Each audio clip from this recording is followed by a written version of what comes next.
Testing, testing, testing.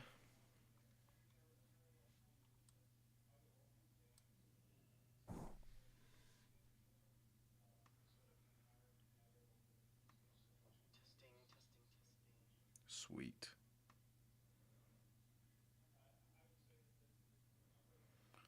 All right. So, it's been kind of a busy few days, a little stressful. Um, kind of slowly working my way back into work. So, had to do a lot of work shit. Um, I've been kind of playing off and on. Well, plus I had tons of physical therapy in between all of that shit. And after physical therapy, I don't feel like doing a fucking thing. Anyway, um,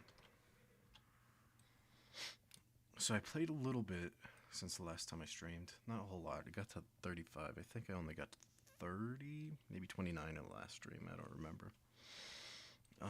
Haven't been playing a whole lot. But now I'm in the fucking dreaded 30s on the Horde side. I don't know if it's like this for the Alliance side, but good God, questing through the 30s on Horde is just absolute misery. There's no progression. It takes for fucking ever. So, basically, my goal for now, at least until 40, because then it kind of opens up. And plus, I stop getting ganked in Stranglethorn as often. But the goal is to kind of quest my way through the 30s, or not quest, dungeon my way through the 30s. So that's probably what I'm going to be doing for the majority of today's stream. Maybe a little bit more. Surviving through the winter storm going on this weekend. For me, it hasn't been too bad. It's pretty cold. I think it's like 17 degrees outside today or something. So, it's a little cold, but not crazy. I'll survive. Got me fire going. Of course, I gotta drink my chilled, ice cold Pocari Sweat and get my electrolytes up. Dude, by the way, Japan has energy drink, or not energy drinks, electrolyte drinks down on fucking Pat, dude. Pocari Sweat, and what's the other one? Aquarius. Fucking awesome. I would take that over Gatorade any fucking day. Thank God my basically mother-in-law sent me a fucking ass load. So, today we're gonna watch a little confirmation bias. We're gonna watch bread tubers. Because good God, I hate bread tubers. Let's see how loud it is, though.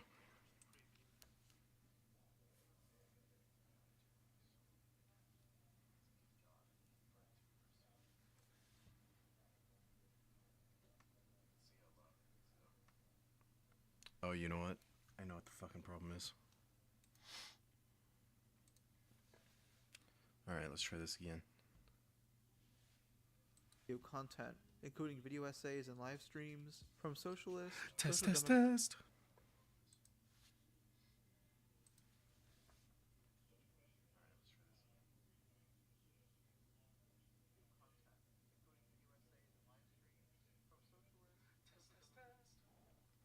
Okay. I think the audio is pretty good.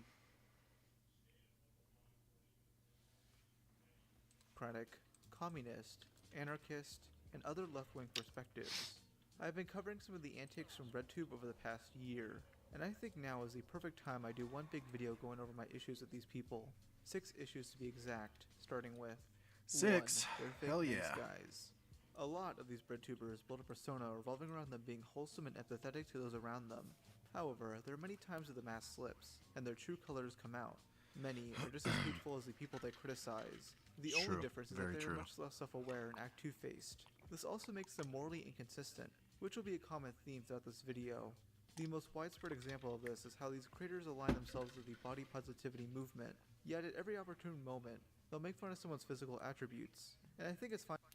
I can't imagine how many times I've seen Hassan or other people just go in on somebody for being fat. They were going after Ethan Klein for using Ozempic. I mean, what the fuck is wrong with that? I mean, I don't think Ozempic's good for you, and I think it's a rich man's way to get skinny, but who gives a fuck? He can do it all he wants. And so they were going in on him for looking sickly and losing ungodly amounts of weight and just going in on him for Ozempic. That shit was fucking funny. Trying to make fun of a public figure's appearance. My problem is the hypocrisy. My favorite case of this is with Jake Doolittle, who's made numerous videos on this topic. He spends half of his Fatspo video criticizing a 16-year-old girl with an eating disorder for saying mean things about fat people. He could have literally this picked is the guy anybody that else, but wanted to, like, obsessively wanted to get on H3. I remember this guy. He was following around like one of their producers or whatever and fucking, like, actually stalking him. I think they ended up making a video together or some shit, but then he, like, his videos, I'm with my good buddy, so-and-so, whatever his fucking name is. Should I do, no, I don't need Graveyard, do Armory. Yeah, these people are just fucking freaks, though, just totally, what's the word? Holy fuck.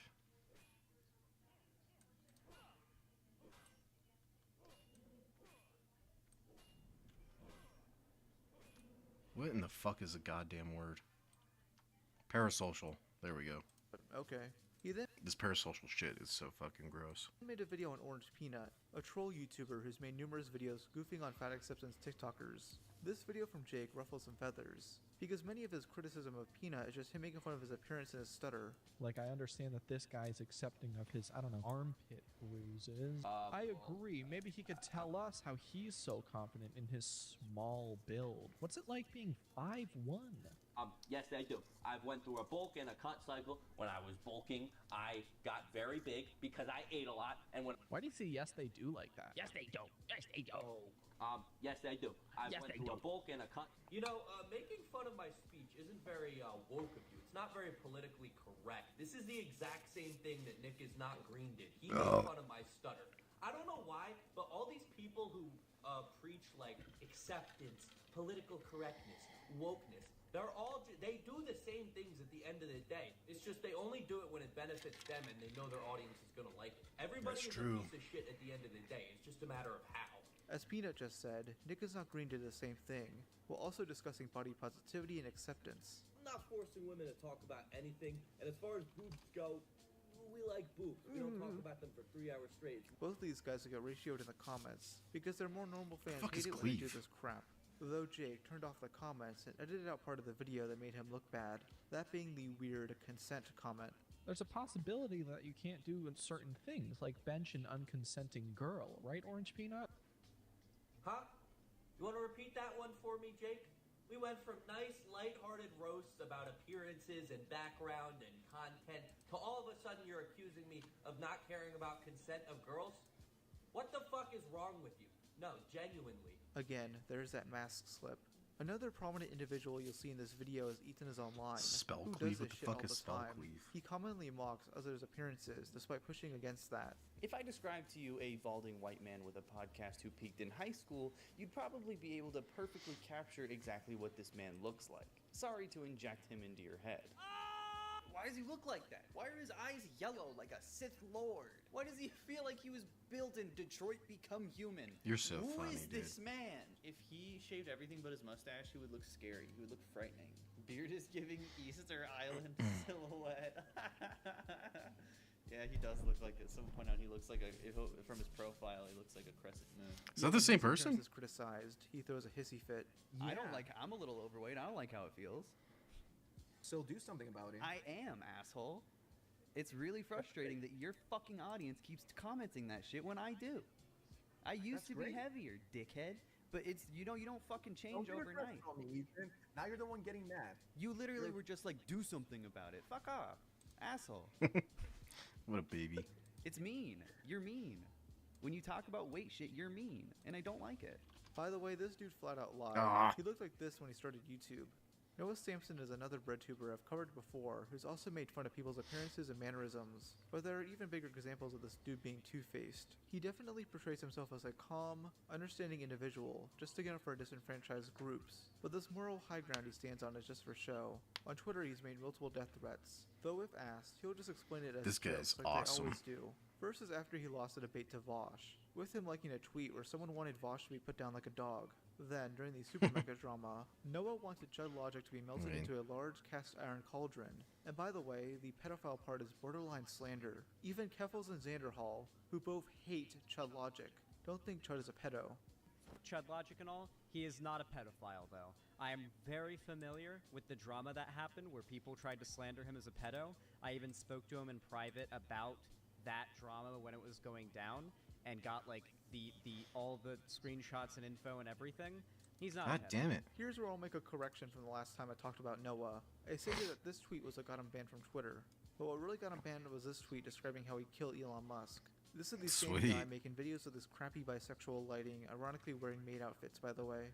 These guys don't fool me. They're fake nice guys who take advantage of their viewers. Leading us to our next point. 2. They weaponize Oh, their hell audience. yeah, dude. This guy. I've seen many instances of breadtubers using their audience as either a sword I don't or know a who this shield. guy is. For instance, they'll use them as a suitable defense against opposition, or to attack and harass those they deem irredeemable. My favorite Dude. Holy shit. Two, For, they weaponize their audience. I've seen male many to instances female? of defense against opposition, or to attack For a male to female? Wow. and harass those they deem That worked well. irredeemable. My favorite example of the former is definitely the Balenciaga scandal, which I went over more in detail in my denims video. Basically, this fashion company posted some sus marketing photos, one showcasing a document relating to a CP court case, and others showing little What the girls holding fuck? teddy bears that have bondage on. What the YouTuber fuck? Shonehead was pretty much the figurehead of this controversy, calling out Balenciaga's actions and giving updates. Breadtubers that she deemed friends, being Xander Hall, Demon Mama, and Denims, called her out for this with very bizarre reasonings. They all tried downplaying the controversy, What- while at the same who time is this insisting freak? it would negatively Jesus. affect the LGBTQ community. Demon Mama? This had nothing to do with queer I've people. never fucking heard of Yet this they for person some ever. reason insisted that this will give conservatives fodder to spread hate. They don't realize that they're the ones giving them fodder by even implying gay people have something to do with this. So, Xander Hall says, Shoe on Head on her way to once again use her massive platform to provide the neo-Nazis in her audience with fodder they can use to justify the murder of gay people. But this time, one day after an anti-gay terror attack. By the way, When was that? fucking based Xander Hall. Can we get some motherfucking hypers in chat for Xander Hall having the balls and the spine and the Giga Chat energy to be a real trans ally? Because unironically, that's what it looks like. Xander Hall out here fucking spitting and showing you all how it's done. Calm down, dog. It's just Jesus. a shitty Patrick Bateman meme. Basically, these people were waiting for a good opportunity to shit on Shoe on Head, as I don't like the fact that she goes after both sides in videos. They use their audiences, which are filled with lots of queer people, to attack someone else by manipulating them into thinking the scandal will negatively affect them in any way. Vosh would use a similar tactic earlier this year, when his special folder got leaked live on stream. You can see this is Oh, an yeah. example of the kind of structure that I'm referring to. If you somehow don't know what he had on there, it was AI-generated images involving horses and little girls, doing some pretty Oh! disgusting things. I didn't know it was little girls. What the fuck? When Ethan Klein and other YouTubers called him out for being a lolly enjoyer, he clapped back with this. I like the part where he said this is a pedophile community. Yeah, did he say that with regards to there being a lot of transgenders here? Is that what he meant? Curious. It's not a pedo community because trans Shut people are up. part of it. It's because parts of your audience are defending the fact that you're sexually attracted to kids, and have made numerous arguments for why CP should be legal. So, you know, there's pedophiles, right, who buy child pornography. Would you say they should not be held responsible for doing that? Yes. What? Really? Even though they're directly supporting child rape? Yeah. I think it's hypocritical. If I because I bought my God computer damn, about and fucking the time. silicon in it was farmed in Africa by slaves. If I can do that and that's legal and no one's gonna call me out on my shit, then yeah, I have to be consistent in that respect. People have called Nice you out false on that. equivalency there, douchebag. But- The difference is that one product could be made ethically, while the other cannot. Vosh can make the excuse that he's debate-brained all he wants, but that folder and the loads of other evidence that he's into Lolly proves that wrong. It's just gross how he automatically thinks an attack on his defenders is an overall attack on trans people. One of those defenders was Keffels, who in my opinion is way worse than Vosh. It would take too long to cover all the awful things she's done, so I'll summarize it as this. She kept changing the story about her doxing, lied person about which sucks website balls. doxed her for more clout, raised $100,000 for a supposed legal case, and then wasted the money on vacation and streaming gear, knew about the grooming that went on in her Discord server, admitted to grooming minors, and promoted a site that sells homemade drugs to minors that has a lolly on the packaging. When Mudahar released his video Bro, what the fuck? showcasing the evidence for all of this, Keffels used the ultimate trump card, transphobia. She spread this lie to her audience, stating that Muda used the wrong pronouns in the announcement tweet, and that the art in the thumbnail was transphobic. These claims are retarded as all hell, but Keffels' diehard fans believed it, and started going after Muda. They even made up conspiracy theories for how his wife is some sort of fascist right-winger. Late last year, Jake Doolittle released a hit piece of sorts on Ethan Klein, basically accusing him of faking a health scare for money. In reality, Ethan did legit think he had lupus, and was very open about it on stream. Jake did this under the guise of defending those in his audience who have chronic illnesses like himself. If he made things personal like that, he knew his audience would be more willing to go after Ethan and ruin his career in some way. This didn't end up happening, which I'll bring up later. But basically, Jake was once again using his Lyme disease to benefit himself financially. He What also the has fuck? a nonprofit Who that cares sells you have branded Lyme merch. disease? What the website doesn't tell you is that 90% of the profits from his overpriced junk goes to him. Only 10% goes to people in need. Jake had only admitted to this at the end of a few videos. Also, if you feel like it, you can donate to the Never Stop Fund. 10% of all profits from the clothing brand go into the fund, so either way, you're helping people out. If you're selling merch on a nonprofit, you probably shouldn't be taking profits from it. Kinda scummy, dude. Yeah. It's more clear now on the website, but still. Sorry about that tangent. Non-profit Anyways, means I want to give one more for-profit. example of these Just guys weaponizing some. their audiences with malicious intent. Some the super profit. mega drama. I won't get too detailed into this, because there's loads of other videos that do a good job at that. But basically, a bunch of YouTubers and streamers made statements accusing Matt Watson and Ryan McGee of some pretty awful things. Most of these statements were disproven, involving cheating and homophobia. Who's that guy? But what That guy stuck looks around a bit familiar. longer was the allegation spread by Lex Updog. She alleges that Matt and Ryan knowingly covered up her sexual assault by a channel artist, yet they showed evidence of her wanting to keep it private. Many of her other claims are also disproven, but Lex, her pal Nick is not green, and her boyfriend, Ethan is online, stayed stubborn. Throughout this drama, they pretty much used the topic of SA to motivate their audience to cancel Super Mega, even holding a live stream on Ethan's second channel to celebrate. This was pretty gross behavior, especially when Matt and Ryan's late friend Daniel was brought up. Lex alleged that the two would make jokes about his passing, which they denied. Even if they did, who cares? They're allowed to make jokes about their trauma. I mean, Ryan was the one who found his body. The person making these claims never knew Daniel. They definitely were not a part of the group that experienced the trauma of losing him. And I think, honestly, I just missed a whole bunch of context. Fund. Anyways, her pal Nick is not green, and her boyfriend, Ethan is online, stayed stubborn. Throughout this drama, they pretty much used the topic of SA to motivate their audience to cancel Super Mega, even holding a live stream on Ethan's second channel to celebrate. This was pretty gross behavior, especially when Matt and Ryan's late friend Daniel was brought up. Lex alleged that the two would make jokes about his passing, which they denied. Even if they did, who cares? They're Damn. allowed to make jokes about their trauma. I mean, Ryan was the one who found his body. the person making these claims never knew Daniel. They definitely were not a part of the group that experienced the trauma of losing him. And I think, honestly, it is disrespectful to bring him up as a weapon. I felt like he was just brought into the situation for drama's sake to try to hurt me or Matt or hurt our image. I have done enough shit to tarnish my image, but I will not stand by and let someone talk lies about the way I talked or treated my trauma in regards to Daniel. The fans of the trio didn't care, and left various nasty comments on his goodbye video, so much so that the comments had to be turned off. Only Nick would apologize for Sweet. this, and Ethan and Lex would remain adamant that all their allegations are true. For someone who holds people super responsible for what they say, you truly are a hypocrite. These Ethan. people are so And as a fucking awful. creator, spreading this kind of parasocial rhetoric and allowing it to be okay on your channel is not only irresponsible, but it's probably going to bite you in the ass one day. But this isn't the only tactic these guys use to attack their opponents. They also love labeling them as full-blown extremists. 3. They dehumanize their opponents.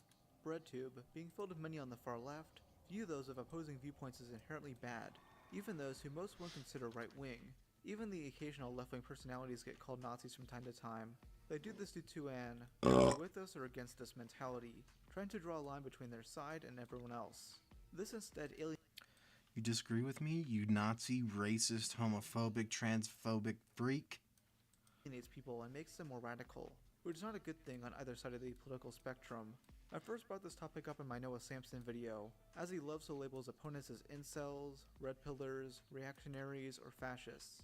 An issue I have with this Hell is he yeah. doesn't properly define these terms, as he kind of throws them around all willy-nilly. I mean, there's this one video where he shows a cringy workout motivation video, and describes it as this. Like, I'm all for a little gym motivation, right? But why does it have to be a little bit fascist, you know? I don't know, seems... How is it What fascist? does showing fat people as lazy have to do with fascism? You can criticize that video without making it so political like that. Another breadtuber who unnecessarily used the term fascist is Big Joel, who made a video titled, "Conservative Comedy Destroyed My Life." In this video, he reviews the Nostalgia Critic video on the 1982 Pink Floyd film, The Wall. It's a pretty bad video, and I went over why in my worst YouTuber song list, but Joel's criticism of it is incredibly questionable. I mean, Doug himself is not political, and neither is this video really. Joel alludes to Doug being a liberal centrist, but then calls him reactionary as he dives into a contentious scene. The scene being parodied alludes to fascism, while the parody itself has a pretty pretentious message about cancel culture, but it wasn't intended to spread any sort of political messaging. This doesn't stop Joel from saying this. Doug looks at a film about a Nazi who screams about murdering Jews and says, "That guy's just like me. I'm gonna make a whole song about how much I love that guy." And that's not funny, at least not on purpose. It's sad. Again, criticize the shitty video all you want, but you lost me when you tried to string together a political message out of it. Other breadtubers use similar tactics to create sort of a Everything is political. Everything is political. Do I have kings?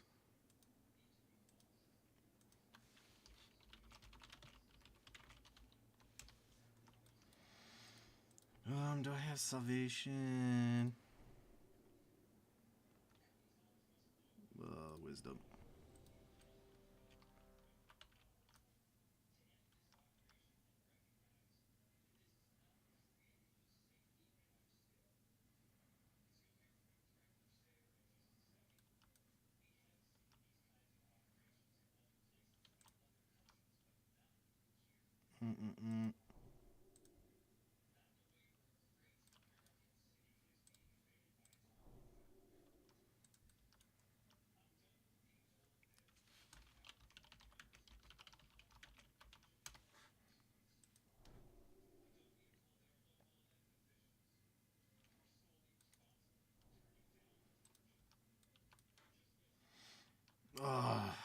What else?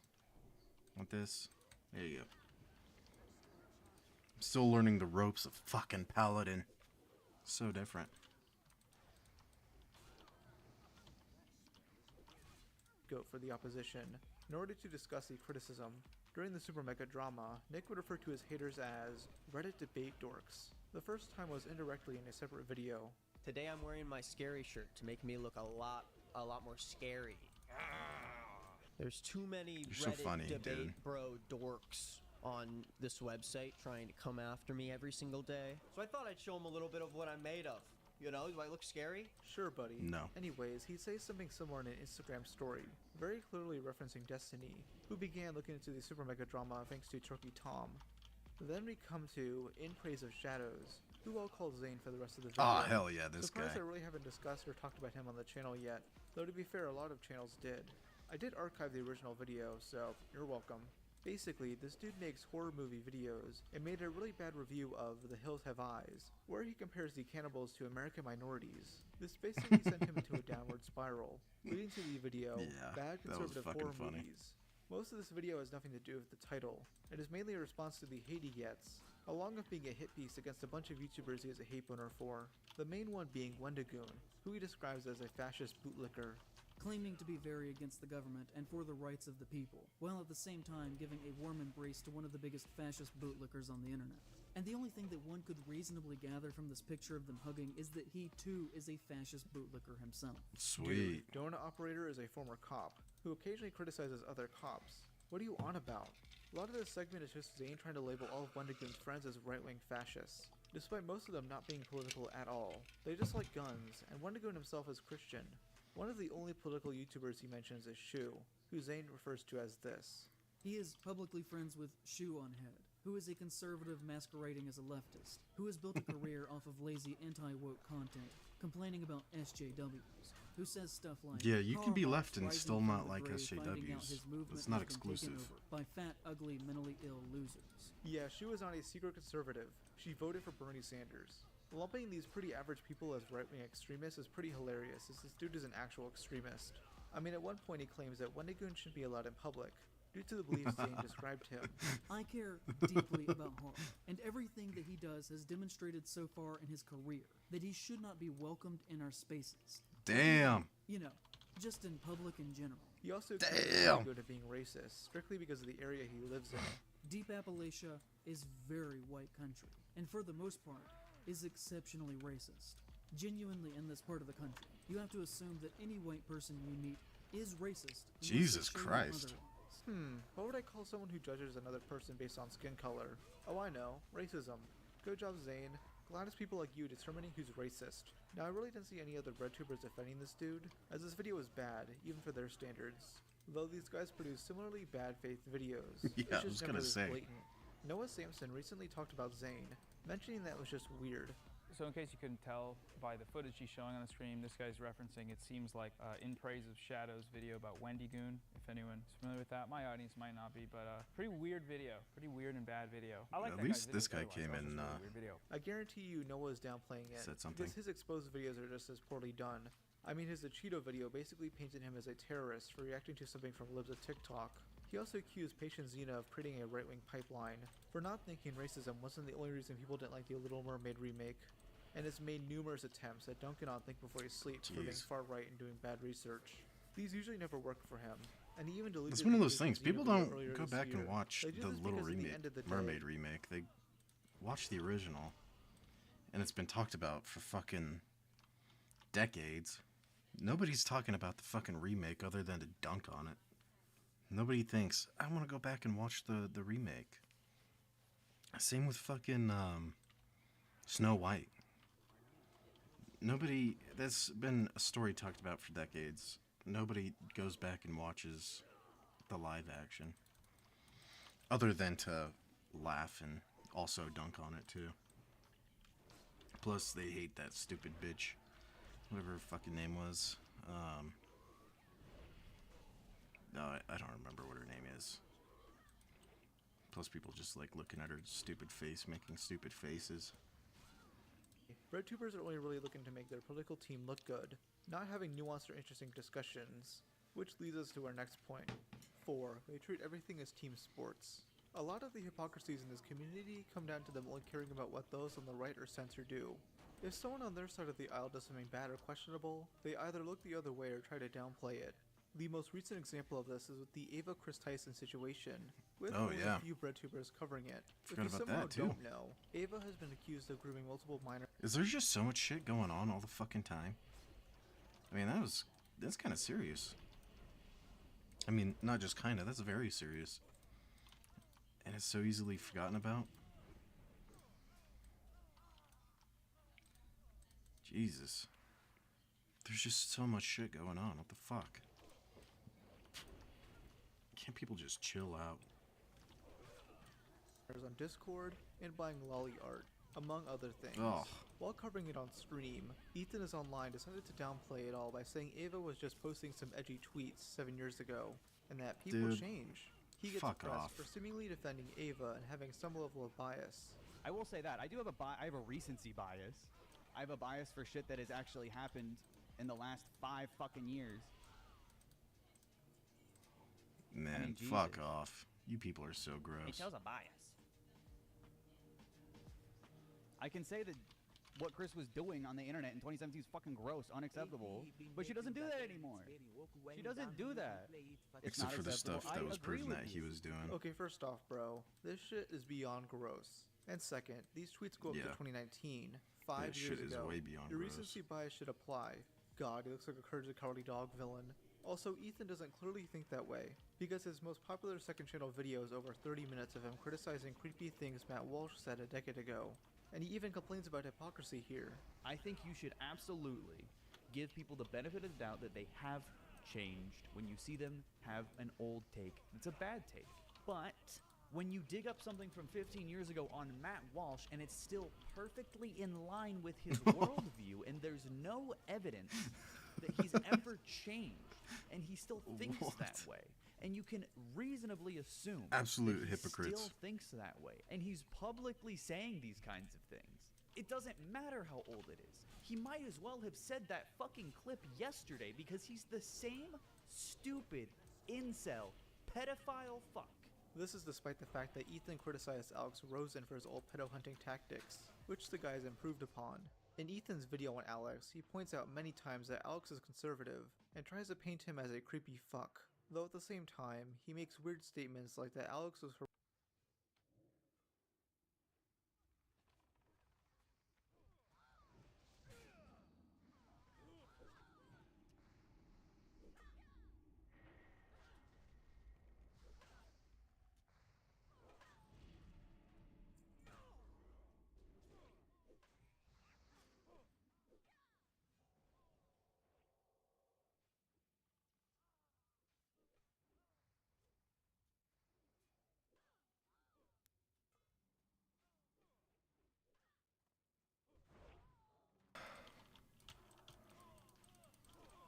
Okay. Fucking back. harassing EDP, seemingly sympathizing with a pedo. And so he and his weird little cameraman are just harassing EDP and asking him a bunch of really stupid questions like, why do you do this, man? Later, he criticizes Alex for not helping self-admitted pedo. What's with this fucking pedo defense all the time? All these people get caught doing fucking disgusting shit, and everybody's like, you're weird for going out and videotaping it. I don't like this whole vigilante pedo shit because it always fucks up and nothing ever actually gets done with it because these people fuck it all up. But either way, they caught him in the act of trying to fucking meet with like a little kid, and somehow they're the weird ones. They're the bad ones. Like, are we supposed to wait until he actually does something, or can we just catch it before it even happens? I mean, that would probably be the best course of action in my opinion, but these people are just always running defense for these fucking freaks, and I don't get it. Like, this dude probably makes plenty of money off this shit, but he's not paying for therapy. He's not getting these guys into, like, a housing that's away from, like, anyone they could do any harm to. Oh, that fuck has no you, dude. internet. He's not doing Fuck shit. you. And he gets called a hero for it by hogs like Michael Knowles. Yeah, the housing is called prison, which is Yeah. where Alex is sending these creepy fucks to, since he works with law enforcement now. The fact that Oh. this dude is willing to go Well, now up that to he bat and does. defend literal predators just to dunk on some conservative is really bizarre to me, man. He could have just not mentioned any of the predator stuff and focused on the guy's beliefs, but no. Is it just because they're idiots? Are they idiots? Yeah, I'd say a lot of them are, but you know, Okay, Michael Knowles is a fucking idiot. And what kind of question is that? Are pedophiles because they're stupid? This is the same guy who made a video trying to No, disprove dumbass. the gay groomer narrative, and then twisted it by saying Catholic conservatives are the real pedos, with his Holy only example shit. being a 50-year-old case of a gay priest molesting a boy.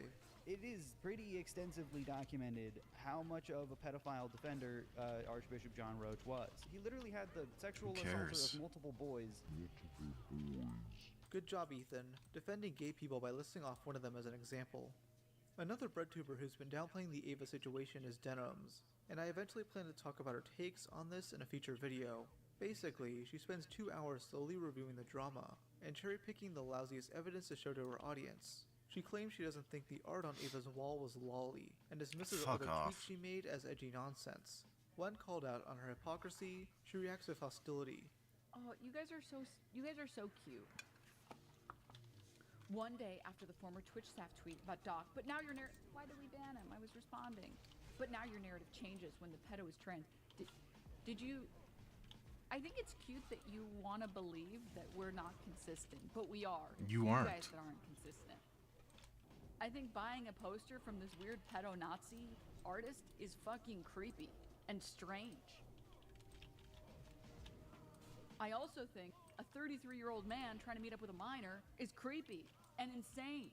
Yeah, they should be But it's prosecuted cute for you that. want to believe that we're not consistent on our position. You're not. She's referring to the Dr. Disrespect situation, which many compare this to for obvious reasons.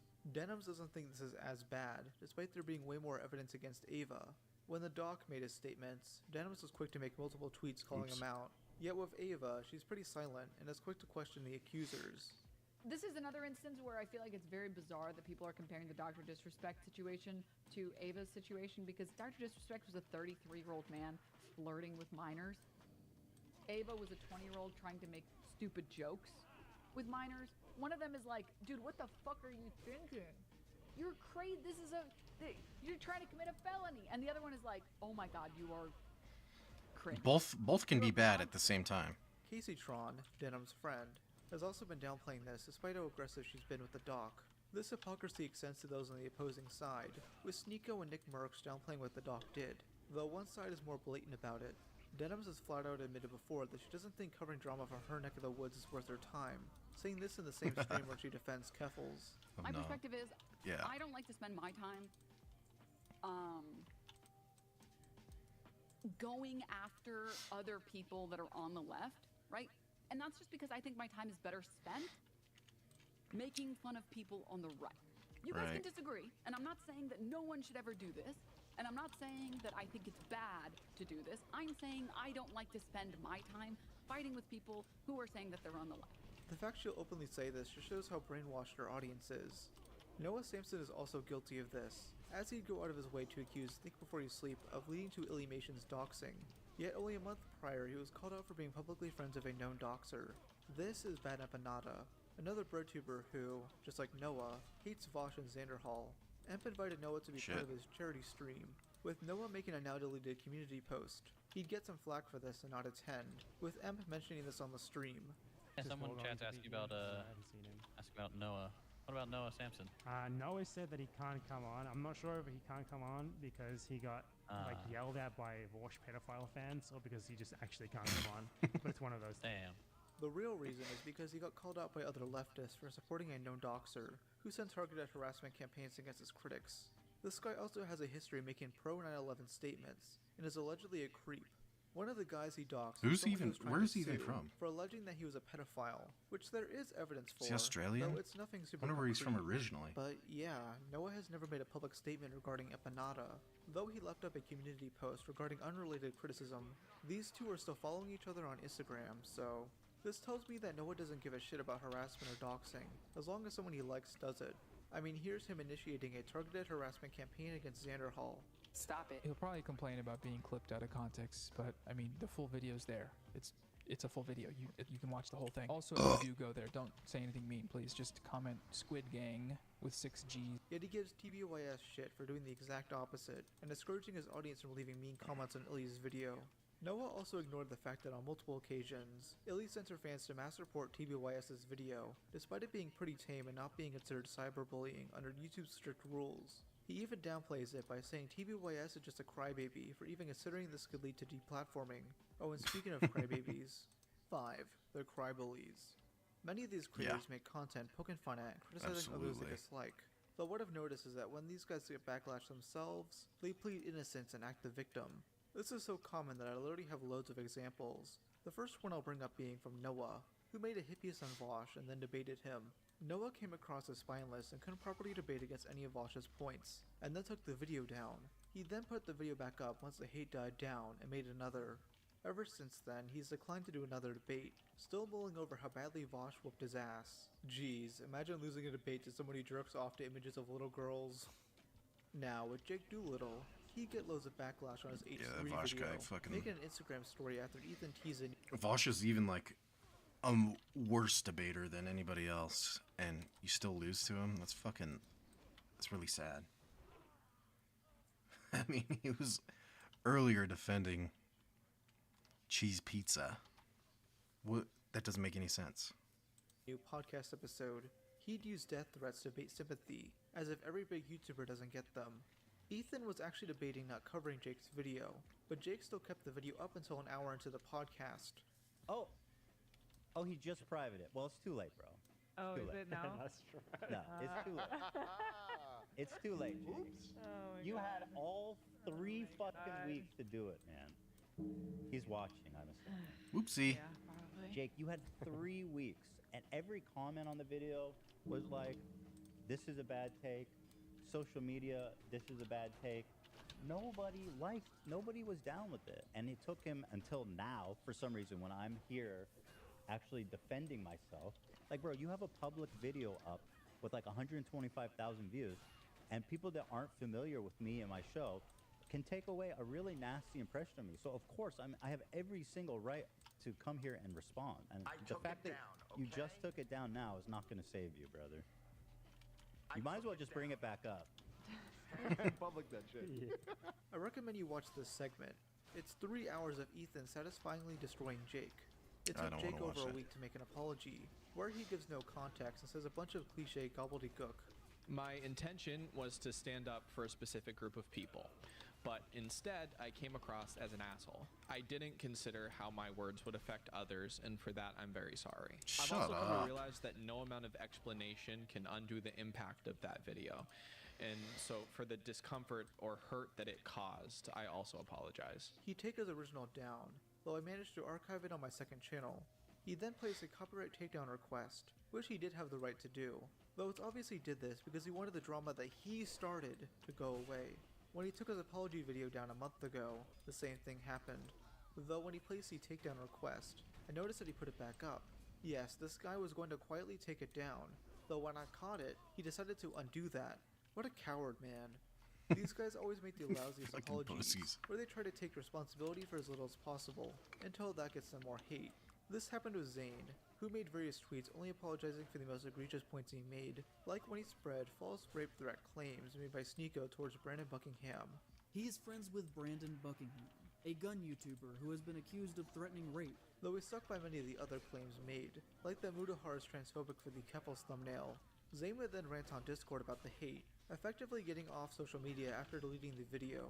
I find this funny because he was talking about how he was low on money since his videos barely get views anymore, and he hasn't uploaded in 3 months. Then we get to Nick, who should get the world record for making the most apologies to a single case of drama.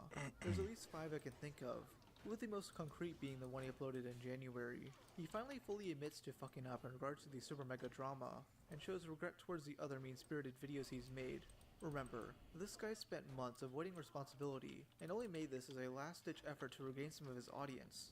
After Nick's most recent apology, which he made on his 3rd channel, Ethan would go live on Twitch and get asked about it. He gets immediately angry, and basically pushes all the blame regarding the super mega controversy to Nick.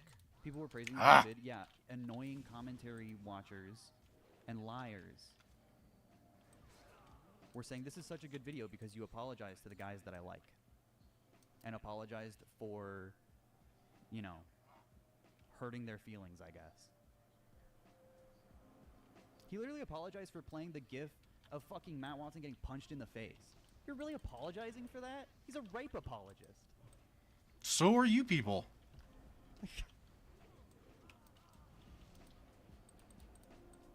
Play it 10 times, 100 times. I can't be friends with people who are that, like, easy to fold. I can't trust people like that. Ethan, Yeah, I'm that's sure you can't, Dude, fucking remember the Alex idiot. Rosen video? When you got shit for that, you made a Twitter thread basically victimizing yourself, and whining about people jokingly calling you a pedo, yet you have a history of loosely calling others pedos. They think that I'm mature enough to have a 9-year-old daughter. And be a pedophile too, because you look like a pedophile. So Ethan is just as spineless That's as Nick, cool. but he has more of a fake tough guy persona, as seen That's anytime cool. he DMs a creator he doesn't like. About a week after that Nick stream, Ethan would go live again, with Lex this time, where they'd basically get rated by lyrics. I was watching this live and had a bit of fun trolling them myself. You and Vosh to Dave. What? Why would you say that? He's a pedophile. They basically get riled up at every little joke someone makes, acting as if they have the moral high ground while not realizing everyone is wasting their time. Still think you should watch the Big Bungie video on you would wipe the slate clean with this chat. That video has fucking revenge porn in it. It is a deranged, like, fucking delusion made by a 4chan basement dweller. I'm not watching it. Oh yeah, another classic. You're sick in the head if you think there's fucking good critique. Anybody, if you want, anybody opposing is a 4chan basement dweller. Anybody. That's a classic. to fucking make the points, repeat them. Regurgitate like you do all these dumbass questions. Based Bungie. My favorite YouTuber, Bazy Bungie. It's so funny to see you seethe. Dude, you haven't made a single point. I hope you're proud of yourself. But you haven't. Yes, that's Lex's real laugh. She got that Kamala Harris hyena screech. Oh. Is it? Wait, I'm getting gaslit. Jesus Christ. Somebody tell this bitch to shut the fuck up. All these losers in chat need to go get a fucking job. Oh, it was the wrong word. I Y'all are focused some on lame-ass limp blurp motherfuckers. Instead of making a proper video debunking the hate he gets, he'd rather spend hours of his time debating random shitters. He'd end up privating this VOD, but archives do exist. Now lastly, I want to briefly cover Vosh's defenders slowly leaving the internet, or at least trying to.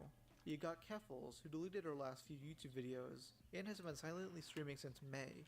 Then she pretty much decided to leave the internet, after messages Good. leaked of Xander Hall Fuck threatening to beat Keffels. her and her orbiters to death, all because they have small personal disagreements, and the fact that Keffels was friendly with Shoe-on-Head in the past.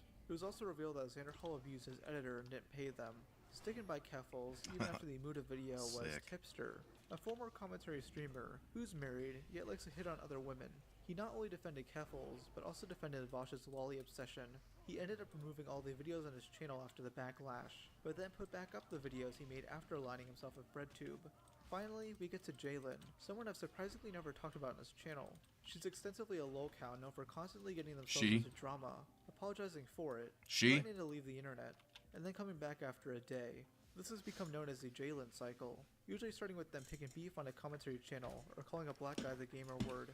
No one else sick. I find it just really funny that they like. Yeah, I've done that they before. Say on Twitter, yeah, all transphobic people are pedophiles, and just being openly transphobic towards Ringo. That's not being transphobic. I can make 41% jokes. Also, Ringo's also literally making the same jokes. Like, what the fuck you talking about, Nick? Like, what the fuck? Are you retarded? Like, You're not black, Jalen. You're not allowed. You're not allowed to say that word. Are you racist? I am black. I am black. That's awesome. Yet Jalen will have a problem with people making trans jokes. She recently That's defended Vosh awesome. and Keffels, though the straw that finally broke the camel's back was her downplaying the Ava Tyson situation, which finally got her to leave the internet and rename her channel to Inactive. Many BreadTubers rely on flimsy arguments that can easily be debunked, and when they do get debunked, they throw a hissy fit about it and act innocent. If you're going to shit talk on the internet, be ready for others to shit talk you. But many of these guys have no Yeah, for real. backbone and can't even take jokes. And that leads to my last point. 6. They're safe edgy. This is definitely the least important point, but it's something I've been wanting to talk about. I've noticed that many BreadTubers are safe edgy, as in, they target their jokes and quips at certain people, yet will get backlash from their audience if they did it to others. This term began after a trend was noticed, the influx of memes poking fun of British and French people. Yet if you make jokes like this towards other people, especially those in non-white countries, you'll get shit on by BreadTubers who will try to label you as problematic or something.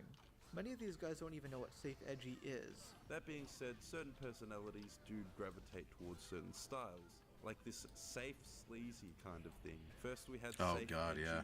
then safe horny, and now safe sleazy to finish the trifecta. Why does he put a map of Europe for safe edgy? What does that mean? Wait, is that even Europe, or is it? Why is there a big gap there? Is this like Pangea or something? Am I tripping? What does this mean? Okay, it looks like Germany's I hope that's missing, just a joke. And then some other stuff. France. So is that like the countries they invaded? Well, no, Germany invaded Poland, and it's still there. I hope it's just a joke. Someone help. This part of the video should help you, Noah. Safe edgy is basically comedy that appears risque, yet would never actually get you into trouble for saying it. As said in the section about fake nice guys, these BreadTubers Fucking only make fun of shit. the appearances of straight men, or those who politically disagree with them.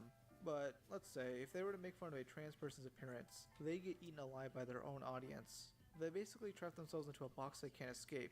He's not a bread tuber per se, but this sort of thing happened with Ethan Klein a few years ago. On the rare occasion he said something actually edgy, he'd get crucified for it. I mean, Jake Doolittle was part of that audience, and he got offended over some jokes Ethan made about chronic illnesses. Few things. Leading up to this video, I was a huge fan of the H3 podcast. When I was at my sickest... So, leading up to this, he was a huge fan. Right. The minute I brushed across something he cares about a little bit, brushed upon it, now he's done. All bets are off. I'm exposing him. Too far. Something that I really want to talk about with this topic is that safe edginess can exist on both sides of the political extremes. I mean, one side normalizes jokes about religion, white people, masculinity, while the other side normalizes jokes about racial and sexual identity. With the opposing side will get offended by the other's jokes. Yet will make equally edgy material relating to what they deem socially acceptable. I think you should make jokes about any of this, as long as it's a joke. You can't be talking about why America deserves 9/11 unironically and present that as a joke, because there's no punchline. America deserves 9/11. I can't disavow facts, man. I can't disavow reality. And where's the punchline? Even ironically, it's not funny because there's nothing else to the joke. That's why Shane Dawson's old comedy isn't funny. There's nothing to the joke besides doing something edgy. Even ignoring the safe edgy problem, I still wouldn't find these guys funny. Much of their humor comes from them being snarky or passive aggressive, which only works if you're likable. If you've been paying attention to this video, you'll notice that these guys are the opposite of likable. They seem pretentious and all-knowing, never being able to make fun of themselves and have self-awareness. I mean, at the slightest joke at their expense, they get furious.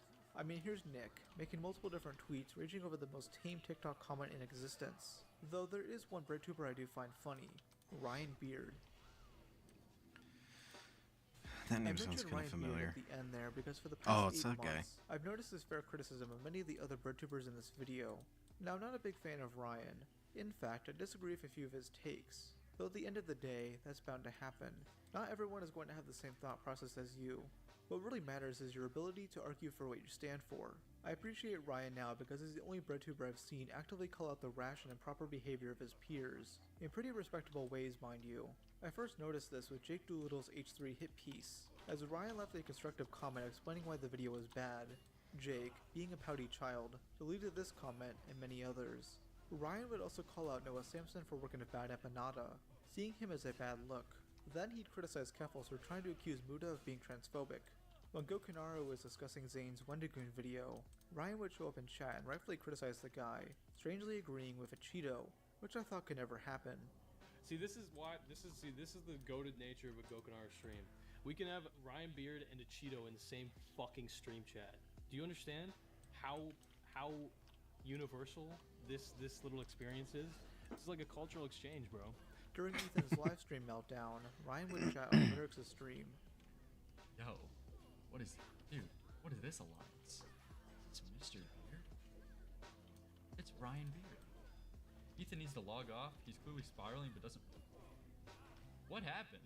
Wait, did something happen to Ryan? Is this the real Ryan Beard? What happened to Ryan Beard since the last time I've seen him? Ethan needs to log off. He's clearly spiraling, but doesn't realize it. Him and Lex suck, though, so whatever. Did somebody hack his account? Or have I just completely been out of the loop on Mr. Beard? Mr. Beard. Ryan Beard. Him and Lex suck, though, whatever. What happened? I thought this guy was completely on, like, the super mega train. Maybe I just completely haven't been familiar with him. Thought he was on my side. Dude, this is awesome chat message right here. Completely spiraling? I thought he was friends with this guy. Big shout out to Ryan Beard. W. Him and Lex suck? Dude, let's fucking go. I'm not friends with Ethan anymore after he justified anti-Semitism and told me I was victim blaming when I got mad at Lex for lying about Nick is not green. Let's fucking go. Dude, Ryan Beard is fucking spitting flames in the chat right now. I'm still just as much of a leftist, but Ethan makes other leftists look like freaks when he releases terrible videos, like the Alex Rosen one, so I have no desire to associate with him. Dude, based Ryan Beard. Hey man, I'll see you later, Ryan Beard. Don't worry though, if Ethan calls you a pedo, that just means that he wants you to get free therapy. Lol. Alright, I need to stop. See you guys later. Have a good one, man. This is why I'm starting to like Ryan. Even if you disagree with something he said, this guy has, morals. He has morals that he stands by and can actually interact positively with those who differ from him. In other words, he's actually a mature adult. And honestly, not all breadtubers are bad. Some of the others I failed to mention are just people I disagree with. You can criticize them for that, but they're not awful people. But like Ryan said, there are those like Ethan or couples that make them look bad, and the others on the side of the internet do a bad job at weeding them out. A lot of them are quiet on these topics, which only lets this madness continue for years to come.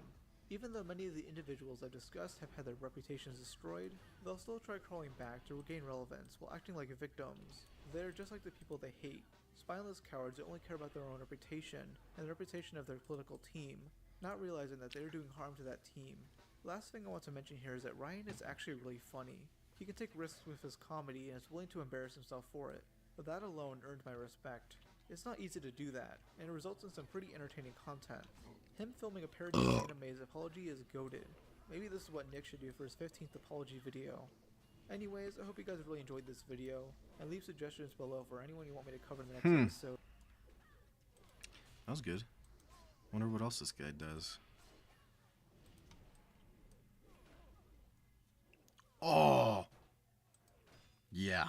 The criticism that was thrown in my face has been My consistent favorite. throughout my career. I I'm an fucking idiot, hate I'm a this dumb, guy. Bimbo. I don't know what I'm talking about. You're a dumb bimbo. What a fucking Weasley little liar, dude. My fucking favorite. Damn, dude. Yo, fuck this refugee, okay? Damn, join the club, buddy. Cancer in this community, and you're a cancer in every community.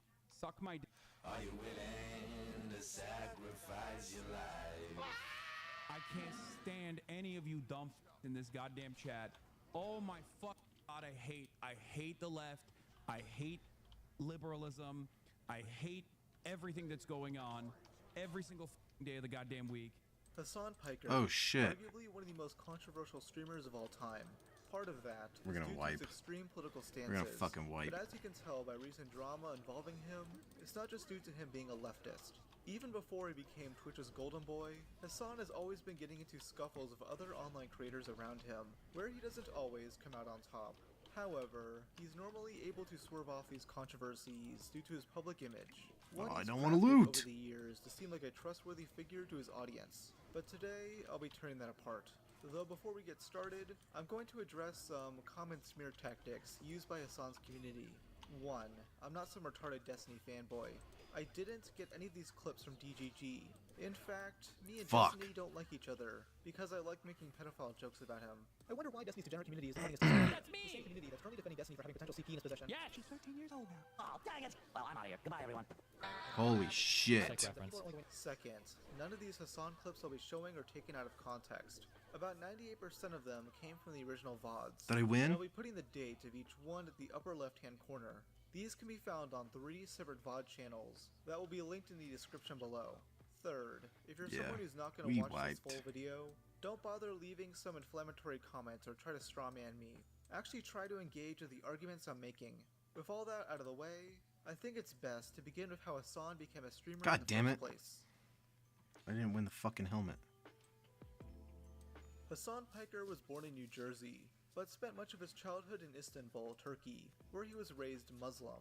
His father is Mehmet Basit Piker, a political scientist and economist who worked at Sabancı Holding, an industrial and financial conglomerate in Turkey. He even served as vice president of the company at one point, and is also described as the founding member of the Future Party, a conservative political party in Turkey. Despite what Hassan says, he grew up rich, no doubt.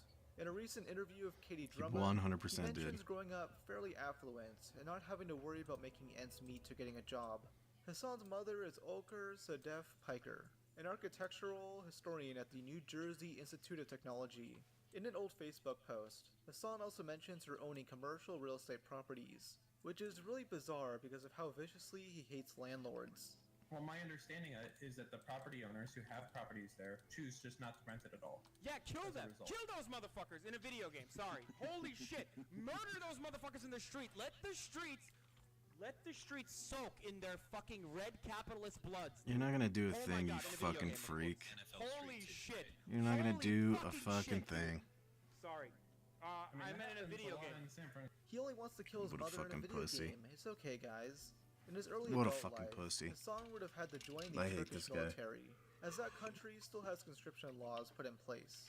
However, his parents managed to pay his way out of service, as described in a 2022 episode of the Flagrant podcast. Everyone has to serve in the military. Every able-bodied male has to serve in the military, either after high school or after college, depending on, you know, if you go to the college, you go to the officer's rank, which is like a little bit shorter. If you study abroad or something, or if you work abroad overseas, you can do foreigner service, which is like super short, it's like 28 days.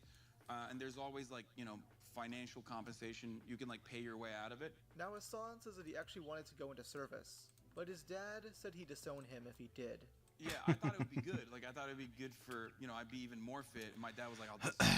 You wouldn't be able to literally make said, it. I didn't spend this much money on you to fucking go and, like, die in a mountaintop somewhere, you fucking idiot. Like, God, he's talking to you like he's an NFL owner. he was like, what do you mean? Like, I spent all this money here for you to go skiing? Yeah. He's like, 23, 24 years of, like, fucking spending money on you, or at least up to 18. All this education, we're not going to put that to waste. You're going to go... Your big ass is gonna pop out of the fucking trenches somewhere. Boom, you're done. Some Kurdish sniper is gonna fucking dome you. No shot. So I was like, all right.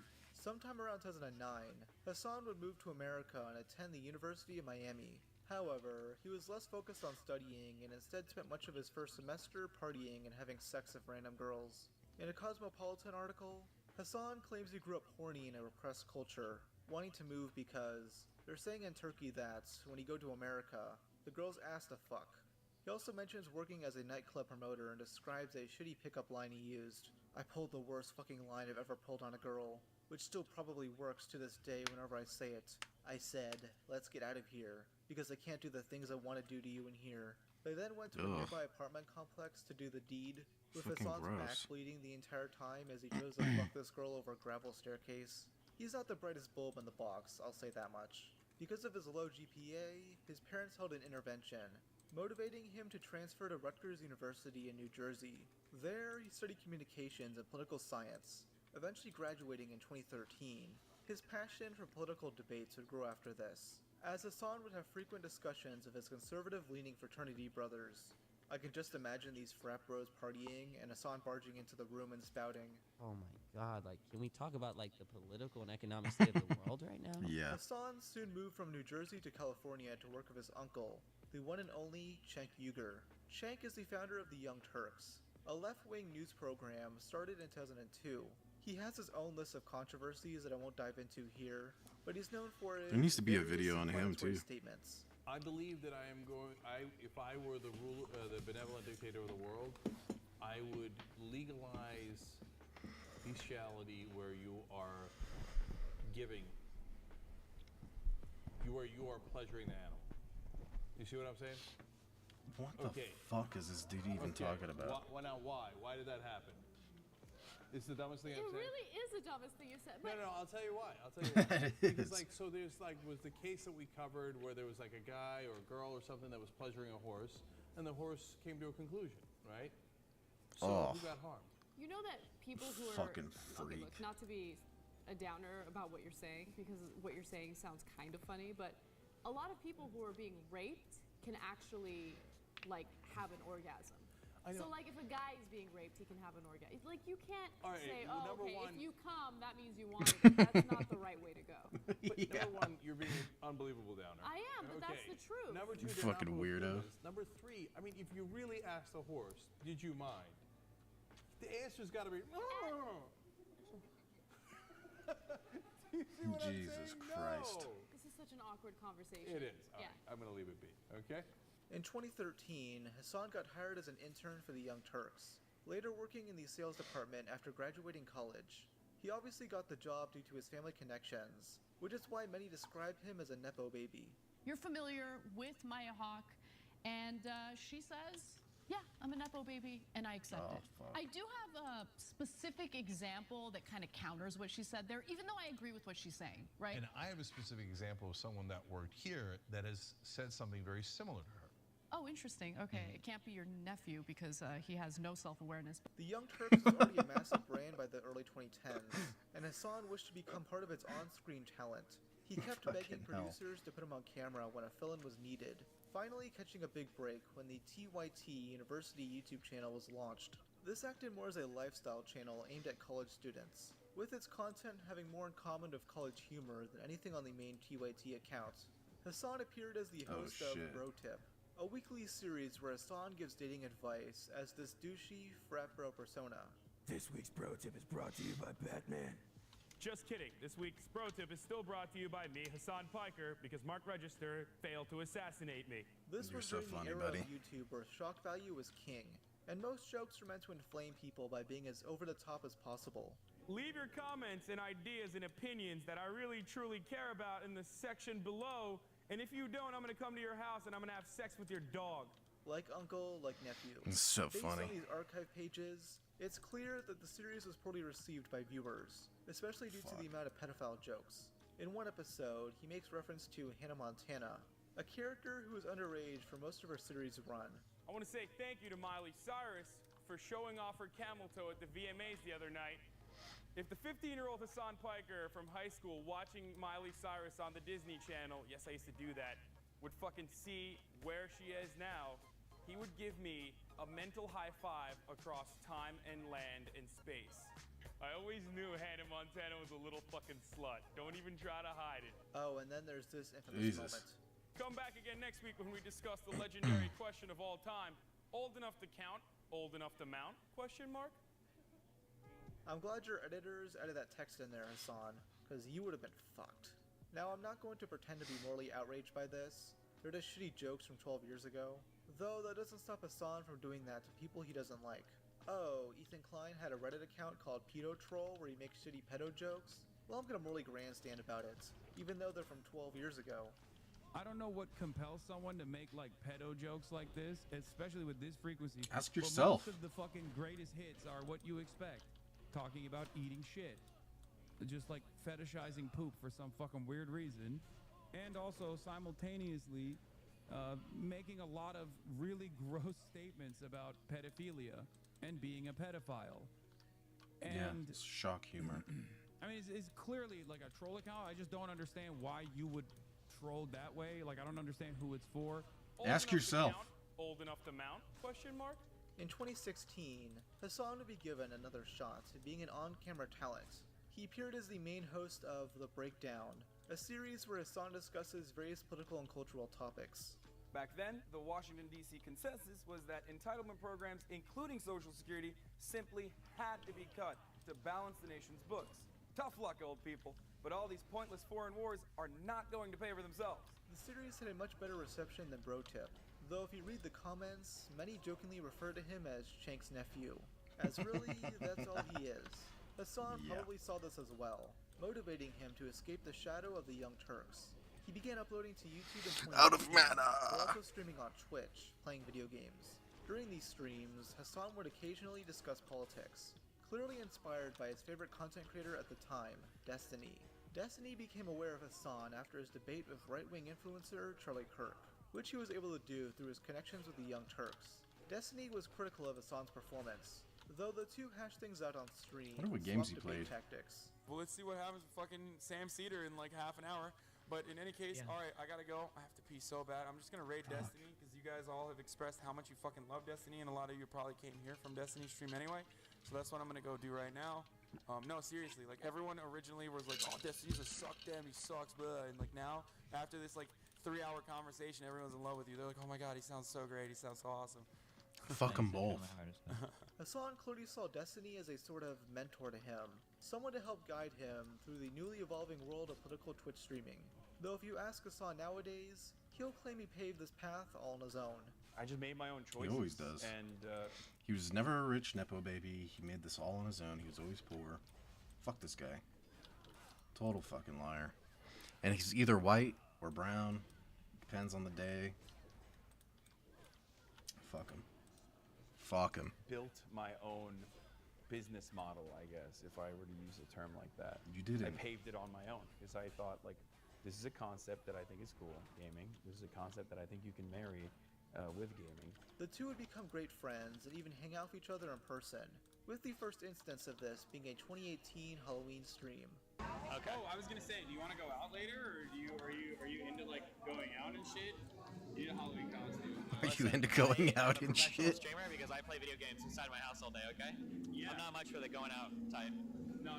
Unless you got a politics debate lined up for me, okay? Fuck no, dude. We're gonna go out. We're gonna party. There's gonna be models. You'll like it. Listen, I will tomorrow, possibly, okay? I've got plans tonight, but like maybe tomorrow, maybe the next weekend. Oh. Hassan is talking to this guy like he's asking out his crush. There's more tension here than most romance books. It's palpable. If Destiny was my roommate, I'd get him laid all the time. Their connection was so strong that people were legitimately shipping them, both ironically and unironically. Someone on Wattpad even wrote a fan fiction, Destiny and Hassan, Fuck yes, a story dude. of romance and deception. Here's a I'm brief gonna have to read excerpt. Hassan gripped Steven's shoulder and spun him around, then pushed him backwards so Steven's back hit his apartment door. Was the sound of the moan that escaped his lips. He looked up submissively into Hassan's big brown eyes, his favorite color.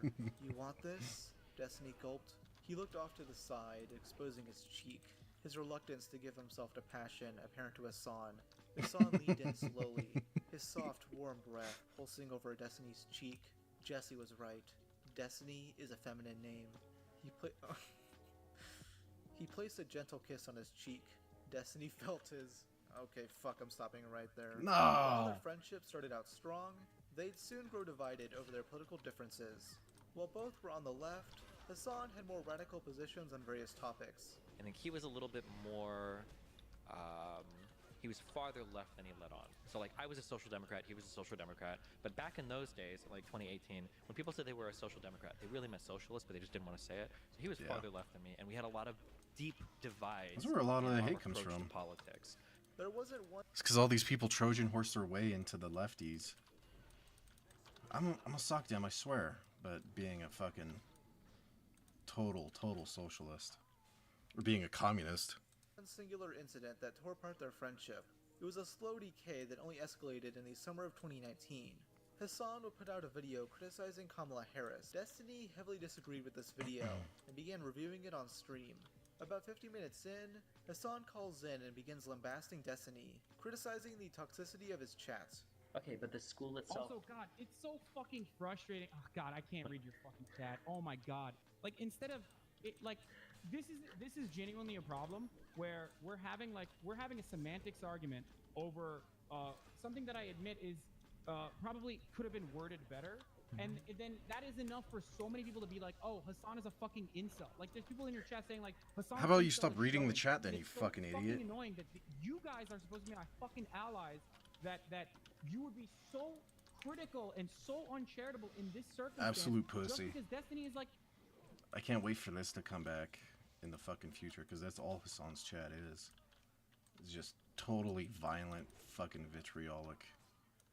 Sewer runoff. Even looking at this from a critical perspective, this is something that really frustrates me. Sorry, I'm gonna calm the fuck down, but yeah, you fucking baby. It is genuinely infinitely fucking... Alright, whatever. The thing is, Hassan doesn't actually have a problem with Destiny's chats, at least most of the time. He loves how rowdy his fan base is. Dude, your fans are crazy. I mean, they're awesome. They love you. I'm not eating. And yeah. Yeah, they can be a little eccentric sometimes. No. I have no problem with them. I think they're dope.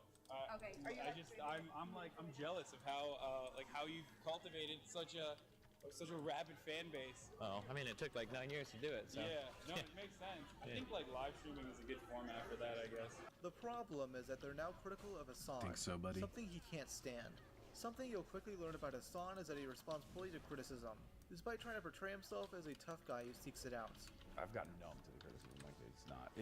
As a matter of fact, I seek it out now because I make content out of it. I think it's funny and fun. Throughout this debate, things get pretty heated, with Hassan commonly referring to Destiny as a reactionary. Destiny at one point hangs up on Hassan due to them constantly talking over each other, though he soon joins back in. Hassan slowly walks back some of his previous positions, though it's done with as much hesitancy as possible. Ay. I am so defeated, dude. Like, you've owned me into oblivion, Destiny. I'm at... it's 10:30. I still haven't eaten anything yet. What did I say? Okay, listen, I love you very much. We don't have to go through this whole thing, but like, initially, listen. There was also an infamous moment You of the owned Garage me into Royale, a show oblivion. put on by one Says of Hassan's that. friends, where Destiny steals Hassan's thunder. In these ways, minority people can't really exercise racism against majority people because they don't really have the status or the power in society in order to do so. Yeah, It's like I wish Destiny could just come in at the beginning and give us the right answer right away instead of making us wait. So we didn't have to list a fucking Hassan. Yeah. Like we have the cheat sheet right here. It's funny because like the only It's way such a fucking retarded thing to say. Like, I'm sorry, but like, if you can't comprehend the fucking shit that I'm saying, you said it's the on R you, word. okay? I'm doing as best as I'm doing. Hey, yeah, Wes. You said the R He word. literally said the exact same thing that I just said. Like, what the fuck are you guys talking You can about? say retard on Twitch. Zenithopin says it all the time. Fuck Twitch then. No, wait. Though the final straw was a debate in November 2019, which stemmed from Destiny's Fucking use of baby. the gamer word. During the aftermath of this, Hassan would crash out on stream at a slight jab Destiny made towards him. Nothing I do is performative. So, I'm not going to, for instance, I'll use Hassan as an example. I'm not going to talk to a black person like Trihex and say, hey, the N-word, it's always the... Do you think black people... What a fucking liar, dude! What a fucking I didn't know that was the context to that clip. So fucking funny. think black people... What a... Hey, the N-word, it's always the... Do you think black people... What a That's so fucking fucking liar, funny. dude! What a fucking Holy weaselly shit. little liar, dude!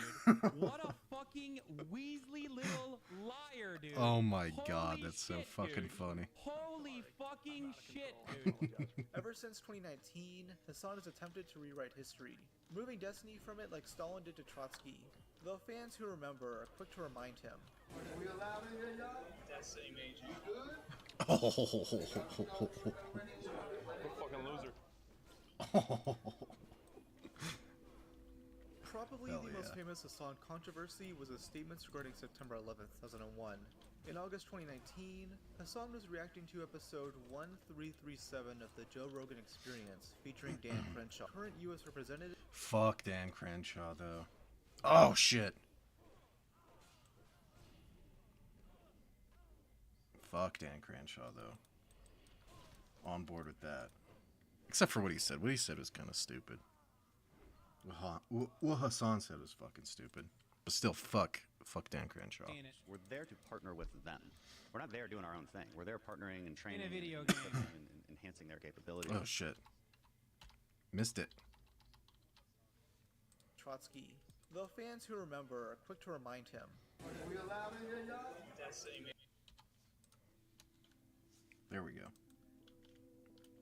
Probably the most famous Hassan controversy was his statements regarding September 11th, 2001. In August 2019, Hassan was reacting to episode 1337 of the Joe Rogan Experience, featuring Dan Crenshaw, current U.S. representative from Texas. He gets quickly enraged while watching the episode, as Joe and Dan discuss military bases in foreign countries. America deserved 9/11, dude. Fuck it, I'm saying it. We're there to partner with them. We're not there doing our own thing. We're there partnering and training video and game. equipping and enhancing their capabilities. So that's part of what we're doing. And the other part is just knowledge. We want to know what's happening. Like, we fucking totally brought it on ourselves, dude. Holy shit. Who's we? We did. We fucking don't did. count as an In a video American. game. Now, some of his fans like to present this as Hassan being rationally angry at Dan, making an argument that America's imperialist tendencies made it justifiable for outside forces to attack us. But in reality, Hassan was disengaged from the conversation and was having a roid rage moment. Leading up to the infamous clip, Joe and Dan were discussing the importance of American military bases, explaining why they're crucial to foreign relations. So many people that have, a cursory understanding of foreign policy, they look at our military bases overseas and they say, hey, let's bring those people back. Let's end these wars. Let's stop spending this Yeah. money. But you're not the only one that's told me this, and particularly not the only one that's told me this that has a military background, saying it's virtually impossible to prevent any of this stuff without having bases over there. That's 100% right. Yeah, I mean, and you need that relationship with the host nation, of course, that you want to partner with, and that's generally what we do, especially in the special operations community. When we're in 100+ countries, we're there to partner with them. we're not there doing our own thing. We're there partnering and training and equipping and enhancing their Just capabilities. aligning. What's the So point? that's part of what we're doing. And the other part is just knowledge. We want to know what's happening. If we don't know what's happening, why do we have embassies everywhere? Now, Hassan could bring up a decent counterpoint Everybody and has refute embassies what they everywhere. were saying, but he'd rather froth at the mouth about how 3,000 innocent people needed to die to prove a point. America deserved 9/11, dude. Fuck it, I'm saying it. Hassan doesn't even let Dan finish his point, as he goes on to address concerns related to American imperialism. So, and again, I'm not. I think it is reactionary to just assume that we have bad intentions all the time and that everything is America's fault. I hear that constantly, mostly coming from the left, but that isolationist sentiment certainly comes from the right as well, and it's a reaction. It's a reaction to the Iraq War and some of the mistakes we made there. It's a reaction to Vietnam. That's never Some of the left the mistakes. American psyche in many ways. But these matters are complex, and they deserve complex reasoning and analysis and a little nuanced understanding. And I just think that's how we should look at it. We don't say that we're always right. That's not what I'm saying. Right after saying America deserves 9/11, Hassan mocks Dan's eye, which he lost in combat 7 years prior. Soft power is the exact same as hard power. Soft power, embassies, diplomacy, exact same thing as military bases. I can't do this. I can't do this. This guy has the understanding of foreign policy of like a 12-year-old. What the fuck? What the fuck is wrong with this dude? Didn't he go to war and like literally lose his eye because some mujahideen, a brave fucking soldier, fucked his eye hole with their dick? Isn't that how he lost his fucking please. dumbass eye? Because he got his fucking eye hole fucked by a brave soldier? Him wearing a shirt Brave with the word soldier. molding on it. He is was the a icing on the brave cake. soldier. Bro just went on a rant, fantasizing about Dan getting raped by terrorists. Yet I'm supposed to believe that this is the progressive Joe Rogan of the left. And yes, I know his statement is a reference to the ending of Rambo 3, even though it stems from a hoax. Is it? Despite Hassan's attempts at obscuring this stream, he would still get a 1-week ban from Twitch, the longest ban he's ever gotten from the platform. Dan Crenshaw himself would respond only a day later, having this to say when he went on Fox News. Well, wow, he was triggered, wasn't he? I mean, that is the definition of I didn't know he leftist responded getting either. Triggered. Doesn't like what he's hearing. He disagrees with it. Doesn't understand foreign policies. Mentioned something about being 12 years old. Yeah, I have almost 12 years of experience actually deploying overseas. So maybe that's what he meant when he said 12 years. I don't know. But he clearly doesn't know much. And when you don't know much about foreign policy, you get really mad when people disagree with you. You can't argue your point. You tend to insult people. And man, that is exactly the outrage culture that we have right now. He is a perfect example of it. He's trying to walk his comments back now. Good on him for trying to do that. Dan would also respond on Twitter, mocking Hassan for being an unfunny twat, saying he's no Pete Davidson. That exact same day, a response was issued on the Young Turks YouTube channel. Shank brought on his nephew in order to salvage his reputation, and it went as well as God he could damn it. expect. My nose is so feels like itchy. a dad forcing his son to apologize to their neighbor for breaking their window. Listen, you're on because you said some things that a lot of people, including myself, find very offensive. You did not say it on the Young Turks Network. You said it on your own Twitch channel.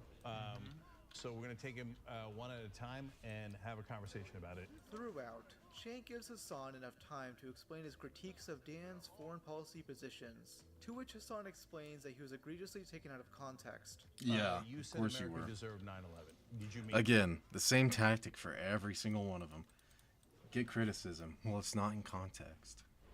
You can't fucking escape it. Jesus, I hate these people. No, obviously not, especially considering the fact that while that is a very viral quote that is going around currently, if those people were at least even remotely charitable or cared about the actual truth of what I was talking about, they would understand that within context, I was simply referencing the fact that all of the foreign policy decisions and our arming of insurgent groups in the region and our efforts in destabilizing the Middle East have a direct consequence, a boomerang effect, rather, if you will, in causing 9/11. But as later explained in this video, this could be because Hassan deleted the VOD shortly after his inflammatory moment. He feared right-wingers using this against him. which they did. Yeah, no But shit this they're gonna use essentially it went against into you, you additional fucking freak. context that could have helped him here. I know that I was inappropriate. I understand that, which is precisely why I took action immediately. As soon as I realized, like, oh, this is going to be misconstrued. I don't want this to be weaponized. It's gonna be misconstrued. You. Please shut up.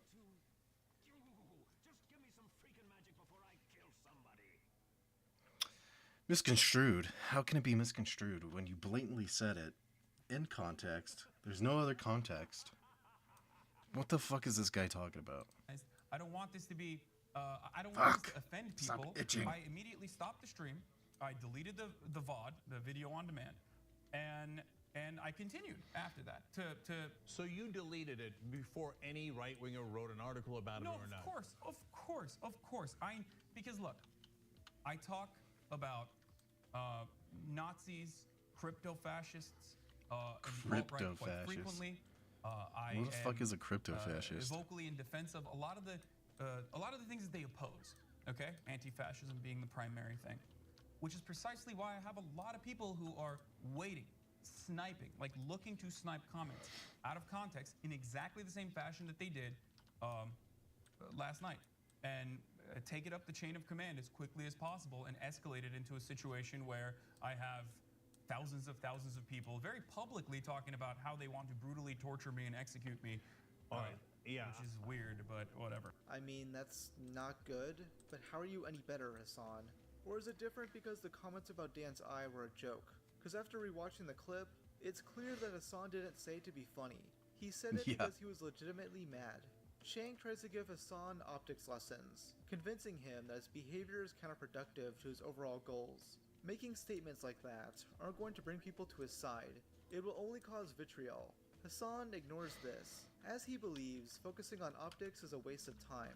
Did you think that Americans would say, "Oh my God, that joke is so funny," or like, can you not see how most Americans would say this horrible thing about his eye injury would be offensive, and then stop listening to you?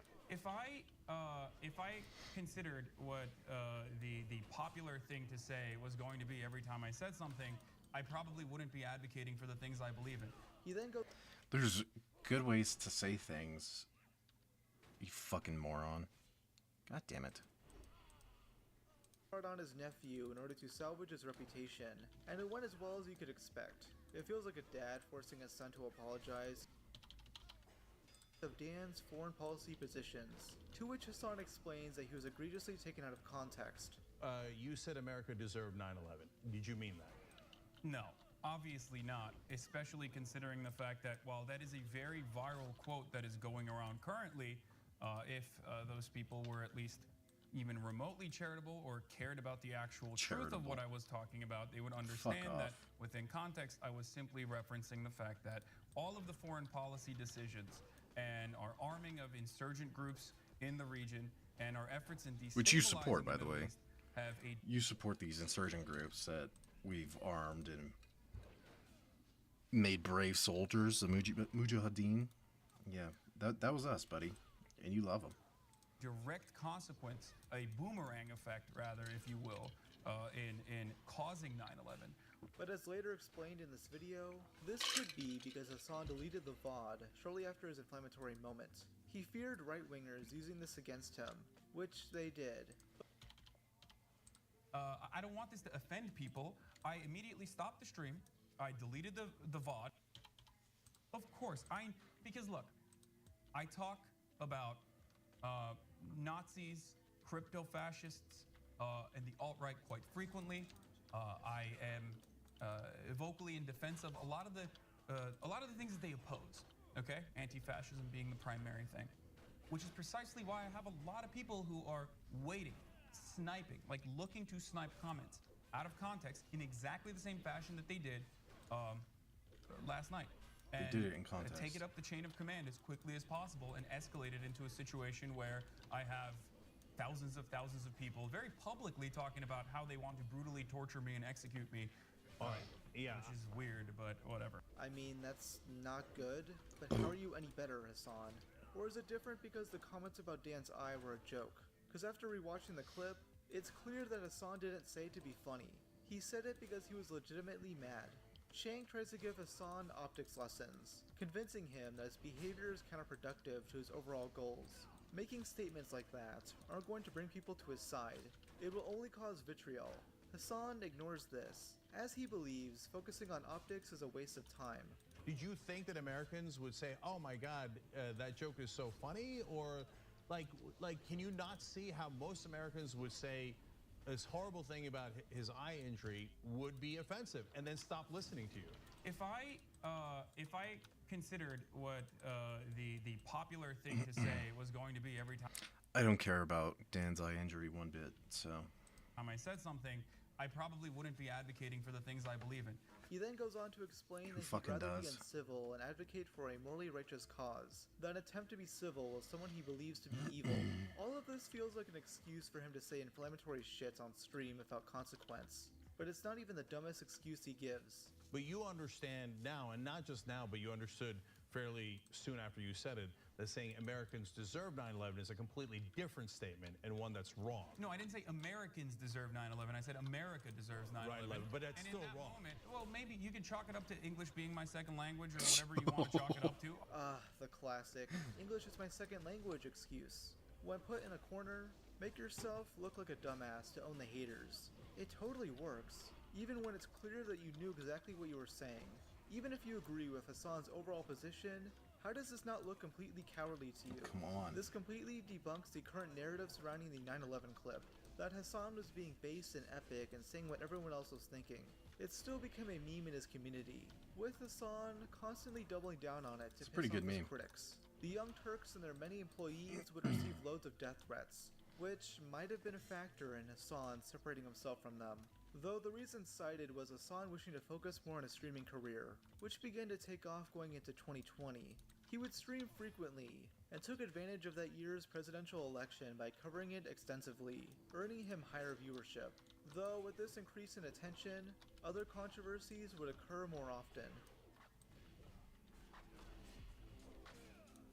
Hassan is the quintessential champagne socialist, someone who publicly advocates for socialist ideals while behaving like a capitalist.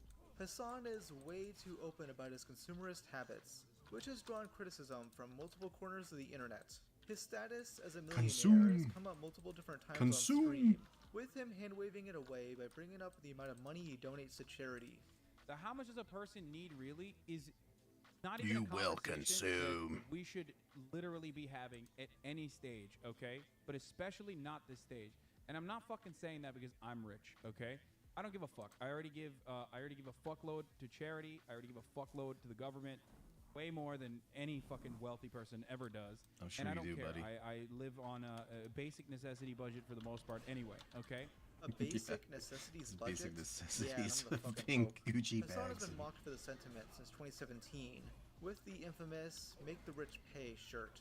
On Facebook, God, that looks fucking horrible. he captioned it, "What would Jesus do?" And even back then, he was getting shit on for it. Love the irony that this was probably made in a Chinese sweatshop by child slaves. Do you think he still owns this shirt? I bet it's still in his closet, haunting him like the Green Probably. Goblin mask. In September 2023, Hassan infamously tweeted, "Landed in Mexico, and immediately got detained by customs for having too many pieces of electronic equipment, for which they made up a number and forced me to pay taxes on it." Many remarked that customs made the rich pay, as Hassan always wanted, and he frantically tried to correct the record after getting community noted. He need ranted that. about it on stream the next day, arguing how unfair it all was. But like, if you want me to pay taxes on exactly how much it is, I can show you how much it is. These are like $100 monitors. What do you mean $1,000? And he's like, well, you can't pull out your phone. You should have thought about that before coming into Mexico. I'm like, okay. This fucking sucks. I'm like, sure, I'll pay your fucking fine, you piece of shit. I fucking slammed the credit card on the table. I'm like, fuck you. All right, go. Here, pay the fucking fine. They print out this paper. It was like 3,500 pesos or something.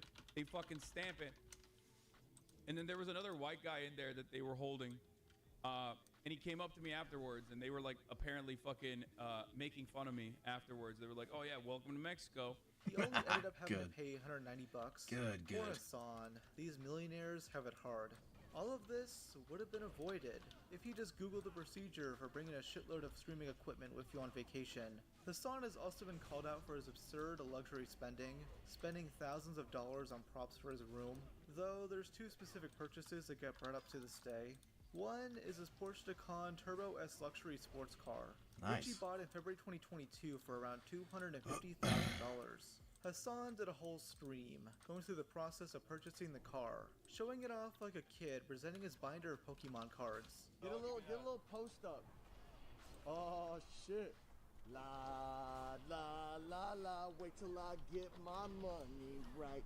Whoa. What do you think I rap for, dude? Does he still Fucking rap for, even like, have it? literally, actually. Rap wars are tight. Though Hassan claims he's doing That'd it be a for cool the car to fans, still have. he's buying this car I for drive that them, shit every day. even though this car is really shown on streams, probably because he can't fit it in his room like all the other props. Bro, this is why I do this stuff, okay? This is why I was like, I might not even buy this car in the end if it's like, you know, too much of a hassle. But like, I literally do this for that. Dude, that's the reason why I do this. 150K content? Yeah, he spent 150 grand on a car so Austin can make a 30-second No, video. literally, yeah, so we can all have fun. That's like- how good he has it, baby. So, no, I mean, I'm not even kidding, yeah, so my community can have fun, like. His community can have fun with. I really hope your community His car enjoyed this purchase? boring 7-hour stream of you buying a car, waiting around for his bank to approve of the purchase, though Hassan isn't able to get a loan on it due to his low credit score. I have Are you fucking bad serious? credit, boys. As you know, Oh. just kidding. It's not bad credit, but it's like not great credit. You know what I mean? Because fucking student loan payments from not 8 years ago, but like up to 8 years ago. Almost. Oh, that hurts. All right, chat, we're gonna play a game, high or low. Freaking Everyone ridiculous, guess. dude. What, high or low what? On your credit score. No, we're not. Yeah, let's Just do kidding. it. He claims it's $650, but I just don't believe him. He ends up having to pay in cash to lease it. Yeah, I don't know about Because 650. these dealerships hate when you pay cash because they make money off the loan. You can still pay cash. I can still pay the lease cash. No, right? I mean, I guess you could, but that's pretty dumb. Well, I mean, yeah, that doesn't make sense. Why the fuck would I do Ask him if you want. No. Can you just pay the lease cash? Yeah, you can. In August 2021, multiple news articles reported on the purchase of a $2,700,000 mansion Hassan bought in West Hollywood. This fucked with the facade Good for Hassan him. trying to build up to that point. Him living in a basic apartment, driving around in a 20-year-old car. I feel so poor watching this, and I live in SoCal. Why? Motherfucker, I live in like a regular apartment, and I drive a Camry, and I'm significantly happier than both of these people, okay? Yeah. It has absolutely nothing to do with opulence. By this point, he had already moved out of his old apartment, and he spends this segment of the stream shitting on an overly big $500 million mansion. This allows him to morally grandstand on the topic, as if he's any better His isn't 5 though. It's 2.7 mil. He's better. according to his own logic. Bro, motherfuckers are literally living in their doo-doo down the street. Like, there's just homeless people everywhere in Los Angeles. This guy built a $500 million mansion, dude. 500 million. Like, insanity. Absolutely insanity, dude. This is like, it's just, there's no utility. Dying alone? Wow, you sound bitter. Considering this is probably your real house when you aren't streaming. How was it driving your Lambo to your poor house this morning? Pretty fucking sick, dude. Hassan has no good defenses lined up for this, so he coined the phrase, socialism is when no house, which has been echoed by his many loyal followers. Complaining about capitalism while being a capitalist. Got her ass. Ooh. Yep. Hassan House. Bad. Obviously, the real criticism is that Hassan is buying an overly large house, one he doesn't need, as he's not required to live in Los Angeles. He's clearly doing it because of his massive ego, not for necessity reasons. During the midst of this drama, Destiny would tweet out these two images mocking Hassan's public persona. Instead of ignoring this like any normal person, Hassan talked about it on stream for an entire hour. Sick. He tries downplaying the cost and size of the Sick. mansion, which doesn't work. One is that, like, it's LA, dude. $3 million is an average house. Shut the fuck up, okay? His house isn't even that big. It was like 4,000 square feet. It's not. It's 3,800 square feet, and it is big. It's the biggest house I have, I guess, been inside of. It's only 3,800 square feet. Get owned, cuck. Though right after this, he starts molding at the amount of memes making fun of him on Destiny's subreddit. This is all funny to me because at the beginning of the stream, he was urging fans to stop talking about it, claiming that Destiny's tweet led to people doxing him. He's like Oh, come responsible on, for, dude. Half of this shit. As if he wasn't already Stop talking doxed about like a this million irrelevant different fucking douchebag. times. Seriously, he literally fucking had members of his community doxing me. So yeah, I think I'm good on that. Oh, Linking fuck. news article doxing. See, like, there's a lot of fucking morons in the chat already. Yeah, dude, that's what I mean. Drawing attention to something and inviting viewers to actively go after you equals doxing. Clown, this chat, I swear. What? Okay, banned. Yeah, so simply reposting a news article means that he forced his community members to dox Hassan. Brilliant logic, my guy. And I'm not trying to dismiss the idea of Destiny doxing someone, because some of his behavior can be described as that, but Hassan is the last person who should talk, as he loves to threaten people with their personal information. Watching you squirm after Destiny's stream is my favorite thing to watch. Here's some money for the best content on Twitch XD. Thanks, buddy. I have your email now, by the way, just for the record. So why don't you just stop fucking sending me donos to harass me for your daddy Destiny with literally your email involved in it? What a fucking stupid thing you just did now. Why would you do that? Why would you donate money to me with your fucking actual email? You absolute idiot. I have your full name now. And this time, if I go to fucking Twitch, it's reasonable because you're literally harassing me. Do you know how many fucking donos I've gotten from Destiny's fans tonight? Do you know how many fucking Destiny fans have sent me their emails tonight? Excuse me. Paying money just so they can fucking shit talk? No. Huh? How fucking brain dead are you guys? Of course. Now these chatters are stupid to Who include their full name cares? in their email when trolling people, but it's an incredibly childish way to respond. The fuck you say to me, you little shit? Threatening them live on stream instead of ignoring them is full-blown retarded, but Hassan loves justifying it. I don't think that just the name is doxing. I think it's just like breaking. How's that anonymity to a not certain doxing? degree, but I don't personally think that it's doxing to begin with. I do understand why it would make people be fearful of like, you know, contributing on the internet, contributing their identity on the internet in any way. Okay. But I don't think it's doxing unless it's identifiable, additional identifiable information. That is I don't think this guy gives identifiable. a fuck about doxing unless it happens to him. A name is He's identifiable. here promoting one of the internet's most notorious doxers. Someone who will gladly show people's addresses and zip codes in videos, which Hassan will watch on stream. His response to getting called out on this is to play dumb. Wait, someone just said, what is this? This guy just got banned. Wait, hold on. What the fuck? Someone just said I doxed. I streamed the address of Dylan Burns. Just said you streamed his addy. Is that true? Why the fuck would that be true? Do you think I know who the fuck Dylan Burns is? Yes, you got mad at him for his coverage of Ukraine because he made fun of you. Just admit that you didn't care about his personal information getting leaked. Hassan isn't just a champagne socialist due to his insane spending habits. It's also due to the inherent exploitation he encourages in his community. Obviously, he farms parasocial relationships off his fans, which incentivizes them to donate heaps of cash into his pockets. But that's incredibly surface level, and there's more specific examples I want to look at. First relates to a now forgotten drama between Hassan and his former YouTube editor, Blake. Blake reached out to Hassan on Discord in June 2019, hoping to be employed by him. On multiple occasions, Hassan had mentioned wanting to hire an editor, so Blake sent him some of his work. Hassan was impressed and allowed him to edit more, giving Blake the false hope that Hassan would hire him full-time. However, when it came time to once again ask directly, Hassan ghosted him. Blake made a Reddit post on the topic, which finally got Hassan's attention. He does rightfully point out that Blake should have been more direct sooner. However, it was pretty well implied that Blake wanted the job. Hassan honestly seems to be the one who isn't direct, as he even admits to being a terrible communicator. He did end up paying the guy for his work. Yes! Damn well know I that won! Have if not for I won the role. Hassan Fuck has yeah. also publicly said that he doesn't pay his editors or moderators, something he mentions during his 2023 debate with XQC and Trainwrecks regarding socialism. Are you paying, right, a percentage or something proportional to the millions that you're making off Twitch, right? Is that something you're doing as a socialist, right? Does that carry over to your Twitch? So No. sure, I believe you for your podcast. To who? To what? To editors, to moderators? Yes. Prove So it. you're paying moderators or head of moderation? No, not editors and not moderators. I do have a compensation mechanism for my moderators.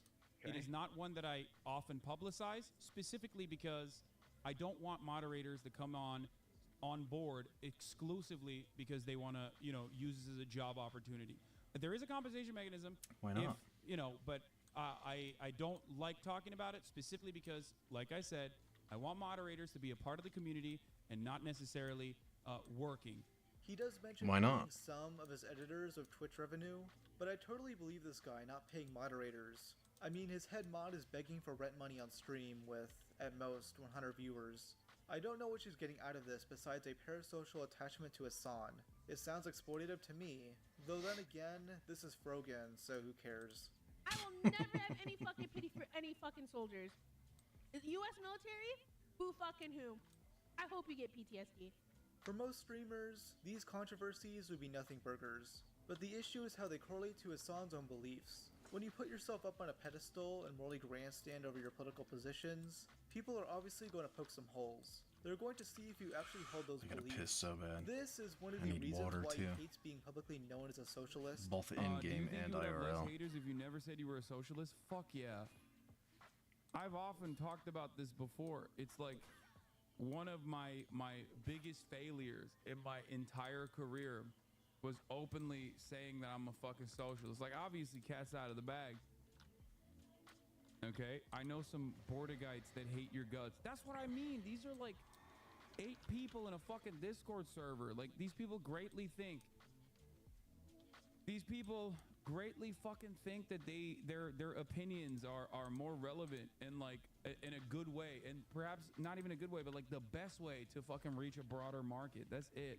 The other reason is possibly due to his goal of radicalizing his Word viewers. slop. To the mainstream media, he tries to appear as a simple social democrat, hiding his true power level so he can suck viewers Oh down shit, the I didn't know pipeline. Theo Von had him on. Just like you said, I do advocate for social democratic reforms, and I do think that in order to develop any kind of mechanism of pushback, a robust labor force that has any kind of, speaking power, any kind of fighting power to strike at the heart of the imperial core where value is generated, I think that in the short term, in order to combat against that, you have to advocate for a much lighter form of propaganda.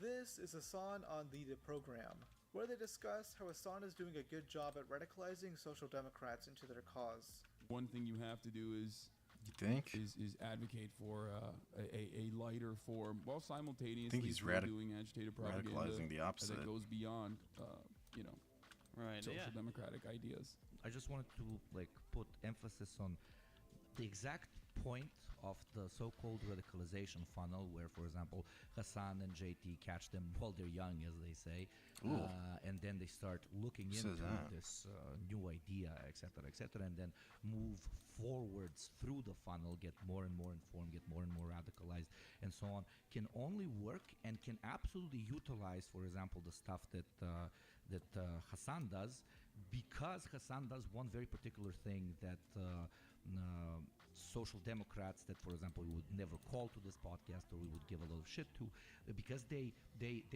cut the funnel from both sides. What do I mean by this? They introduce people to lukewarm socialist ideas, etc., and then they want to keep them there, right? Well, whenever Hassan introduces people to socialist ideas, yes, the lukewarm, not so scary sounding ones, keeping your power levels low, it's hidden, and so on and so on. He does not stop Keep your them power from levels progressing hidden. through the funnel, and These people are delusional. All right, I gotta pee. I gotta pee.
Okay. My little pal decided to come in. Didn't you, Baker? Come here, buddy. Oh, look at you.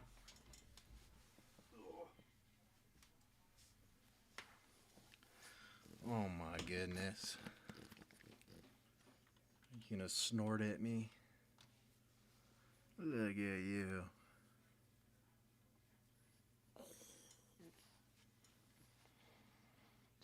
You're so cute. You're such a cute little guy.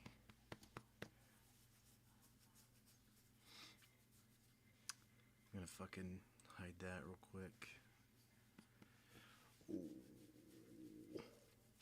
Ooh, look at you. Don't put that arm up like that. Good boy. You're such a good boy. You're getting so much bigger, buddy. And put your fucking lipstick away, you fucking freak.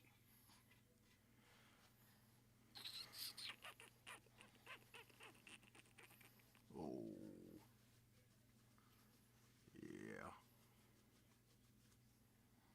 You getting sleepy? Is that feeling good? That making you sleepy? Oh, okay. Go back to your little bed, buddy. Or are you just gonna lay on the floor?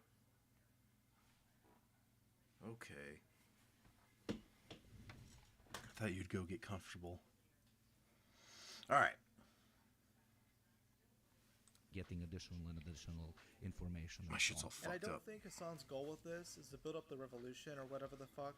This guy can barely keep up control of his own chatters. He's just pandering to a lucrative audience and radicalizing them so they stay loyal.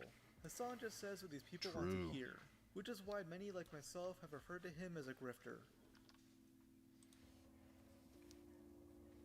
I don't know if he's a Due to Hassan's grifter. socialist beliefs, he doesn't believe in the concept of intellectual properties, meaning he doesn't think people should own the rights to their copyrighted work. He brought this up during an episode of the Leftovers podcast, a left-wing political show hosted by him and Ethan Klein. They were discussing copyright drama related to XQC, and Hassan downplays the situation due to not caring if people re-upload his own work. I think that as far as like rigorous control over IP, I personally don't have it. I don't believe in it. I don't think it's a good What thing. do you mean you don't believe in it? I don't I think understand what that means. You think that people should be able to steal your videos and upload it? Yeah, which is why Fuck. I have. Why? How is that fair to anyone? Might have to cut this short, Do boys. you really believe that? Yeah, well, Ethan, if you literally search Hasanabi, there are 1,000 channels pretty much that literally take everything I have to do cut on this my short. stream and re-upload it I know and that make you, money. No, I know that you don't care. Yeah. But you're talking about like the law. In a perfect world, I don't think, care that much either about what people do with my content. Yeah, But in a perfect world, I think that content of this sort would be heavily subsidized by government subsidies in the arts, in the field of art. You would be subsidized? Everyone, every type of content creation would be heavily subsidized, so that art would not be created for the sake of like speaking to like a real world right monetization. now. Yeah, Holy which is shit. why I'm saying my He's own so fucking idealistic brain-broken. understanding of the world versus what is happening in the real world are two separate issues. He says this because even he knows it's hard to defend.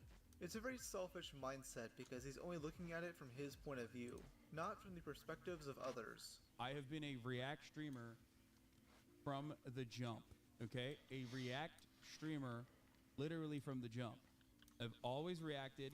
Not only that, but I also do not believe in IP personally, so much so that I've allowed everyone to literally do whatever the fuck they want with my IP. That's why there's like 1,000 different fucking Hasanabi fan channels out there, some of which have hundreds of thousands of subscribers, some of which have literally YouTube check marks, and some of them get demonetized by YouTube. YouTube is constantly trying to get me to fucking take their YouTube is constantly trying to get me to take them down, and I still advocate for them to maintain their monetization. I don't care about IP. Hassan doesn't care about his IP because, well, there's not much to be proud of there. His streams are just 8 hours of him rambling and watching other people's content. And I do mean watching and not reacting, because he barely adds anything insightful to the content he Oh man, is that consumes. me? This becomes incredibly Shit. egregious because he'll watch full episodes of TV shows on stream. When criticized for this behavior, he tweeted out, "Everything is fair use if the copyright holder doesn't care about pursuing a DMCA claim. Be smart, don't watch entire movies. Viacom And Disney stop Channel, 4 new snitching. episodes. And stop snitching." Only 5 hours after this, he got a copyright claim for a previous stream where he watches MasterChef. Honestly, well deserved. Hassan was literally begging for it. I mean, this guy will leave videos playing when he has to take a piss, coining the term chair react. And that man's story. That's what I just did. I paused the video though. Not necessarily chair reacted.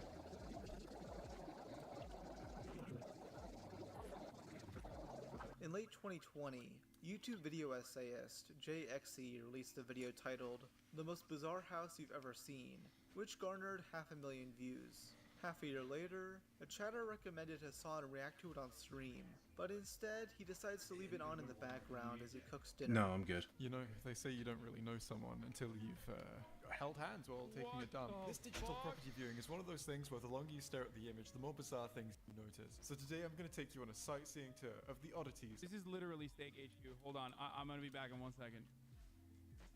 of 8,000 days Oh. Blue Lake Road. That's He fucked leaves up. for over 3 minutes, comes back with food, Oh, and that's eats fucked it for up. another 7 minutes, until finally adding something of value to Jay's content. If we progress past the topless calendars through the hallway I knew he was ripping videos. I didn't know it was that fucking bad. to the final room, we will find I need to understand the mindset of a guy who's like, I need to buy this 2017 topless calendar on eBay. And it does not matter what the price is. I need it. Like, it's got real, you know what that is? It's got real, I type in boobs on Twitter because I accidentally thought I was typing it in on Google Energy. Can one person summon? And then he eats some more.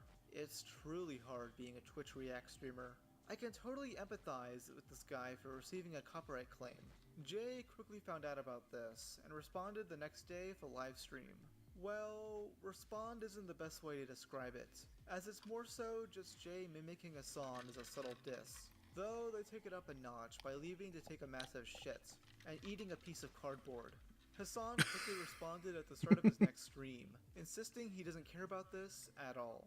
Wait, why does he actually think this is something that's gonna like make me upset or something? Because I don't give a shit. He can literally do that all day, every day, all like. You sound upset. I don't fucking care. You He sound does very agree with upset. Jay's general criticism, but he doesn't intend on changing his behavior, and instead backhandedly insists Jay should steal his content as some form of revenge. But if you're ever upset, and if you don't want to watch, if you don't want me watching your stuff, I will gladly never watch it. I'm really sorry. I apologize. Okay. But another thing you can do, you can take my 10-hour stream, 10-hour broadcast, and make clips out of it, and post it on your own. Oh my personal God. YouTube page. It's a free editor. And then if you can even change the YouTube page to make it seem like it's the Hasanabi YouTube page, like Hasanabi 2. Hasanabi's receding hairline. Hasanabi's hairline is fine. React Lord.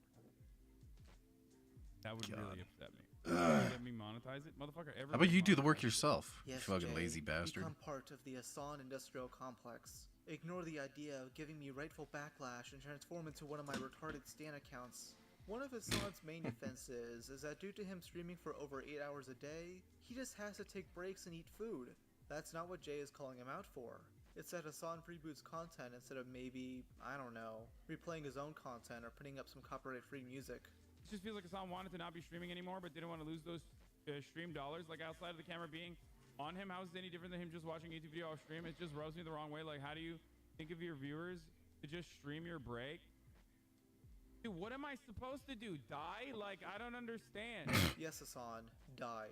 That's seemingly the only way that this problem gets solved, because he'll never stop doing this. Hassan's fans would end up spamming Jay's comment section, calling them out for farming drama and being a massive crybaby. So, Jay would end up releasing a video on the subject in February 2022 titled Hassan Piker, Jinx, and the Issue of Reaction Content. In it, Jay lays out what makes good reaction content, while comparing that to bad reaction content that's extensively freebooting.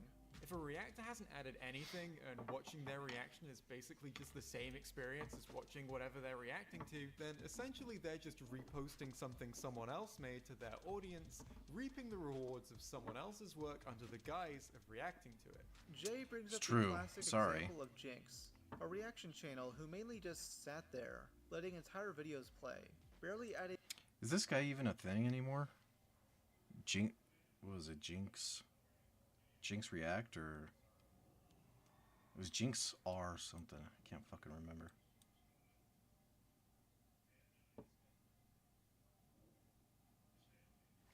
Anyway. Anything at all. Well, besides his cool bucket hats, Jay compares this to how Hassan does reaction content, though at least Jinx would shout out who made the video, and link to them at the top of his description. Hassan would go out of his way to not shout out the That's creator, nice. which he technically doesn't have to do. Jay doesn't care if he does, but it clearly shows an uncaring attitude that Hassan has towards video creators as a whole. When asked about it back in Maybe I'll July do that. 2021, I'll start Hassan doing that. got pissed. Show their fucking channel name, dude. It's not a big deal. No shit, dumbass. What kind of a fucking baboon are you? Like, do you think I disagree You get with so that? fucking angry. Why do you? Oh god, I fucking despise these dipshits, dude. Yo, I swear to God, dude. I swear to fucking God. Like, just such a fucking dingus, dude. Just show their channel name, dumbass. How is that so fucking hard? Like, what is this attitude that you have? You stupid fuck. Yeah, I know. I agree. But What kind of, like, Are you doing that? like, you make it seem like I purposely was like fucking hiding it or something. It was literally on my screen for like a fucking hour, you idiot. Jay also debunks the whole mindset behind He gets so react mad. harder, It's a fucking phrase funny. coined by Twitch streamers to simplify criticism against them.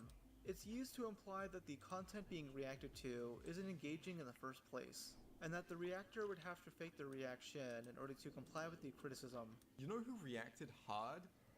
Jinx. It says gullible on the ceiling. Oh, so you stole my lungs. In his videos, Jinx was always laughing and smiling and soy-facing. He very clearly demonstrated a strong emotional response to the content he was reacting to, and people seem to forget this. All the same problems that apply to these modern Twitch streamers also apply to Jinx's Oh, content. hell yeah. If Hassan had been grinning from ear to ear for the entirety of his reaction to my video, that wouldn't have fixed the issue. Summing up the criticism as react harder does make it sound unreasonable, because saying react harder would be unreasonable. But summing it up as contribute something would be a lot more accurate. My man said, contribute something, man. Make your reaction stream a meaningfully different experience to watching the original video. Instead of making a proper response, Hassan just blocked Jay on Twitter. He also made this tweet of a Myth of Consent meme, which mainly referenced another drama happening at the same time. You see, another man entered a discussion and completely ruined the momentum Jay had built up. Dark Viper AU. It's 14 pages! Dark Viper is a complete nutjob whose extremist views regarding React content made the topic incredibly toxic. He even made a comparison between React streamers and rapists, which most people clowned on him for. Jesus. And I'm sure by simply mentioning How can him you this even way, compare the my two? comment It's section hardly will be even completely comparable. flooded with his ravenous fans defending What his the honor, fuck? arguing what Just because your content gets watched, it's equal to fucking rape? These people are absolutely fucking delusional. Holy shit. What happens to the internet that just makes these people so fucking delusional? God damn. Dark Viper is completely sane and worth listening to. Why can you not stop lying? Please stop lying! Holy What is shit. wrong with you? While Jesus covering Christ. the Dark Viper drama on stream, Jay's name came up, and Hassan does state that he shouldn't have watched their video. But instead of leaving it at that, Hassan rants about Jay continuing the drama. He doesn't understand why Jay did that, and instead chooses to slander a bunch of people. Since then, he made a video. Oh, the Son Piker fucking formula. Get mad, start slandering, make up bullshit about him. It's a good fucking, Or they good made a avenue. video. Afterwards, they had like a bunch of fucking Nazis in the kill stream Oh, yeah. get together There and you do an go. 8-hour reaction to my entire stream. I think it was an 8 or 10 hour fucking podcast that they did on that. Okay? And I apologized back then. And they held on to the grudge. And then they made another video now. Another video a year later. Yeah, the Nazi podcast Jay went on was just EFAP. And the funny thing was, the episode Jay I don't know went what that on is. had I don't know nothing what to do with EFAP Hassan is. at all. It was just an episode where they play Lego games and talk about movies. The episode Hassan is thinking of That came sounds out like a week fun. later, and didn't feature Jay as a guest. Hassan is calling it a Nazi podcast because Sargon of Akkad came on to briefly shit-talk Hassan. Like, Hassan Piker seems to have no internal monologue at all. He just seems to have this one monologue that's going on, whether it's in Do his this head one. or without, you know, like, it's just the thought process. And Hassan has no sort of meta-identity in the world, right? The He doesn't world have is funneled through Hassan Piker's consciousness as far as Hassan can see, and that's turned him into, like, Twitch's Saddam Hussein. It's... Twitch's there Saddam were mad Roman Hussein. emperors who were more Jesus compassionate and Christ. merciful than Hassan Piker is. Like, it's genuinely like shocking. No matter what you think of Sargon, he's not someone I would think of as a Nazi. In fact, Sargon is an enemy of the kill stream, the Nazi podcast Hassan compared EFAP to. Hassan is clearly doing this as a weak form of guilt by association, trying to smear Jay instead of actually responding to their video essay. Hassan has continued to produce shitty reaction content. His but typical. this controversy with Jay always manages to come up. The initial response, the first ever React game, when people were getting mad at me because, like, I would have the chair on, and while the videos were playing, totally fucking fair and valid. And for the past multiple years, that's not happened on my broadcast. Like, there are instances where I get up to Right. pee, but it's usually during a video that's playing that's like from a friend or from news and commentary. How does that make it any It's better? Only for like 30 seconds to a minute. Yeah, no. Yeah, Hassan shut up, still you does fucking that. idiot. Even with videos from random people he doesn't know. Here's an example from a few months ago. Anyway, here, let's look at the meme, the meme analysis of the casings and stuff. I'm gonna go pee real Charlie quick. Kirk's life was engraved with a 12-year-old furry bashing meme. Notice his bulge. Ooh, woo. What's that?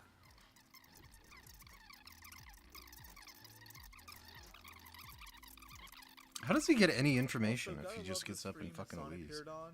It's him dick sucking Bad Up Anada while Noah Samson watches in the cuck chair, wearing his maid outfit. It's the perfect encapsulation of the modern online left. Hassan also claims he apologized to Jay, which never fucking happened. And I think his point was valid. In that Yeah, and your I reaction to that apologize. video By the way, wasn't- that's another thing. I literally apologized to that person instantly, and then they basically like quintupled down and like did this like 8-hour broadcast with a bunch of like random fucking slop tuber commentary people, and I was like, what the fuck? I think this guy's just like trying to farm drama out of this. At the end of the day, Fuck Hassan yeah. doesn't give a shit about copyrights unless it benefits him. He has no firm stance on any of this, and will change his mind at the flip of a switch. During the Dark Viper drama, this guy even threatened to take down Clips channels who said mean things about him. Yeah, I've been noticing it's been hella toxic. Even clip channels are being annoying and commenting in the description on how you're wrong. Why are they clipping me then? Because you're fucking stupid. If my own fucking clip channels are clipping all of my videos to make money, why are you fucking clipping wrong information then? If that's the case. And then fuck you, dude. Don't make me DMCA your bitch asses. I will destroy the Hasanabi Clips industrial complex. He's gonna do- I will make Now he what cares Russia about- is doing to Ukraine. now he cares look about like his little copyright. kisses to the Hasanabi Clips industrial complex. Do you understand me? Motherfuckers are literally posting my YouTube videos from my fucking Twitch, stealing this shit because I allow them to, so they can make money off of it, just to make me look fucking bad or shit on me. What the fuck is this? I don't It's care not about hard to copyright, do, buddy. guys. You can re-upload my content all you want, unless you criticize me. Them's the rules. Hassan has perfectly fit himself into the male feminist, nice guy stereotype. Openly leftist, long hair, having a mold at one point, bushy mustache, softly painted nails, and a fake, soft persona. Hassan wants to be one of the girls, which is why you see him constantly doing these self-humiliation rituals. He's gotta appeal to the girlies and make them feel safe, overcompensating for the amount of roid rage inside him. Dude, I would too. That boss sucks. I hate that boss.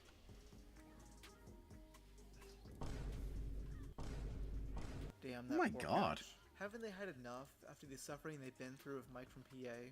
Despite desperately trying to change his public persona, Hassan still acts like an overgrown frat bro.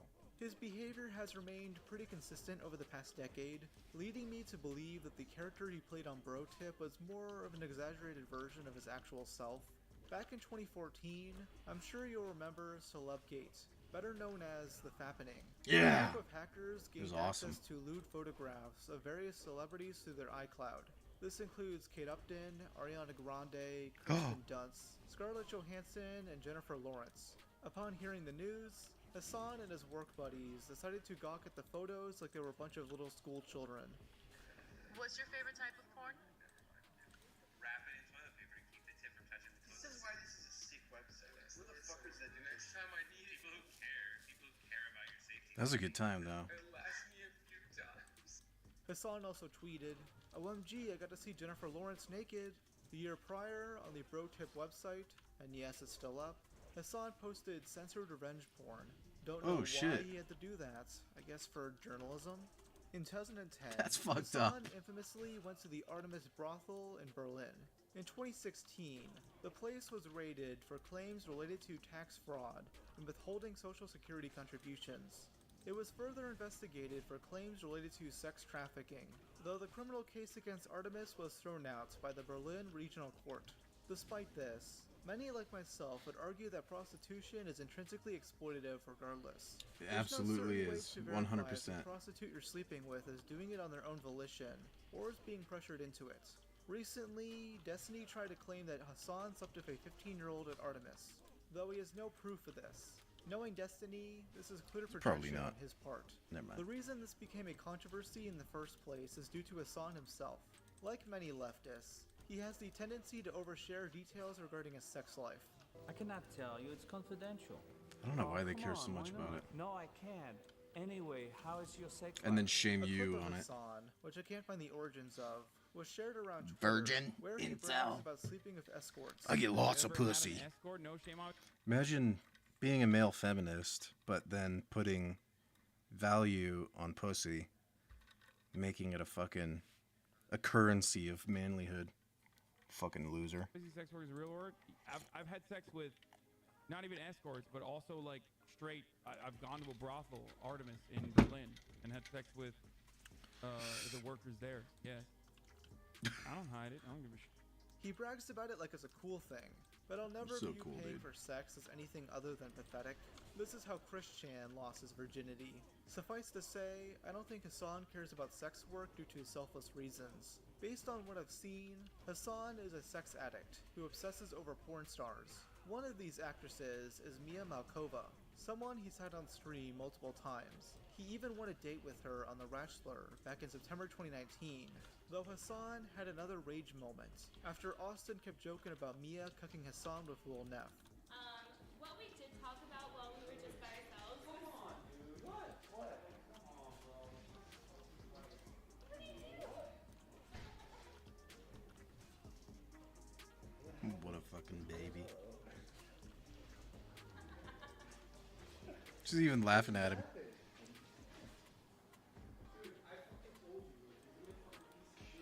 Wait, maybe turn the stream on. Yeah, He let's just got kill serious. that. No, I think Hassan then went to Twitter to whine about being the butt of the joke, which only made things worse. That's During fucking the early days of hilarious. his solo career, he met Janet. When you go and whine about being the butt of the joke, that just makes it even more solidified and funny. Like, it's not gonna let up. Nobody's gonna say sorry. They're just gonna make fun of you even fucking harder. Griffith, a porn star who Hassan claims appeared on The Young Turks. They'd stream together on rare occasions, with the topic of sex always coming up. Partially, I'm terrified course. because like I feel like you're gonna reveal some information about what I'm packing, and that's why like I know that everyone is like I know that everyone is like secretly asking questions, mostly because they want to learn like what the genuine preference of like people are, or what girls preferences are. But also, yeah, see how many people fucking freaked out as soon as I said that. Hassan be packing, expose him. Destiny's dick is on the internet already. Time to size up. What the fuck? The two seemingly had an on and off relationship. hanging out together between 2018 and 2020, even attending the Pornhub Awards together. She soon Good started God. ignoring his messages, and instead of leaving her be like any normal guy, he called the cops on her to perform a wellness check. Genuine question, why did you choose to call the cops instead of another type of wellness check service as a safer alternative? I did not know. At the time, I did not know. That's it. It's as simple as that. I mean, I did know that there were risks involved with it, but... He knew the risk of doing this, but he's a petty piece of shit who can't stand the idea of a woman ignoring him. Janice would soon tweet this out, confirming what Hassan did. He called the cops on me when we were dating, and has avoided my attempts to privately talk about it. I'm not a fan of doing this publicly. Holy we shit. share a lot of our audience. I didn't need the I didn't know about wellness check, this. by the way, and I can't escape him online That's fucked up. because of the nature of the leftist internet. I'm not trying to cancel him. Just please leave me out of it. Apparently, Hassan made it seem like she was going to hurt herself, which she denied. I wasn't suicidal. I did not imply I would take my own life or ever harm myself. He called against the advice of my best friend, and he only lived 12 minutes away from me. I have called 911 for an overdose before. After actually exhausting all other options, he did not do that. She later showed evidence of her friend's messages, though these tweets are all deleted now. Hassan's friends are all aware of his promiscuity Holy because shit. he loves bragging about it to them. Will Neff once mentioned during a roast that Hassan would kick people out of his house to fuck strippers. Hassan is like family to me in that he has kicked me, his brother, and his mother out of his house to have sex with strippers. That's not a joke. Hassan is the cause of...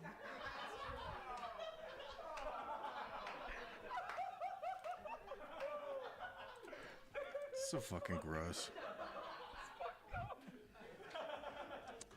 Hassan is the cause of more abortions than incest. Ludwig also mentioned playing a game with Hassan where the two had to mention their body count. At that point, Hassan had lost track. 4, my number. And the same time I yell out 4, he looks back at me, he goes, I don't actually remember, I lost count.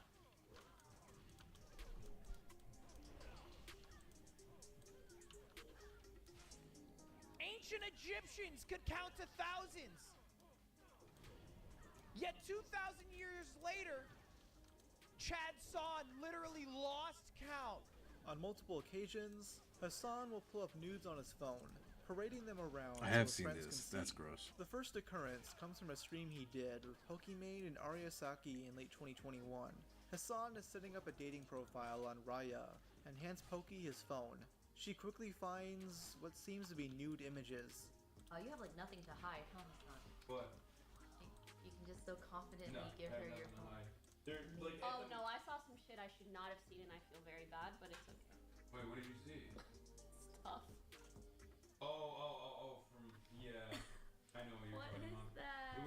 If it was recent, then yeah.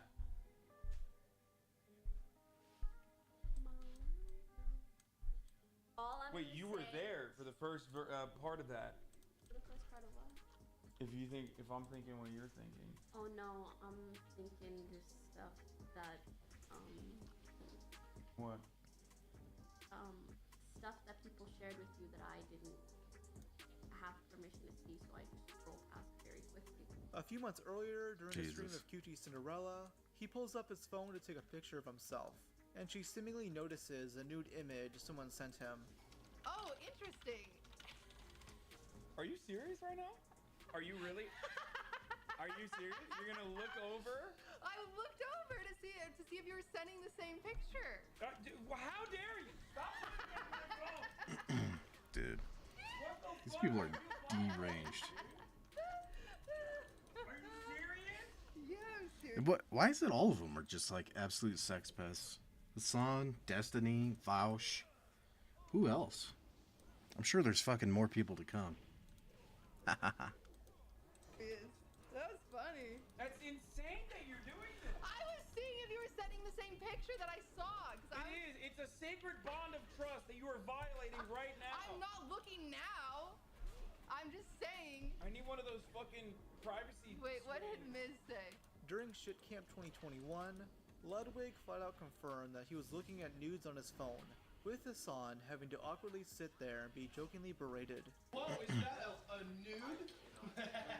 So was it? What was the score like? 1, 2, 3, 4 against 1, 2. In his face, it was a nude. Big knockers? No, it wasn't. Did she have nipple piercings? I'm just wondering. They were small knockers? She didn't? Okay, no. That was They're great. all just deranged sex pests. Ms. Kip All describes of them. something similar happening in May 2021 during ShitCon, saying that Hassan is looking at nudes from Snapchat. So, I'm with Hassan, and I'm not kidding you when I'm saying this. He's browsing his phone like this on Snapchat, just clicking random people, and they're girls, and they're all naked. And I'm gonna be real with you, they're all hot. They're all like 8 out of 10s, 9 out of 10s, 10 out of 10s. And it's not like they're just saying like, hey, like, you know, you could find out more at my OF. They're all saying like, what are you doing tonight, Hassan? Hey, Hasi, how's it going? What are you doing tonight? Are you in Texas? Are you still in Texas? Are you in LA? And he did it 5 or 6 times, and with no reaction, he's like, just going through like that. I'm like, are you fucking serious? God damn. I told him not to fucking mention this, dude. A demon, like a literal demon, dude. He can't help it. Like, he can't help himself. He just has to farm content. I literally told him not to mention this. He's such a dick. It's fine. It's whatever. I mean, I've talked about this before on stream. Who cares? These are 100% fans of Hassan's. During the previously mentioned Cosmopolitan interview, he even pulls up Snapchats, and the first snap he opens is a nude image with the caption, "I'm sure you have hot girls throwing themselves at you all the time, but I'm a huge fan of TYT and love all your work." Oh. The interviewer even says that Good 70% God. of the photos he gets from fans are nudes. Stop gooning Hassan, it's too much.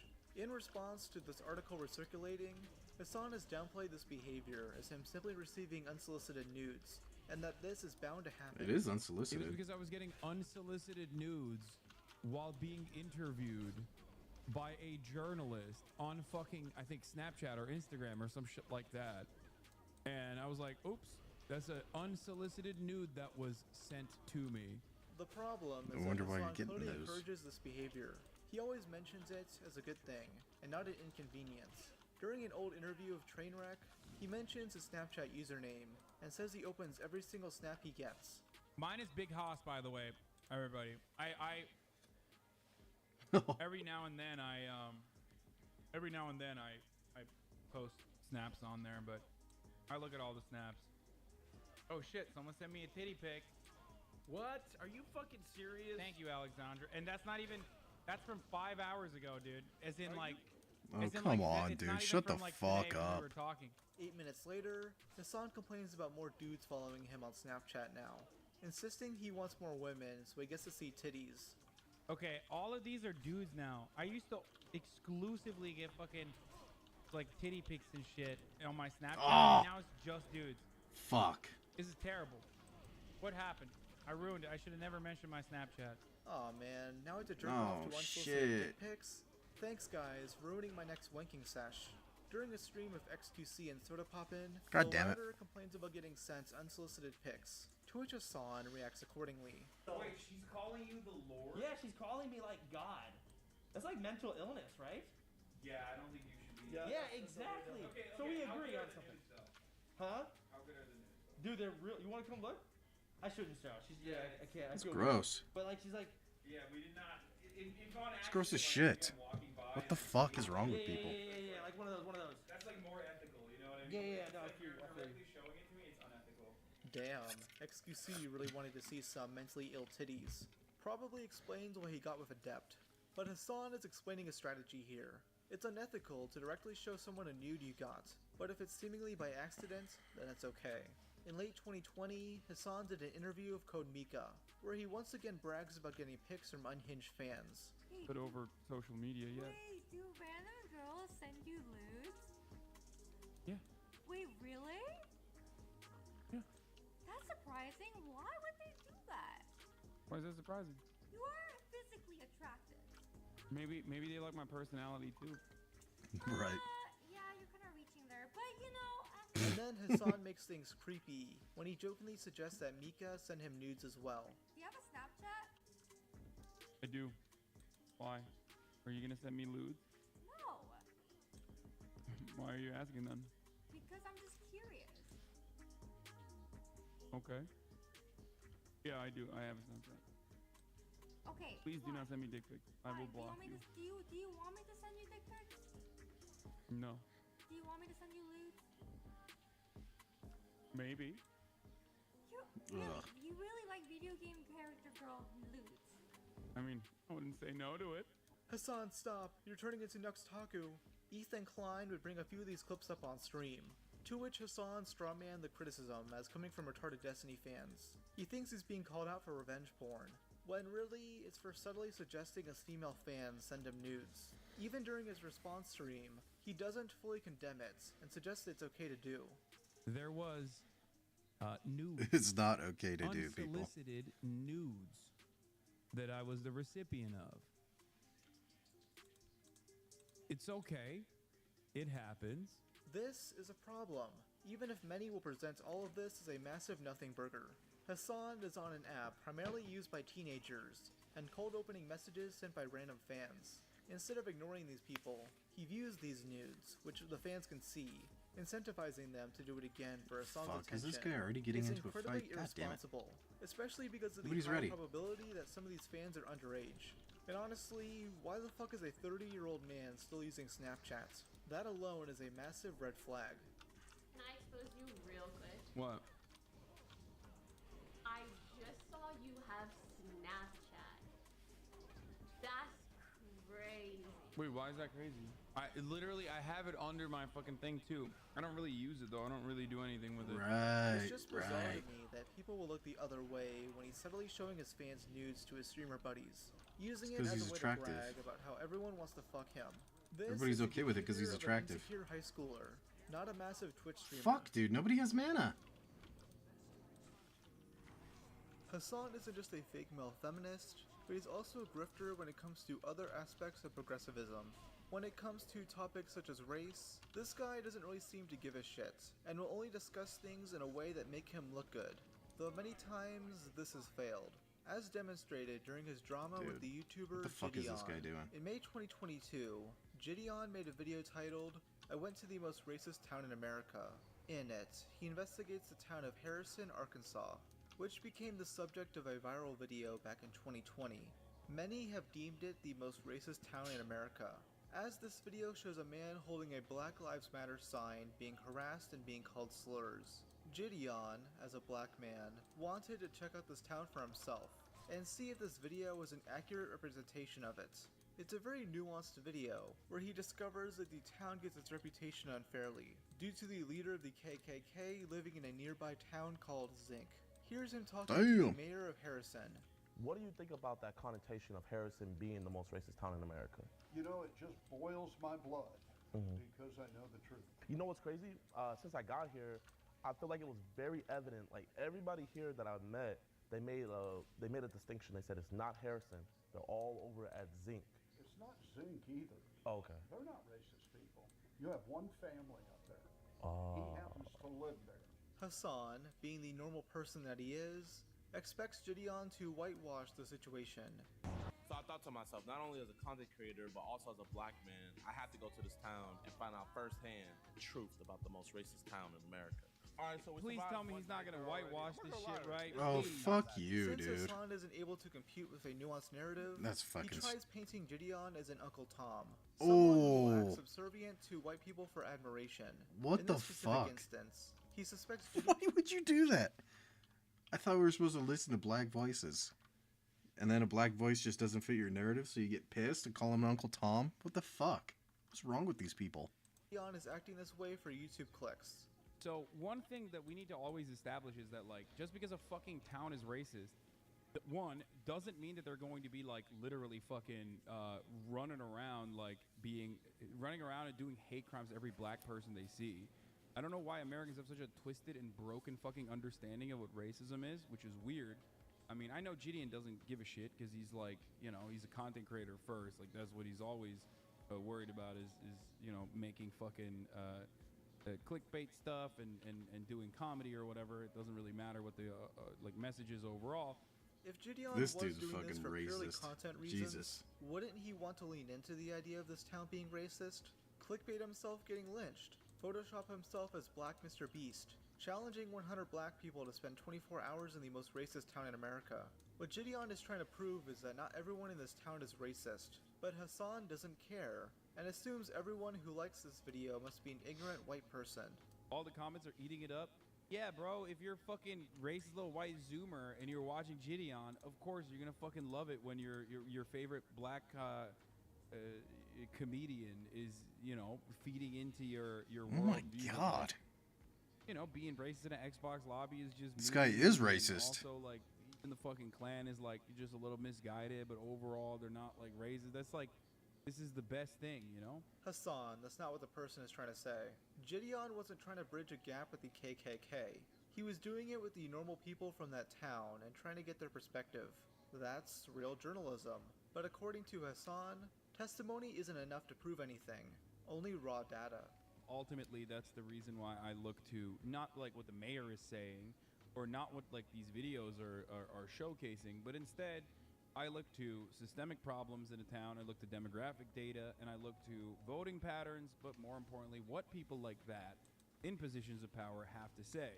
I'm gonna call bullshit on that. Yeah, this that guy does was not soy fucking facing happen. over that original video because it was easier to build a narrative on. What is he trying to do? Because it's He's trying fucking to get easy to fucking dunk. killed, by the way. A Like, quick and this is easy dunk. This is braver than the troops, okay? I'll just say this right now. What he's doing is, sometimes we use that as a joke. They say like, oh, this man's braver than the troops. But like what he's doing is literally just straight up putting his life on the line without any sort of... Jesus Christ. Anyway, I'll be right back. I don't know how long I'll be. Probably less than 10 minutes.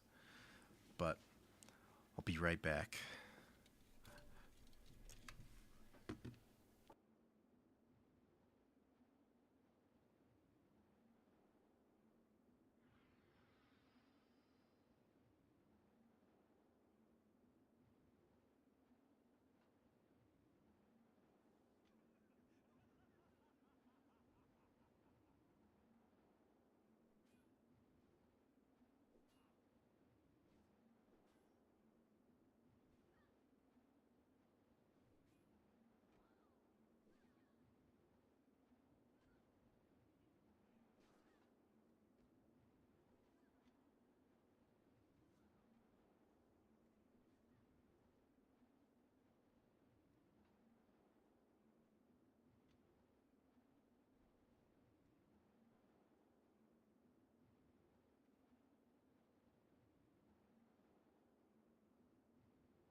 had to go get myself a snack and some juice. Drink cranberry juice. It's good for your kidneys, boys. Good kidney health. Protection Good for or you. Kevlar or anything, or a utilization of disproportionate use of force against like Also had to get a Slim Jim. a group of individuals who've declared enemy combatants. This guy is literally just straight up putting himself out there. No guns, no nothing, just his body. Gideon was rightfully pissed, seeing that Hassan was patronizing him over a subject that means a lot to him. How you gonna tell me in my 21 years of life Which one's Cathedral? I don't know what racism is? And just because I didn't push a narrative of a 3-minute video that was showing people saying racist things, and since I didn't push a narrative of, you know, black people being victims of racism and everything, and I actually showed the good of a town and stuff like that, I'm not smart enough, or I don't understand, or like I completely missed the mark and stuff like that. I could have died while I was out here, but I risked my life because I wanted to actually see it for myself instead of letting a video dictate my opinion. A 2-minute video at that. I'm not gonna let a 2-minute video dictate my opinion of an entire town. Hassan is obviously not going to go to that town himself. He'd rather just stream from his comfy mansion and promote specific videos that fit with his narrow-minded worldview. He doesn't care if someone of a different race has a different perspective. He'll just demonize you and discredit what you have to say.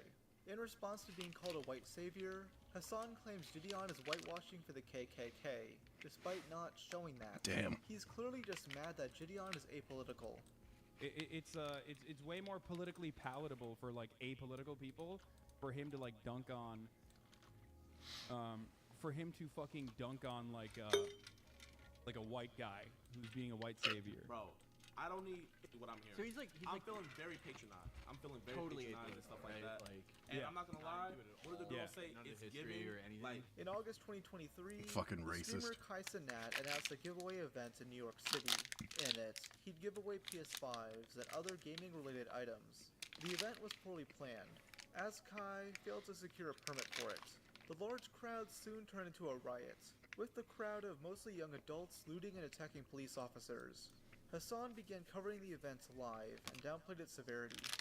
Nah, this ain't right. People getting jumped, cars are getting broken into, businesses are straight looted, all because Kai Cenat wanted publicity, shaking my head. Wait, what?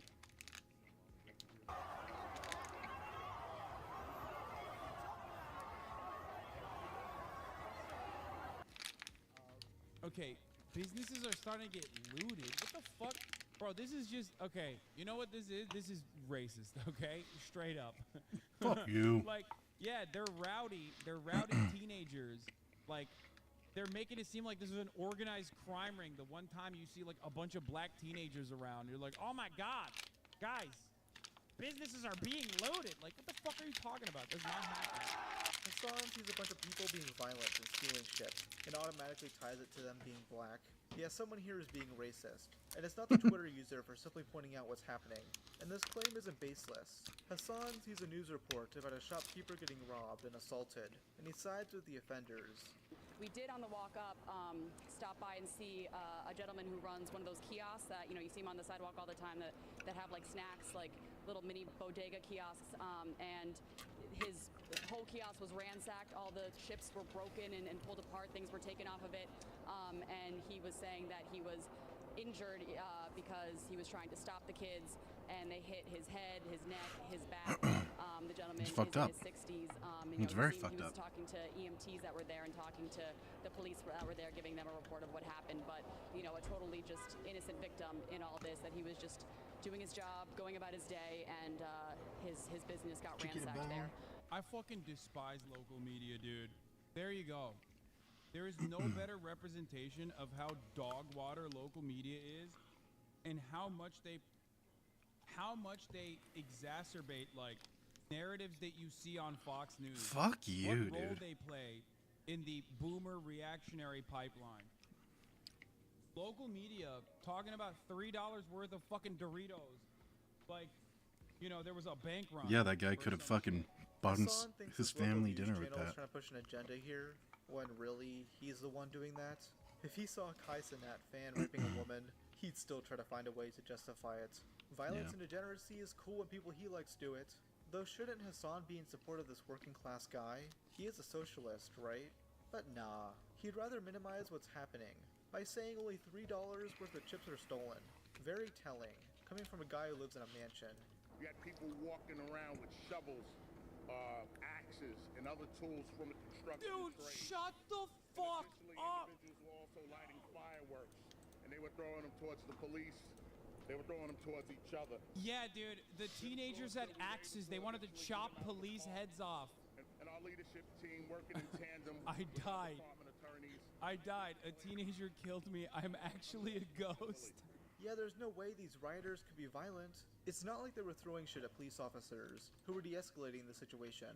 Let's check on how the dispersal is going, because it is ongoing and our crews are positioned. This is video from earlier, to be clear, but Checky Becker... Holy shit. Oh no, a cop got hit in the face with a fucking water bottle, dude. Drop a nuke on him. He's trying to joke about the NYPD being violent, but only a minute earlier, he was praising them for how good of a job they were doing. Now, do I think it is irresponsible? Do I think it got out of control? Absolutely. But let's be fucking really clear on this, okay? At first, due to fears that there would be additional commotion that would actually harm a bunch of people's lives, they didn't do a lot of like pushing and you know, tear gassing or anything like that, which was good. They were handling the crowd decently well.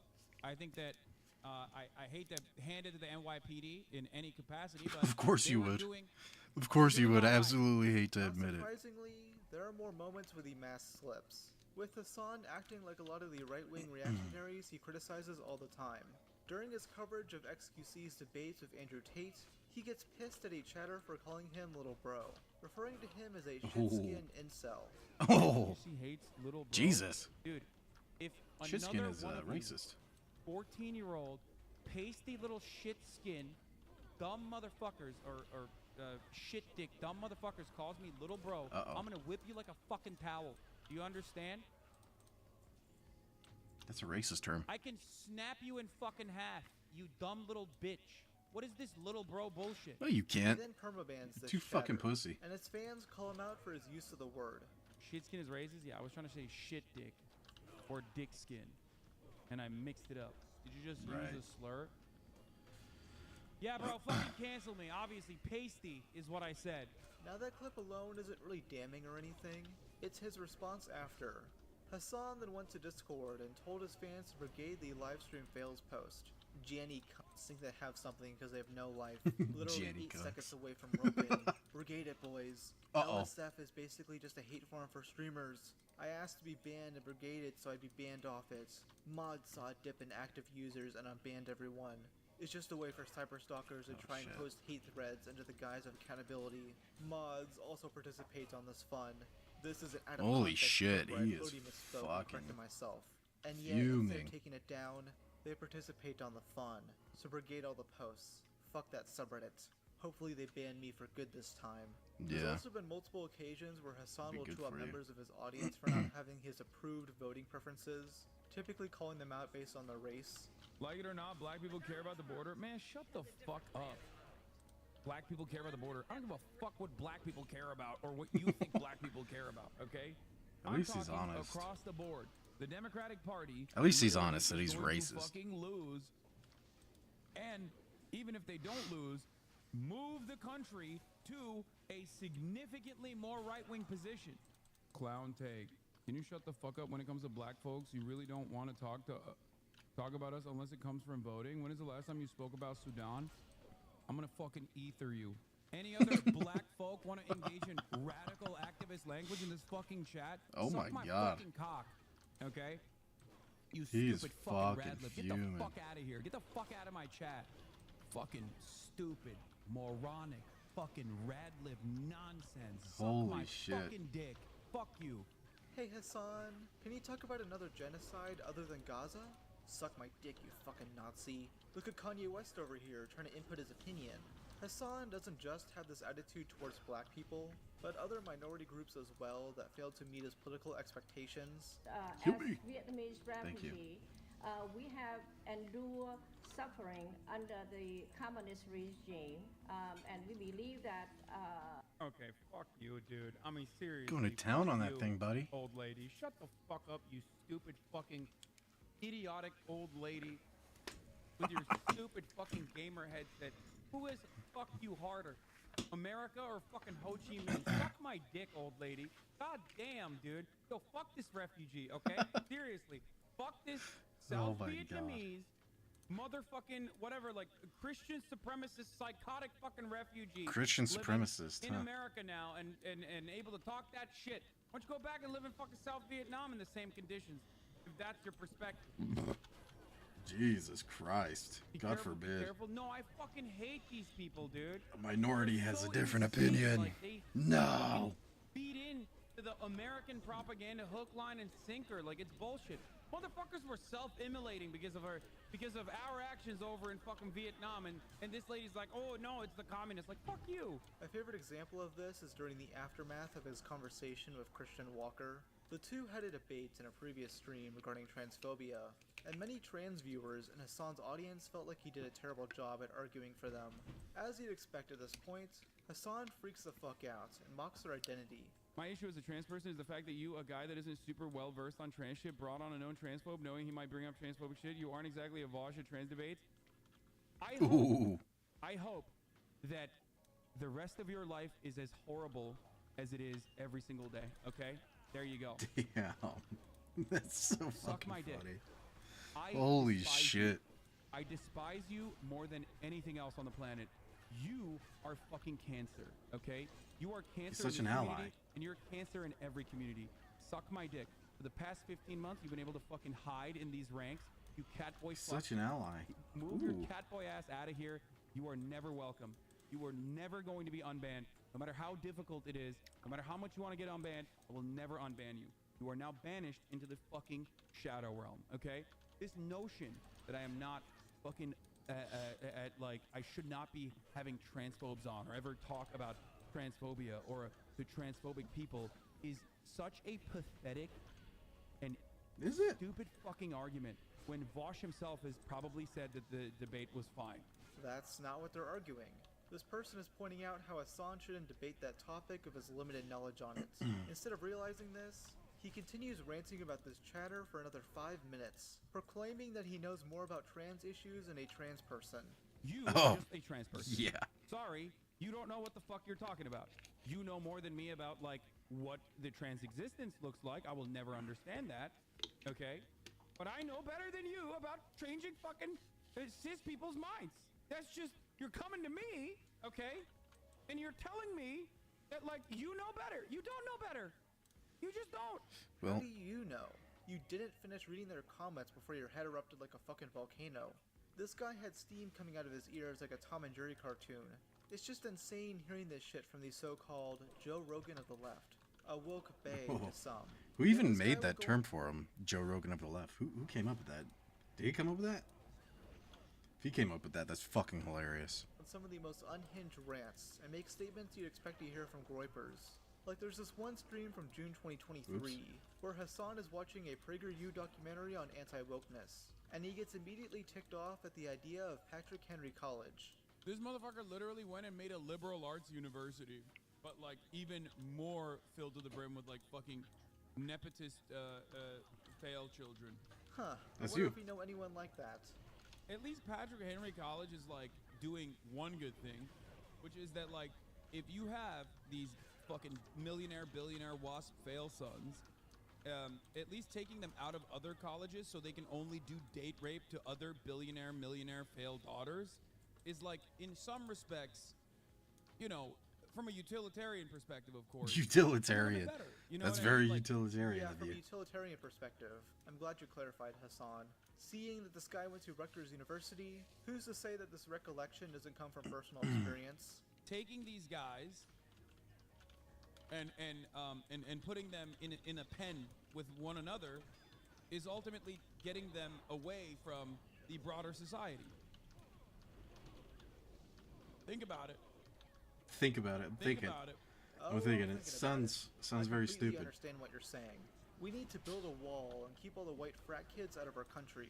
Sure, it'll cost millions, but it's worth it. We'll So I make don't them have to pay see for it. Hassan ever again. In December 2021, Hassan got into one of his most well-known controversies, the Cracker Saga.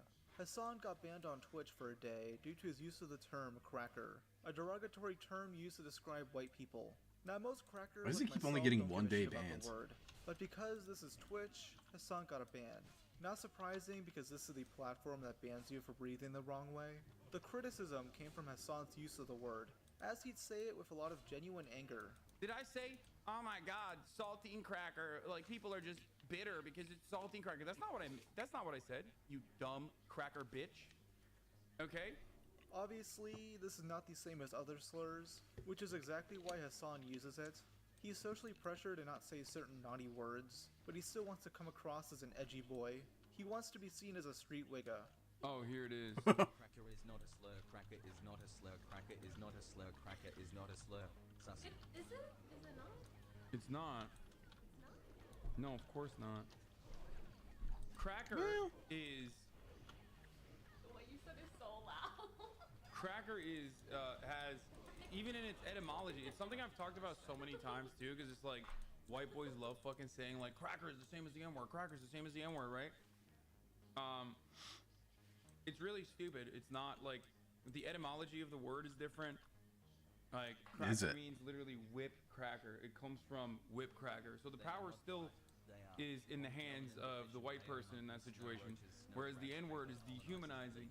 It's all very cringe, though Hassan continued to double down during the backlash. This is where Sam Hyde comes into play. Oh, Sam hell is an yeah. incredibly controversial right-wing comedian who at the time was gearing up for a comeback. He saw this drama as an opportunity, releasing this short video where he challenges Hassan to a boxing match. Hassan, there's $1 million prize pool. There's $1 million. Authorized, legitimate. Your people can load up the wallet and verify that it's there. We will sign a transaction to prove it, okay? We can do this with cameras, without cameras, whatever. But Hassan, you're gonna fight me. You are going to fight me one way or another. I don't care if I have to break into that nice house of yours. You're gonna fight me, son. This fucking guy, this donaire meat shaven, cologne wearing, where did he get his jewelry from? Claire's, etc.? It's not that it's challenging gender norms, it's that you have no swag. Okay? I could paint my nail. If I painted my nails and wore women's jewelry, I would still have swag. You don't have swag. You have gwag. Sam goes on to accurately predict Hassan's response, to ignore and downplay the offer. Hassan's moderators were also banning posts on his subreddit talking about the offer, leading Sam to make a second video where he more than doubles his offer. Is he allowed to use a knife in the fight? I would let him. I legit would. I seriously would. I would give him a knife, because he's gonna get cut with it more than I am. I would absolutely let him use the knife. I would let him use kicks. I'd let him use headbutts. I'd let him use elbows, because I'm gonna do that anyway. Whatever. Knife kicks. Knife kicks. Sam would continue to push this fight, even trying to get the YouTuber iDubbbz to set it up for his charity boxing event, Creator Clash. Instead, Sam settled on a fight with the musician I Am Thompson, who he managed to beat in the third round through a I don't total even know who that knockout. is. The fight took place during KSI's 2 Fights One Night event, where Sam showed up as a new persona called the Candyman. The Candyman is meant to be an Irish boxer with a love for poetry and sugary sweets. First I'll gingerly ginger snap his candy-coated pretzel arms in half. Then I'll buttery pop gumdrop smack him to the chocolatey canvas with a slap. In the marshmallow ring, the ropes look like Twizzlers. Body shots to my jelly belly merely give me a snicker. Cookie cups and candy canes, sugar plums galore. The candy man with Sour Patch fists will knock you clean to the floor. Upon winning his fight with Thompson, Sam dedicated his victory speech to Goddamn. Hassan. Have you got anyone you want to call out in the heavyweight division? Oh, you know it, lad. You know that, Hassan Piker? I'm coming to kill you! In Los Angeles, at your house! Or in the ring? No, in real life. I'm going to stalk him and become obsessed with him, and wear his makeup, and his dresses, and use his skin as a coat, like the ancient Irish did. Well, That's your winner, Sam. It was a pretty good call-out Many speech, like honestly. the idea of It was Sam very fighting good. Hassan, as both men are around the same height, similar weight, and it would give Hassan the opportunity to punch someone he believes is a Nazi. Upon hearing the news while streaming, Hassan's tone changes. He's visibly upset and tries cooling the situation. You got called out, the Candyman, bro. They're talking about you on the KSI fight. That's probably why you got the extra 5K. Oh, that's what happened. Yeah, bro. That dude is gross as fuck. I'm not going near that motherfucker. No free clap. Pussy. Don't care. You know, have fun. Absolute the issue pussy. Is that instead of ignoring this, Hassan continues to read chat, searching for validation. He then sits there silently for an entire minute, thinking what to say next before moving on. Watch the clip? No, fuck no, dude. No, I'm good. I'm good. We're done. So fucking weird, dude. Fucking pussy.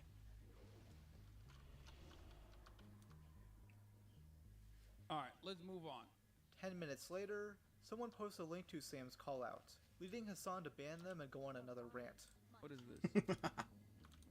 I actually probably know what this is. I'm gonna fucking 50-month subscriber. If I think this is what I think it is, you're getting permanently banned from the community. I'm just letting you know. Oh yeah, it is. Okay. Fucking 50-month subscriber, baby. Permaclap 'em. Fucking Permanently clap 'em. baby. No, don't fucking hide. If you see a mentally ill Nazi, okay, on the internet, be like, I'm gonna kill Hassan Piker. Okay, I'm gonna come to his house and murder him. And you go, oh, this is some information that he should probably watch. Like he should watch and address this. Okay? Then honestly, just don't post. And get the fuck out of the community. Just be normal. Yeah, I thought we were supposed to kill her What's wrong first. with you? Yeah, Alright. I mean, that sounds pretty reasonable for that chatter to do. Sending a video where Hassan is being called out. But no, he's got to act like a little fucking bitch. And if he actually thinks of Sam as a threat, then that's retarded. Obviously, Sam is playing a bit. He's in character. He's the Candyman. And let's not forget that Hassan loves making death threats himself. The only difference is that these seem genuine. He does it to people that he Hold on, actually Baker. hates. Like when he posted a picture of the weapon that killed Oh, yeah. Shinzo Abe in a reply to a Tom Cotton tweet. Or when he said this about Rick Scott back in March of this year. If you cared about Medicare fraud Hold or on, buddy. Medicaid fraud, you would kill Rick Scott. Okay? The reason why I'm saying if you cared about I Medicare or get? Medicaid fraud, you would kill Sweet. Rick Scott is because, and not make I don't him think I'm ever gonna use it, but a cool. prominent part of the Republican Party, is because he to this day is still also known as committing the largest Medicare fraud in U.S. history. Now I do think it's kind of reasonable for Hassan to not Hold want on, to fight Baker. Sam. If he I'm does coming. genuinely believe Sam is some sort of Nazi, then the argument about not wanting to platform him sounds okay to me. Though on the other hand, Hassan and those in a circle love to throw around the term punch a Nazi. They constantly true. act like tough guys, thinking they could physically dominate their political opponents. This is how you punch Nazis, y'all. What the fuck is that stance? That's right. 'Cause we gotta bring that back. Punch a Nazi. Where is this energy for Sam? Well, probably because Hassan is afraid he'll get his ass beat in the ring. Probably would. Though realistically, Hassan could have had a chance. If you've seen Sam's fight with Thompson, he gassed out pretty quickly. Many of Hassan's casual fans still thought the fight was a cool idea, with a select few deciding to ask him about it at TwitchCon 2022. While people were getting their backs broken at the foam pit, Hassan was just aimlessly walking around when this guy showed up. Thank you. Everyone. Ever gonna accept Sam Hyde's fight offer? What? I don't, dude, no. Why are you fucking talking to me about some dumbass fucking weirdo Nazi? What's wrong with you? What's wrong? Explain yourself. What do you mean? You think it's fucking funny, dude? Yeah, it is actually very funny. You got some weird fucking deadbeat loser comedian who has completely fucking lost all of its importance in the world by fucking himself over, by giving Andrew Anglin $5,000 in his fucking Nazi defense fund. And you're gonna come to me and be like, it's so funny. Yeah, it's not funny, is it? What a fucking pussy. I would like to see the fight between you two. Yeah. There's no explaining. I don't want to be around these fucking losers. Fuck this You should guy. probably conduct yourself a little bit better. Conduct yourself a little bit better. Shut up, you fucking pussy. I would never do that, of course. I would never whoop someone's ass. I love how he's telling this guy to conduct himself better, while he's freaking out like a chimpanzee ripping a woman's face off. He could have just easily said, "Hey, thanks for the question. While the idea of us fighting could be cool, I don't want to give this guy a platform." This clip alone would be bad enough, but this sort of confrontation happens again 2 hours later. Every word? First of all, you fucking gave light to like fucking the Beirut explosion. I'm Lebanese, so I want to give you respect for that. Oh, thank you. And I have another question. I think Sam Hyde, he called you out on like a boxing event. Are you interested in like the boxing scene or not? No. I don't know why you guys are so into this shit. He's a Nazi. Like, I don't know. What? What's happening right now? It's so whack, bro. Someone's crashing out, that's I what's don't understand happening. why all you motherfuckers have to like run around with this shit. What's going on? What's going on? Nothing. Get the fuck out of my face, bro. You fucking asshole. Yeah, what do you mean, damn, bro? What the fuck do you mean, damn? What do you mean, damn? What the fuck do you mean, damn? Why do you do this shit? Fucking pussy. He's not gonna do anything. He's gonna fucking harass some dude that's half of his height, half of his fucking body weight, but won't fucking fight Sam Hyde. Fucking pussy. Alright, bro. Yo, chill, bro. Get the fuck out of here.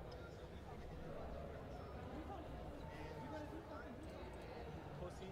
The nerve of this fan to ask a simple question, totally justified to get in his face, regardless if he's a foot smaller than Hassan. And you can tell this guy wasn't a troll or a fan of Sam's. This was 100% a Hassan fan. What's interesting is that he only seems to have this sort of reaction when it comes to Sam Hyde. During the same stream, he gets asked if he'd ever debate Destiny again, and he gives a respectful answer. I gotta ask you, will you ever be in another debate with Destiny ever again? No, I see no reason to. Really? Yeah. You guys are like past each other, yeah? No, I just don't. I don't see a reason to. Yet he treats this Mario kid like he's about to skin him alive in public, even trying to start another confrontation after passing by him. What are you looking at, bro? You want to get kicked out? Is that what you want? Is that what you want a reaction? I didn't know it got even worse. Alright, we're walking away, chat. I know this is juicy content, but I'm not gonna feed it. I'm walking away, chat. Sorry. Oh, come on. Like it never happened. Even his cameraman is fucking embarrassed, having to cover up for Hassan's third tantrum that day. This dude is clearly not in a good mental state, fearing that he was being followed by the Candyman and his goons. It's funny because this guy was more likely to get beaten up by the foam pit and not Sam. This whole situation was very embarrassing for Hassan, as not only were his usual critics mocking him, but the wider internet as a whole. It was that big of a situation. I think we all agree. I do not blame him for not fighting Sam Hyde, of course not. No, I do absolutely. blame him for That's his just choice. going on a piss baby hissy fits whenever someone even brings up Sam Hyde. Like, this man truly is the boogeyman. Somehow. He has this magical ability I just to don't know. become Voldemort. I don't know why he's just not honest. Like, if Hassan could have that reaction. If some guy was following him around all day and be like, why won't you fight Sam Hyde? Why won't you talk about it? What's going on? Then I'd see him getting pissed like that. But for someone asking a question, what the fuck are you doing? Hassan needs to just be honest and be like, look, I don't want to fight him. For whatever reason. He's afraid he'll lose, or he doesn't want to fight in general, or he doesn't want to be near Sam Hyde because he's uncomfortable. All There's totally any fine. reason. Doesn't matter. Just be honest and say, I don't want to fight him. Like, That's it. who's gonna blame him for saying I don't want to fight Sam Hyde? He's fucking here. Exactly. All he would have to say then is just you fight him then, and everyone else would say no as well. Yeah. This is still a very touchy subject for Hassan, as for years afterwards, he continues to go ballistic on his chat over the suggestion to fight Sam. Would you ever box in some kind of creator ring, maybe against an alt-right streamer? Fuck. You're out of your fucking mind if you think I would ever stand next to an alt-right streamer, let alone Pussy. box them. If I were to ever box, it would not be against some fucking alt-right loser, especially not an irrelevant fucking Nazi, okay? You're out of your fucking mind. It would be someone I at least know, okay? And even then, most likely not. Dude, Yeah, of punch a course you Nazi, weren't. What the fuck, dude? I'm such a fucking edgy soy lord, dude. Punch a Nazi. Let me tell you something, okay? If you want to punch a Nazi, or if I want to punch a Nazi, you can do it without having cameras be present there, okay? Do it on your own fucking time. You dumb bitch. Another troll Hassan had to deal with is Matan Evan. Matan was the infamous Bill Clinton kid, who managed to turn his 15 minutes of fame into a successful podcast career. Would you think white people should be allowed to say the N-word? No. Oh shit, the table's leaving. The two would meet in May 2023 during the writer's strike. An IRL stream Hassan did to signal how supportive he is of the working class. He even met up with the reincarnation of Reddit. This event was going to give Hassan so much karma, but then Matan walked over, holding a pro-landlord sign in order to troll Hassan. What's going on? How you guys doing? We love landlords. We're all against unions. We're here to protest against the landlords and the unions. We love them. Can we do like a quick shake on the hand? We love landlords. Look. We love landlords. We love landlords. We love them a lot. We're all against unions. They're not fair to the corporate companies. This is a crazy protest. At first, it seems like Hassan learned his lesson from last year's TwitchCon. Though if Matan was over 18 here, he would have given this boy a good shakedown for sure. Truly intimidating stuff from the guy who walks like this. Hassan's main response is to mock Matan's age, which is just pathetic in this instance. You know, I don't want to fuck anyone's shit up. Yeah, I'll connect it. This little fucking fetus, bro. I swear to God. So sick.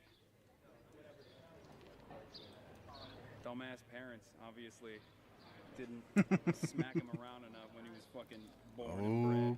Funny. So now you're I'd say the same pro-child thing abuse. about your parents, Hassan. Instead, his mommy is still making him chicky nuggets at the age of 34. It's pretty reasonable for Hassan to be annoyed at Matan. The issue is that he's giving this kid what he wants. Hassan should have just played along instead of trying to argue with him. We love landlords. We love landlords. We love them. We love landlords. You want to move away a little bit? No, it's we love landlords. No, we like unions. I mean, we hate unions. We love landlords. Classic cameraman move. Just walk away when Hassan is acting like a bitch. Hassan should have just named 10 books.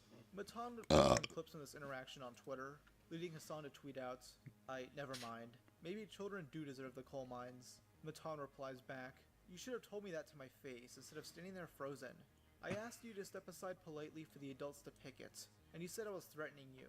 I can't be the father you never had, little buddy. You tried to scare me by getting in my face. Then you shoved a pole at me like a little bitch. I asked if you were threatening me because of how pathetic you looked. There's a reason your cameraman panned away. So yeah, Hassan got owned by a 16-year-old. Due to his various dramas with people like JXE, Sam Hyde, and Gideon, Hassan would begin to be ridiculed by the wider internet. The controversies he'd get himself into weren't just limited to the Twitch political sphere. Internet normies were aware of how retarded he is. Last year, this media bias chart was released, showing Hassan near the bottom, right next to Alex Jones. Makes a lot of sense, as these guys are both roided up cringe lords who will say whatever the fuck they want for attention. The Rand Corps, ladies and gentlemen, is racist. Hassan is incredibly performative when it comes to his political stances, caring more about looking good in the eyes of his audience than anything else. Though this has That's very backfired true. time and time again. In December 2021, Hassan made this tweet with these two images attached. A headline reading, Delta CEO asks CDC to cut quarantine time for breakthrough cases. And another that reads, CDC shortens recommended COVID-19 isolation and quarantine time.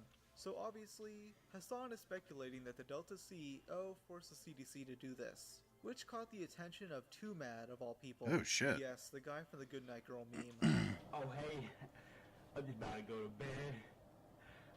I know we couldn't Skype tonight, but that's alright. This guy kind of has a sad story, Good too. night, girl. I'll see you tomorrow. I mean, I think he was a piece of 2Mad, shit, for those but who don't know, was a troll. He's not someone to be taken seriously, similar to Sam or Matan. You guys are going to start the next revolution in America. We hope. I mean, we can definitely use one. Revolution. I like the sound of that. LRA. We will revolutionize the country. How do you get him out? It was Hunter. Hunter let me in. Hunter, why did you do this? Yes, it was. Don't nod your, don't do that with your head. No, you did. Who are you? What do you mean, who am I? Though Hassan, someone who takes himself way too seriously, decided to engage in a political discussion over Twitter. He probably expected 2Mad to fuck off, but they argued for a while. 2Mad compared Hassan to Alex Jones, and claimed the CDC had already signed off on this decision beforehand. Now I'm not going to be going through all these tweets, because a lot of this is just boring political talk. But at one point, Ethan Klein comes in to back up Hassan. He went after 2Mad for insisting Hassan's conspiracy was the same thing coming from Trump supporters, only for 2Mad to double down. Ethan then compared him to Destiny and fucked off, which many saw as cowardly. Hassan asked 2Mad to come on stream to debate the topic of COVID restrictions, which he obliged in their DMs. Hassan made it seem like 2Mad was gonna flake, even calling him out on stream. You're doing the same thing what Trump supporters did when they called it a pandemic. They said the CDC and Fauci were in the pockets of Big Pharma, and look where that got us. Bro, you are so fucking brain dead. I just come on the stream, jackass. Here, dude. Here, you want to fucking come on the stream? Go ahead. Uh-oh. Get on the stream, dude. Get on the stream. You've been begging to be on the stream. Don't make me fucking leak the DMs, dude. The thing was, 2Mad was trying to come on Hassan's stream. Hassan just didn't care. Okay, so Hassan says, get on the stream. And then what happens? He's watching surgery on a grape. He's watching fucking MasterChef. There's content here. And you say, tell me to come on the stream. Doesn't let me on. Doesn't let me on. Bruh. I'm in his Discord. I invited him to my Discord. I'm sitting here waiting for the to happen. You're begging me to come on your stream. You're beating ass. Hassan was even banning people in his chats who mentioned 2Mad, clearly showing that he's the one running from a debate. Wait, people in 2Mad's chat Of course he are saying was. that Hassan banned the word 2Mad in his chat. Is that Fucking true? pussy. Wait, let me go to Hassan's stream real quick. Let's load up Hassan. Hassan is such a I'm pussy, verified dude. on Twitch too. Good God. So I'm verified on Twitch. Can I type 2Mad? You are currently timed out from chat. You can type again in 24 hours. Damn. He auto times you out. Wait a minute. I gotta get a screenshot What a of this pussy. on Twitter. He auto times He's so you fucking out spineless, when it's you hilarious. type 2Mad in his chat. He's not gonna debate 2Mad. That's not gonna happen. And the thing is, Hassan could still debate 2Mad. Hassan just needs to buy a Ouija board and put it next to a physical copy of Overwatch. Yeah. Now here on the Rob's Media channel, we love America. Despite its flaws, I think we can appreciate this country for being the biggest beacon of freedom in the world. But Hassan, he hates America, to a very strange degree. It's usually very performative. He just wants to appeal to the radical socialists in his audience, who hate all aspects of capitalism and those in it. This is why Hassan loves China so much, as he views them as the true ideological competitor to America. The main reason for not moving there, not surprisingly, is because they ban porn. So why don't you move to China? Because I fucking love, I love freedom of speech, and I love watching porn, and I love consuming Yep. gross shit. You I'm love freedom of hedonistic. speech. A lot Yeah, of you're those so things I fucking can't lucky. do in China. Otherwise, I would. Why wouldn't I? You're so fucking move lucky to you China? still It's not get like to use China it is, and abuse it. you know, I'm not gonna be harmed in China. As long as I don't say anything that I would normally say about the Chinese government. Recently, he's been on what I can only describe as a propaganda tour, streaming in China and trying to present this country as better than America in almost every way. This has to have been put together by the CCP in order to instill pro-China sentiment into our country. Yep. No problem. Absolutely. It's a small one. And it's the first version. It's the first. Wait. Really? Is that a Bible? No, that's a little red book. It is basically. The Little Red Book? The little red book. It's the red Bible. Is what it is. Okay. Some may say more important than the Bible. Some may. Especially over here. Yep. Yeah, I know. That's crazy. This is the book Quotations from Chairman Mao, which is flat out just communist propaganda. It's like if Nick Yeah. Fuentes was touring Germany and he was gifted a copy of Mein Kampf, soaring out about how base and epic it is. During his trip, Hassan would be interviewed by Li Jingjing, a CCP propagandist who's been covering up for China's genocide against the Uyghur Muslims. Hassan has always downplayed this genocide, as it doesn't fit with his worldview. To him, it was simply a cultural genocide. In that area, It's the same thing. there were a lot of people that wanted autonomy from China. And China was like, fuck no, okay? They wanted to, again, do exactly what they've done in the mainland. And I guess, what's the term for it? Like, Hanify it, okay? Make it an area that is also another part of fucking China, okay? In an effort to do that, Just like they did in wanted Tibet. to destroy as many parts of, Hanification and forcibly assimilate as many fucking Uyghur Turks as possible. That is cultural genocide, okay? And As if on it's a top good of that, they had rigorous surveillance, like insane rigorous surveillance protocols that are worse than even some areas in the Western world, for sure. Okay, round-the-clock surveillance, and also camps where they would, well, not camps, but like re-education camps, basically. Look at me be where they nice. would Functionally, beat the fucking Uyghur autonomy out of you. Okay. This topic would come up during an episode of Leftovers, with Hassan once again downplaying China's actions. You know, I am critical of certain aspects of China, which you can't really. Don't they have Uyghur death camps? Is that? It's not a death camp. They were re-education camps, and they are no longer in operation. Is that according true? to the Associated Press? Okay. Obviously, this is not just a simple cultural genocide.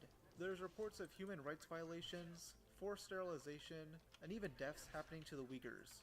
Hassan will ignore this, and has continued justifying the idea of re-education camps. So what I want to say was this then. If you're in a socialist country with multiple parties, and one of the parties is a capitalist party, which would surely exist. Yeah. What would you do if that party started gaining momentum? The solution to that would always be education and offering more re-education. Re-education, certainly, yeah. I know that that's like a Let's trigger put them in word. camps.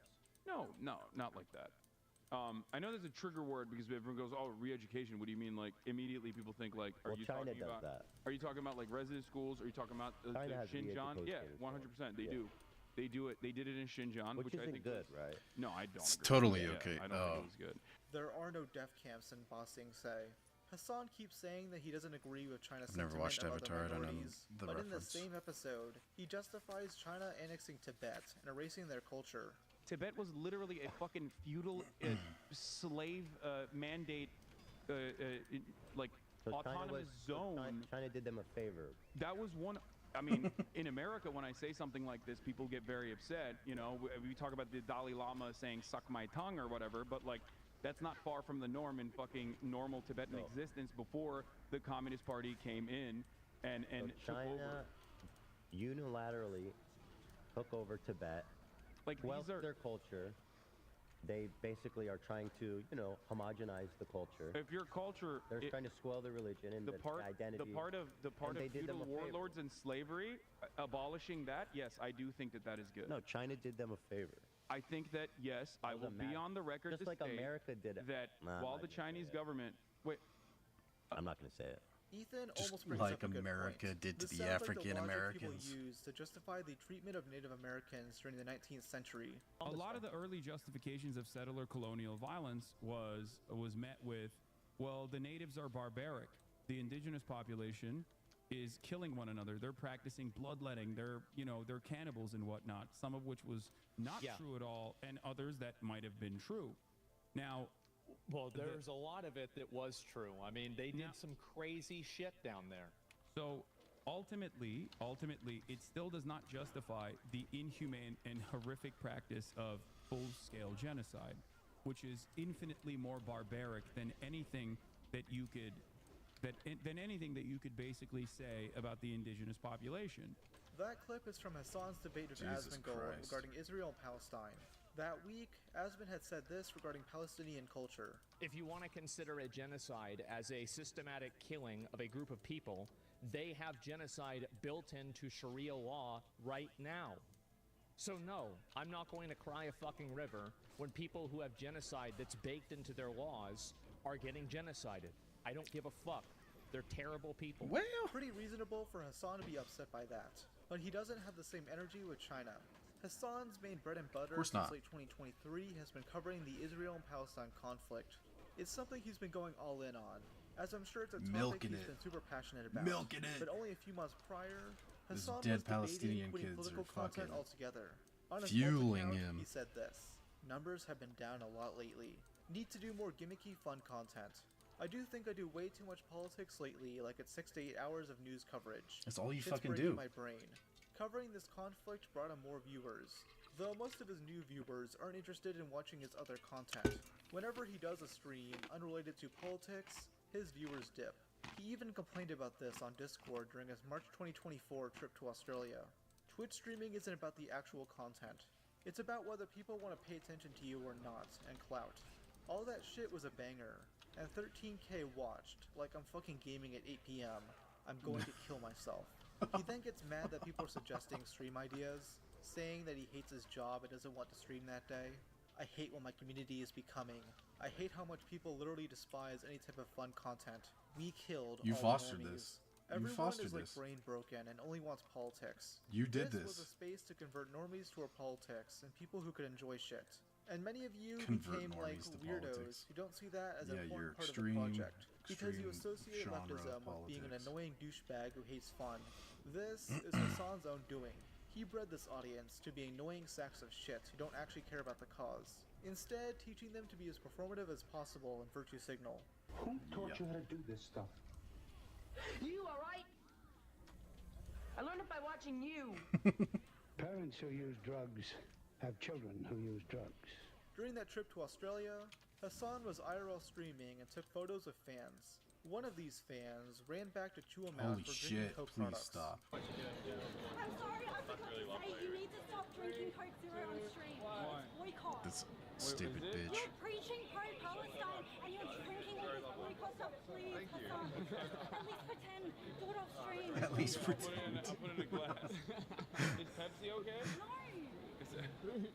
No soda, son. I didn't know it was like that. I'm trying to stop it, isn't it? You hosted him in his home and I watched him on stream drink Coke Zero. Yeah, It's your house. You get to say no. Yeah, You're right. You get to say this is a BDS zone. You're right. Well, we kept the coats outside. We have to go out to get them. Yeah. God, these people are so insufferable. These fucking people are even worse. I hate these dudes. What are they? I forget what their fucking channel name is, but it's fucking Go to the protest. Okay, have a good one. It's completely right. Boy, that's what it What she's is. referring to here is the BDS list. No, not the BDSM list, though I'm sure Hassan is strictly following that one. It's a list of companies that have some level of connection to Israel, that pro-Palestine supporters like Hassan should boycott. The effectiveness of stuff like this is dubious at best. Not to mention the fact that if you're Yeah, paying taxes it in doesn't America, fucking work. some level of that is going to Israel. So I guess the only real solution is to not pay your taxes at all, like Innuendo Studios. Hassan doesn't want to follow the boycott, but he has to pretend in order to not piss off his rabid fans. He'll lie about certain companies not being on the list, because he can't bother following it. Yeah, Here's some that's examples. true. He I'm doing my does. best to stay away from things on the BDS list, but I found out today YouTube is on the list, which I really should have known. But how do you justify uploading to YouTube? Not criticism, just on it. See what you think about it. What? YouTube is on the BDS list? No, it's not. What are you talking about, chatter? Yes, it is. I'm doing my best to stay away from things on the BDS list. What? YouTube is not on the boycott, divestment, and sanctions list. Yes, Google it is is. on that list, with YouTube being included in that. Starbucks is not even on the BDS list. I know. It's like one of those things.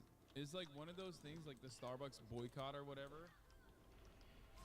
Is like one of those things where I just leave. You know, I want the lefties to have. Pretty a sure little bit Starbucks is like one you of know the what I biggest mean? ones. Starbucks is on the list. I thought we were boycotting Disney, Hassan. No.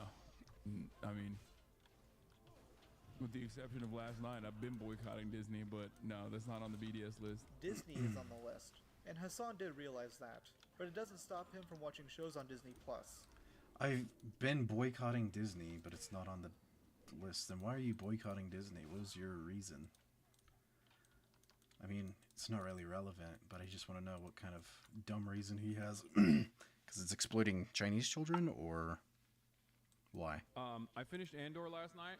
Shit was amazing. It was incredible. What a payoff. It's really good. It's a really good show. I highly recommend it. Obviously, Disney is BDS, so you know you got to do what you got to do when you're watching it. But if you want to be ethical, Twitch is technically on that list, though Hassan Yeah, claims that's it's true, too. different because it's a subsidiary of Amazon.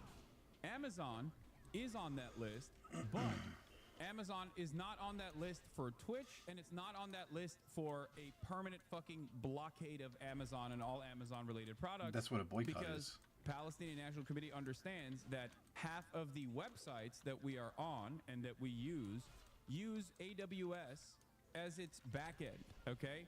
This would be sound logic if Amazon wasn't instrumental to buying Twitch subs, which Hassan makes money off of. Also, with the argument of certain companies like Amazon only being pressure targets, what exactly are you doing to pressure them, Hassan? At the top of the hour, every hour, there's a 3-minute ad break. Ladies and gentlemen, boys, girls, and MBs, if you no longer want to see those ads, all you need to do is subscribe for $6 or for free with a Twitch Prime. By connecting your Amazon Prime account to your Twitch account, you get one free Prime subscription a month. Use it on your favorite no principles, broadcaster. nothing. A supporter of all things. No principles. A supporter of all fighters against colonialism. Now, one thing I will give him is that Coke wasn't on the BDS list during his Australia trip.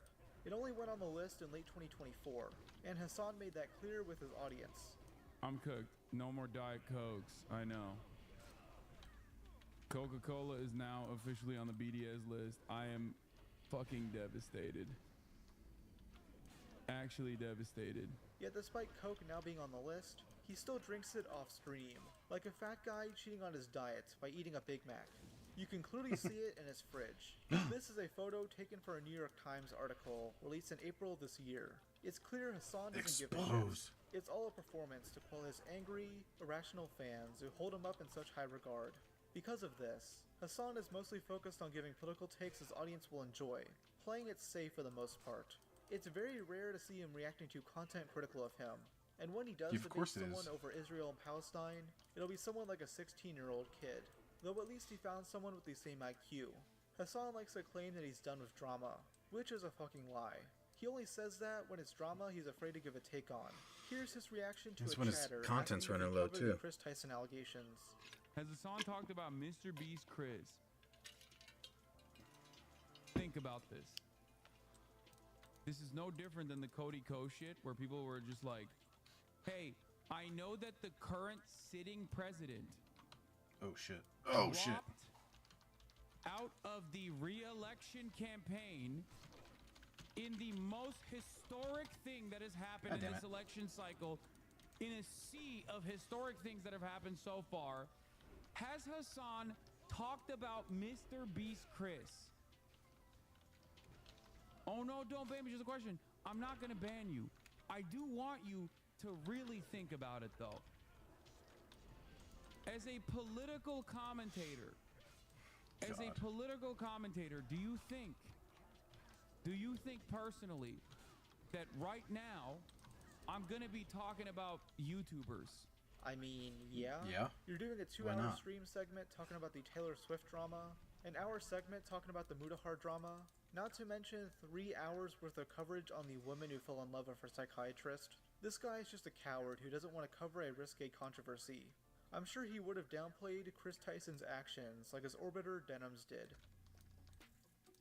Yeah. During the Yeah, late of course. 2020s, multiple different loose communities formed on Twitch.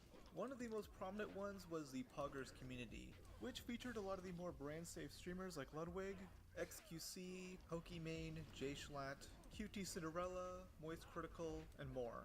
Over the years, due to various different controversies, this loose collective has broken off, especially due to Hassan's impact on Twitch. Hassan is Twitch's golden boy.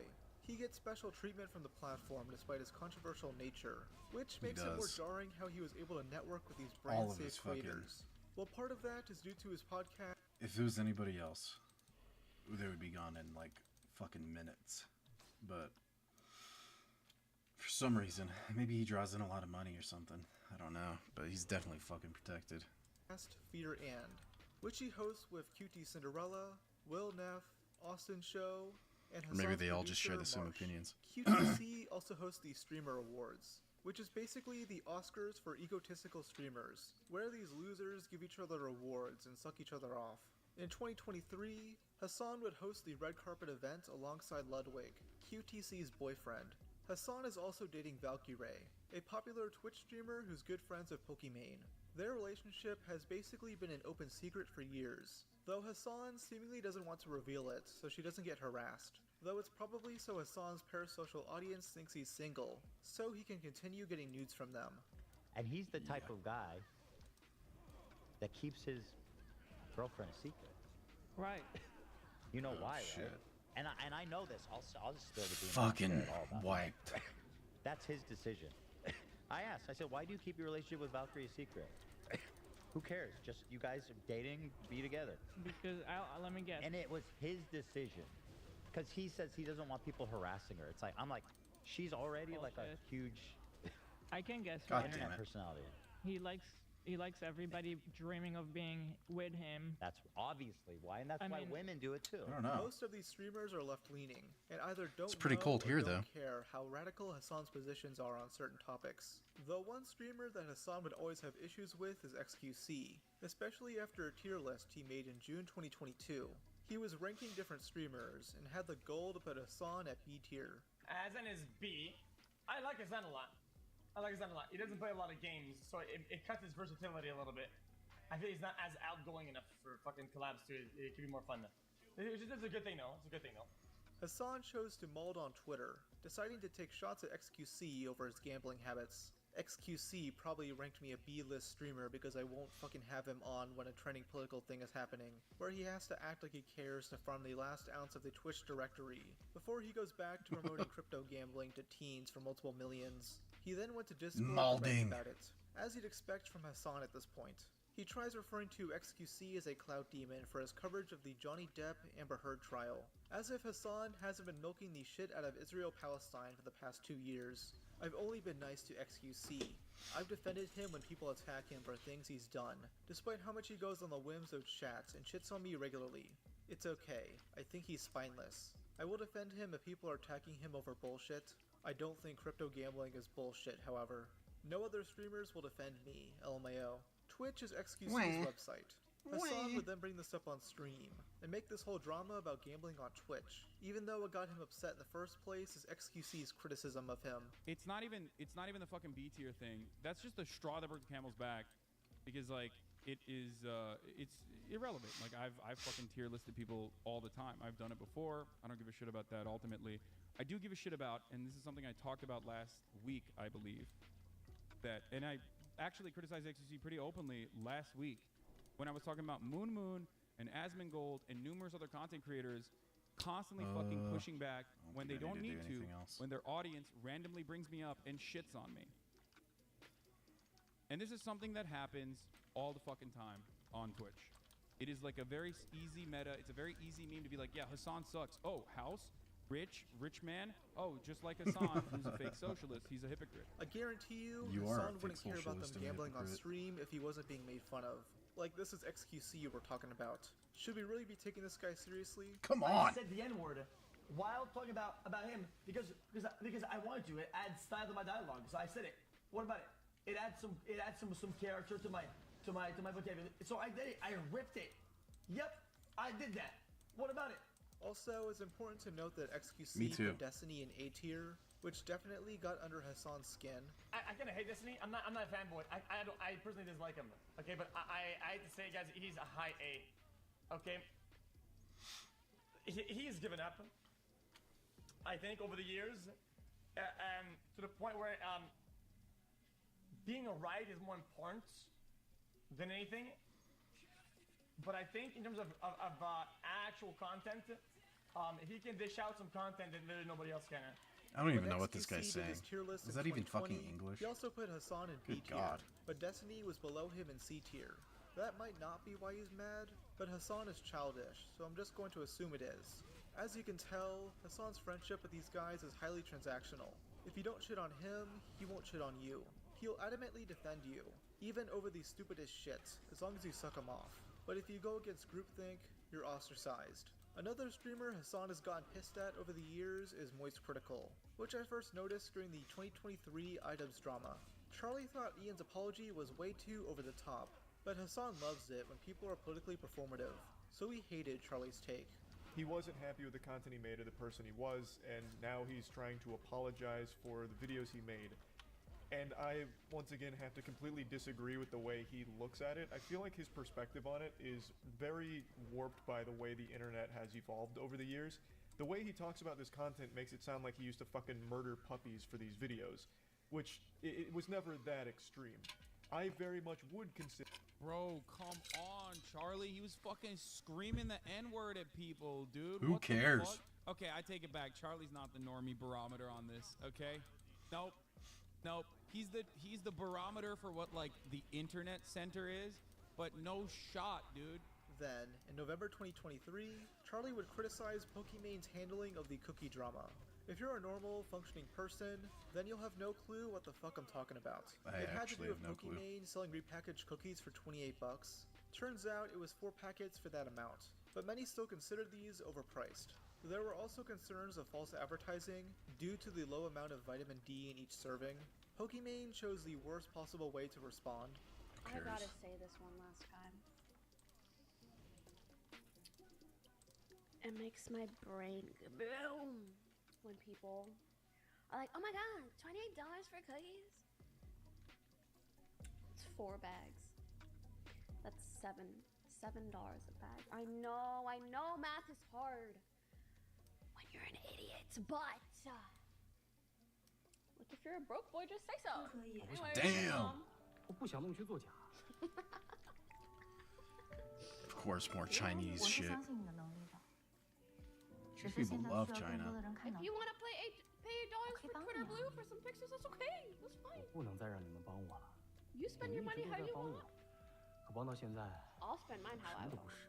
And everyone else will spend theirs how they want. That's the beauty. Hassan, since he's dating her best friend, decided to white knight for Pokey, going after Charlie for daring to shit-talk her. Today, and I just assumed this had to be some kind of bad joke she tried to tell, but watching the clip, it seems like she's legitimately upset and actually just calling people that don't want to pay for it or can't afford it broke. Like, here's the thing. Charlie knows Pokemon.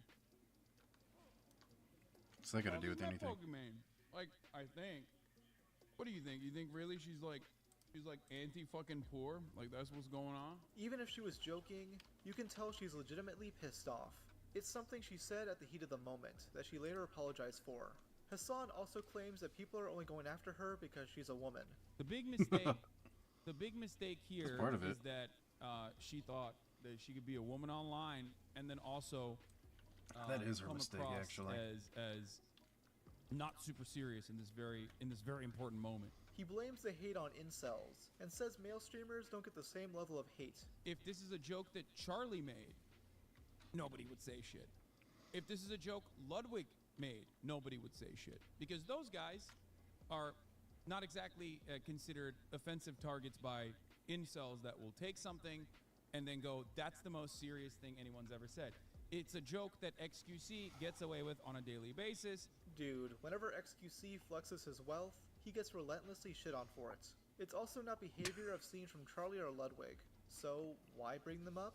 The reason why people are going after Pokimane here is because she's an unlikable, smug, arrogant, overgrown high school girl who constantly looks down at others. Though Hassan shares some of those traits, which is why he can't see that. One of Hassan's most arrogant moments is when he said streaming is harder than a 9-to-5 job, specifically when it comes to one's social battery. Yes, a real job can be gruesome, a real job can make you very tired, but a real job doesn't suck the soul out of you, you know what I mean? In the same way that 9 hours of streaming absolutely will. No. Social battery wise, unless you're in fucking retail, it's very different. You're out of touch. I'm gonna die, dude. There's motherfuckers who are accountants in here, and they're misunderstanding what I'm saying. A real job does not expend your social battery in the same fucking way as Being someone who so did a out of sales touch must be job, awesome. A real job, okay? I'm telling you, as someone who did both, like 9 hours of constant performance and people pleasing taps you out from social scenarios. After 9 hours of that, I could probably do fucking physical labor. It would not bother me. But I can't fucking do more social shit. That's my point. Hassan's chat would continue shitting on him for this take, and it even went viral on Twitter. Hassan's response was to say it was out of context. Oh yeah. He's bringing that out again. I don't know what to do. Brigade the fuck out of this post, I guess. Like, I don't know. I don't know what else to do in this situation. His fans still disagree with him on this, causing him to spiral. Pass. It was a bad take. Let's just move on. Because imagine a soul-crushing job and then you still don't have money to take care of your family. Yeah, I famously say work is not soul-crushing. I don't understand. This is why people stop watching? No, man. It's not because of hater content that people stop watching.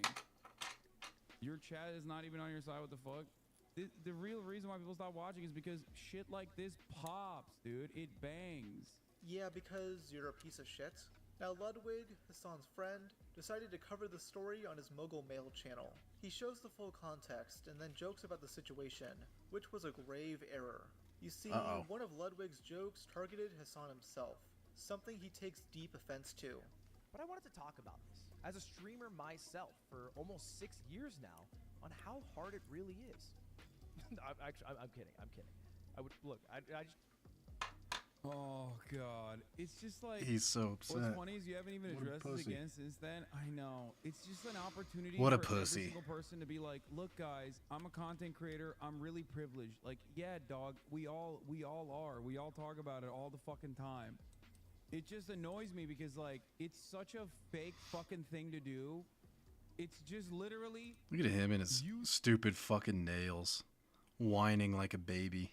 Using someone who Grow you're up. friends with, like being maliciously clipped out of context to be like, I'm actually one of the good content creators. I know how privileged I am. It's like, yeah, I do too. That's so fucking dumb. Oh my God. Like, it's like no different than what Muda did. He showed the context though. It doesn't fucking matter that he showed the context. It's just a way to just literally farm off the fucking drama. Whatever. Fuck it. Who gives a shit? Ludwig's comment section began to get brigaded, Fucking and he was baby. made aware of Hassan's rage during that night's YouTube stream. You should call Hassan and apologize. Why is Hassan mad? What did I do? What'd I do? Because I'm a mogul male? I feel like everything I said was fine. Am I crazy? Farmed for views? Oh, well, I mean, shit, if that's the deal, I'll just fucking pull him out of the thumbnail, and then I feel like it doesn't really matter much, right? Because I feel like outside the thumbnail, you can't really make that argument much. Ludwig would then take down his original video, which many thought was due to Hassan reaching out behind the scenes and pressuring him. Ludwig made it seem like it was due to his sponsor being unsatisfied with the video, though as something he recently said on stream, I'm led to believe it was public pressure from Hassan's rabid fanbase. I don't think I was like making a poignant statement about how I disagree with Hassan's politics. I think it was the equivalent of, haha, Hassan said 9 to 5s are easier than streaming. Anyway, check out this sponsor. So it's not like a moral hill that I was here to die on. It was, hey, I don't want to deal with the brigading from Hassan fans. I'm here to do this for a paycheck. You fucking so pussy. Let me delete it. Was it the right move to make? Probably not. It's but full. It's the move I made at the time. This Many whole still saw it as a Twitch streamer cowardly community move, is full of fucking especially after pussies. Ludwig completely What the remade the fuck? video and spent much of the runtime glazing Hassan. I'm pretty sure Hassan also understands that workers have it rough and generally tries to voice for workers to have it better, and is actually one of the people that inspired me to make Off-Brand, my company that I own. Hello, I'm the owner of Off-Brand, and I have 30 employees, and turn it into a workers' co-op, a place that generally treats workers better. And so, Instead of addressing the harassment he got from Hassan's viewers, he points out random Twitter DMs from troll accounts. and this is the one that sent me over the edge. Now, this is a DM from a guy that just said no balls because I removed the video. Again, what the fucking plan to re-upload the video? But he messages me and he says no balls. Now, you know, by itself, you don't think much of it. But then I clicked on his Twitter account, and I see that he said this. Wish assassinations were a real thing. And this isn't a quote retweet to people in this situation. Not trying to say who. I'm not trying to get demonetized here. But what a fucking crazy thing for Mr. Penis Head to say. Yes, this is a Twitter user named Mr. Penis Head. What are you expecting? Him to write out a college essay, respectfully detailing why you're wrong?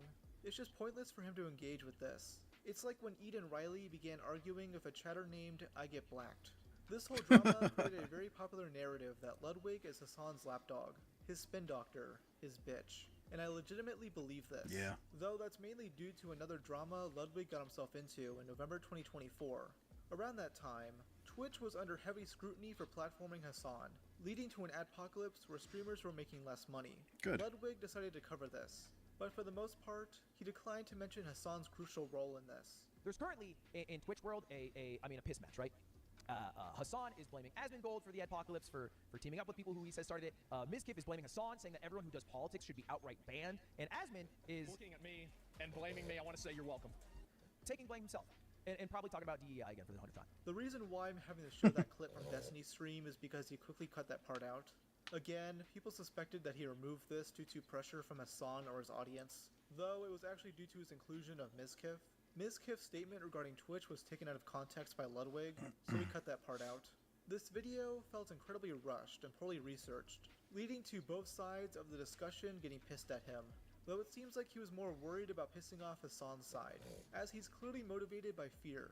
If he fucks up again, Ludwig is getting 50 lashings. Oops. Oh my god. And I'm sure another part of it is that Jesus. Hassan is good friends of QTC, and will graciously allow Ludwig to sit in the cuck chair as they fuck. This is one he reposted.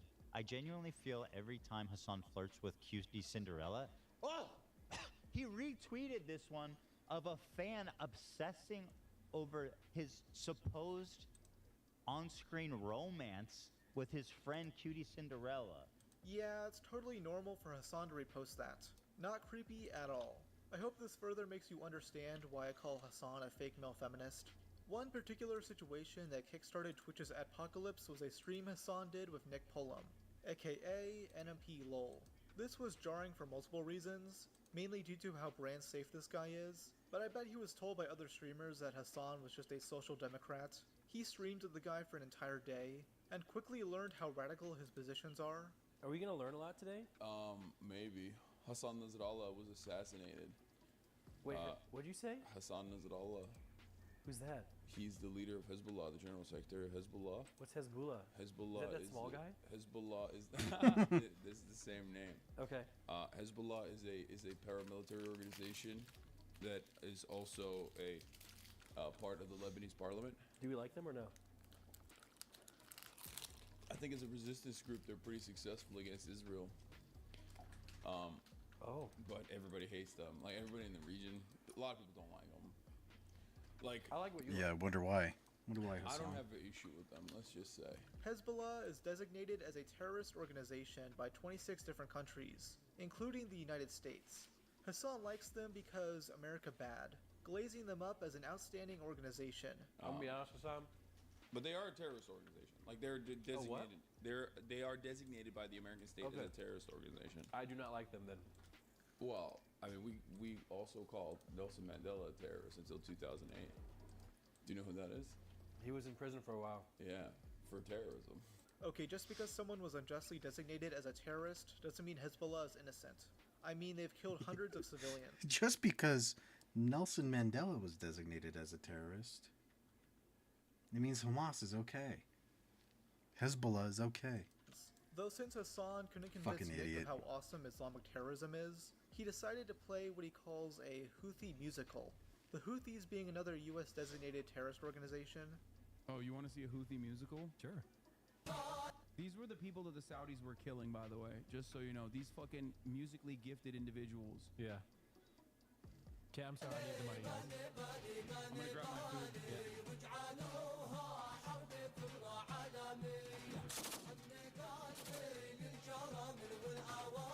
I'm so confused. What is this? Hassan just leaves this guy alone to watch terrorist propaganda, something that breaks Twitch's rules, by the way.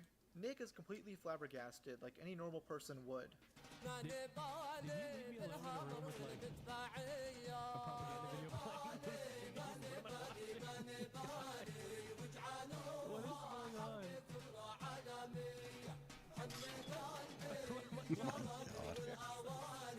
Oh my god. Can you explain this? This is a 3-minute video of. What do you mean a music video? When you said music video, I'm expecting like bad example, Chris Brown dancing, you know. No. They do like. What is they do this? musicals. They're very musical people. They do musicals. Are you being serious? Jesus. Dog, what do you look? You think I made this? Isn't music. I know they're singing, but I'm seeing just guns and shoot. This isn't a music video, Hassan. No, it is. They do musicals about like their fucking like their actions all the time. Their actions being killing civilians. But let's ignore all that. Look how happy they are, Nick. They're just like you and me. Even Stealing though they'd ships fucking kill and you in a heartbeat, ransoming their Hassan continues showing crews terrorist back. propaganda on stream, even showing footage of the Houthis raiding a ship and trying to describe it like an action movie. This failed to radicalize Nick, who was deeply disturbed by this whole stream. A couple of days later, he'd bring up Hassan while driving with his streamer friends. So at the end of the day, you can say whatever you want to say, as long as it's Twitch TOS, you're good to go. Because hell, even a couple days ago, I was hanging out with my buddy Hassan, and this guy unironically put a terrorist propaganda music video on and then left the room. Left the room? Yeah. And I was just like, and the thing is, like, in hindsight, it's hilarious, you know? But at the same time, I'm like, what is going on here? This is wild to me. Yeah. But like, I just, and like, he was like, yo, they're such great dancers. Oh my god. I'm just like, okay, you know. But yeah, we just keep doing stuff. So you say what you want to say, you do what you gotta do. It's really not a problem. Hassan is just a terrible friend, straight up. He doesn't even treat these streamers as people. They're like pieces on a chessboard, waiting to move them in certain ways in order to strengthen his own notoriety and reputation. And now he's Twitch's top dog, stepping over other streamers who help pave the way for him. But there's one friend of his that Hassan really fucked over, which has since transformed into one of the internet's biggest beefs at the moment. This beef is awesome. I love this beef. After the conclusion of Frenemies, host of the H3 podcast, Ethan Klein, would create a new series in September 2021 called Leftovers. The show aimed to be more political, and featured Hassan as a co-host. The two began collabing that summer, with Ethan believing Hassan to be another social democrat. Now, Ethan should have really looked into Hassan more, though his excuse is that it's unfair for him to judge Hassan for his edgy moments, when Ethan has had his own. The only difference is that Hassan's edgy moments come from him being a whiny baby, who can't properly articulate his arguments, and Ethan's edgy moments comes from him flexing his own power level. There is Ethan Klein being a delightful human being. I was just gonna say, if there's another Holocaust, if they start rounding up the Jews again, I hope Ben gets gassed first. Well, that's nice. That's probably not I have cool a to rule say. generally, which is I don't want people killed in the Holocaust. Over the course of Leftovers, Ethan would slowly realize how radical Hassan truly is, with him especially not liking Hassan's statement about capitalists being placed in re-education camps. The final straw came with episode 61, where the two discussed the Israel and Palestine conflict following October 7th. Both are pro-Palestinian, but Ethan also sympathizes with the innocent Israelis caught up in the conflict. Hassan clearly wants them to be eradicated, but is too cowardly to say it out loud. There was some sort of rave or desert party where they were having a great time until the resistance came in electrified hang gliders and took at least several dozen hipsters. But I'm sure they're doing very fine. Are these black Israelites? I mean, that's insane, right? I haven't even. Yeah. Okay. Like. Okay. I mean, don't. I'm just criticizing people. You don't have to comment if you're not comfortable about it. Okay. I mean, I have no. I mean, he was just like, I don't like this shit. Okay. He calls himself Christ now? I understand He why goes, you don't like the it. electrified hang gliding heroes flew in and limped, Is he not killed Christine a bunch anymore? of hipsters partying. They were having so much fun at the party till these fucking heroes showed up and mass murdered everyone. Oh, and we liberated the kibbutz, by the way. Everyone's cheering. We liberated the kibbutz, aka beheading babies. Earlier in the episode, Hassan also tries to argue that Israeli babies should count as valid military targets. Palestinians have the legal ground to violently seize back their own homes from these settlers. This is a reality. It's been that 80 is years, precisely bro. the reason why they have to exist under endless occupation in the West You know Bank. what? And that's why I say, if it was settlers, that would be a lot more understandable. But let's not obfuscate, okay? I understand what you're saying. But this dude just called babies militants. No, I understand. And there are baby settlers as well. But there are baby settlers as well. There are babies in the settlements. But the babies that killed were not. This is also the same podcast where Hassan fake cries in order to garner sympathy and not look like a bloodthirsty monster. Surprisingly, this didn't work for many people. And rip the Palestinian flag. Oh my god, he's crying! What a fucking bitch! This podcast created a lot of He's a problems fucking between bitch. Ethan and Hassan's audience, who he had been cultivating over the past 2 years. Hassan's head moderator, Frogan, had made this tweet celebrating the events of October 7th, leading to Ethan quietly unfollowing her. Frogan decided to rant on Discord about Ethan and call him Islamophobic. I guess thinking that terrorism is bad means you hate Muslims, which really shows how dumb her logic is. Ethan would begin facing harassment from Hassan's audience, which the two would talk about a month later. Do you care that your your chat is calling me racist? Do you make Hell any yeah, dude. attempt Christian's to fucking I awesome. have not looked at my chat. moderate that I at have all? not looked at my chat at all, but you I have just to opened it, but don't you have moderated? Because do you care at all about what your audience says about there's me? 32,000 people in here right now. The reason why people are That's saying what he was that whining about is at because Destiny for. of the conflations that you made, Ethan. That's why, like, I can't stop people from viewing you a certain way if you're gonna make these comparisons that they've heard from actually racist people. You literally implied that Jewish Voice for Peace would be akin to a capo in this circumstance. Oh, you are fucking so bad faith for saying that, and fuck you for even like putting that out in the world. That was You are not the my one who made point. this My comparison. point was that you can find anybody to defend any fucking thing. That was my point. Now Ethan is right to call this out, as it's clear Hassan doesn't want to moderate his chat at this very moment. As seen throughout the entirety of this video, Hassan's chat is heavily moderated, and he'll ban anyone who simply inconveniences him in any way, whether it's someone offering valid criticism, or someone who's clearly just one-guying him. But he won't moderate it here because he doesn't actually give a shit about Ethan, and never has. Just like his buddies on Twitch, Hassan sees Ethan as a piece on a chessboard to further his career, and now Ethan has outlived his usefulness. It's also important to note that Hassan will police the chats of other streamers, though it's only in situations where he's negatively affected. What I personally believe is that once I started talking out against gambling, even though you literally did the gambling stream and then stopped gambling, you started ripping into me a lot in your fucking chat. Let me see Like, what everybody whenever else your does. chat was like calling me out or whatever, and I talked about this even before like the tier list drama or whatever, which I don't really give a shit about the tier list in that circumstance.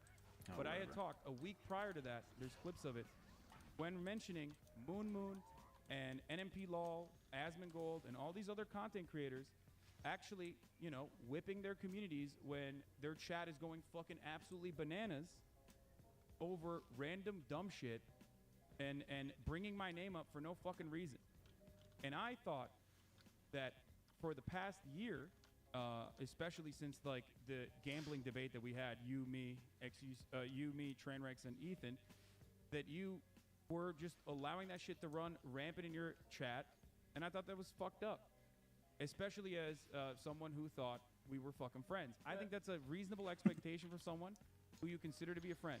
Jeez, Hassan this is would so also go high after schooler. Bosch for not whipping his community into shape, specifically when they were shitting on him for his terrible coverage of Russia and Ukraine. I'm definitely taking a day off, but I'm sick and tired of this. I'm not gonna be live tomorrow. The second you had a bad take on Ukraine and V shit on you for it, his entire community took it as a green light to just shit on you relentlessly. They were never your supporters in the first place. They were just watching their daddy V to give them the green light to shit on you. Maybe I'm wrong. Maybe this is not a leftist community at all, for the record. I don't know. I Aw. really thought so. I reached out to Vosh earlier today. I was like, listen, dude, I see something going on that I don't like. I'm letting you know it's a fucking never-ending death spiral. It will turn out bad if you just like allow this kind of shit to foster. And he was literally like, yeah, no, fuck off. Like, these were legitimate criticisms. I was like, bro, they were literally clipping shit from my Twitter where I was criticizing Russia to make it seem like I was pro-Russia. How is that in any way, shape, or form Fucking Target. legitimate criticism? And now, Hassan's community is acting the exact same way towards Ethan, and for about a year, Hassan didn't say shit about it. Ethan himself would mostly ignore it until TwitchCon 2024. Frogan, alongside her co-hosts on her failing show, Arabs, did a Twitch-approved tier list panel ranking Arabs at the top and Jews at the bottom.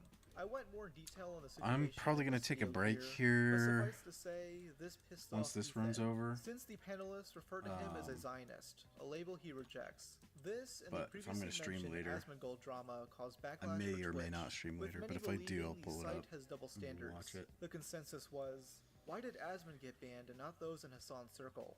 Who say things just as crazy? Hassan in particular loves to glaze up terrorist organizations, not just in that stream of Nick Polam, but in other streams as well. The craziest example of which being his interview for Shad al-Haddad, aka Temputhi Chalamet. He's called that because many believe him to be a Houthi rebel, including Hassan back in January 2024. I DM'd him. Bro, are we about to have a Houthi rebel on stream? Yes, brother. What do you mean? Excuse me? Of course I'm about to have a...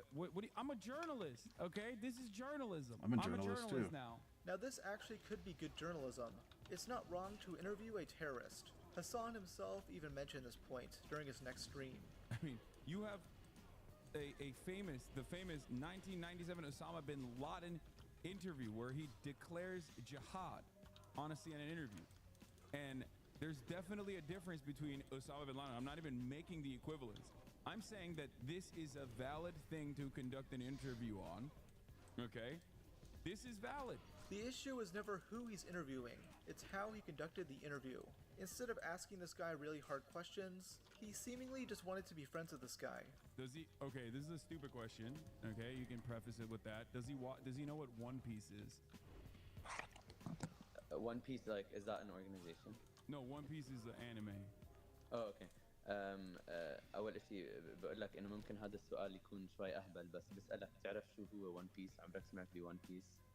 أكيد يعني منذ الطفولة وأنا أشاهد ون بيس لوفي.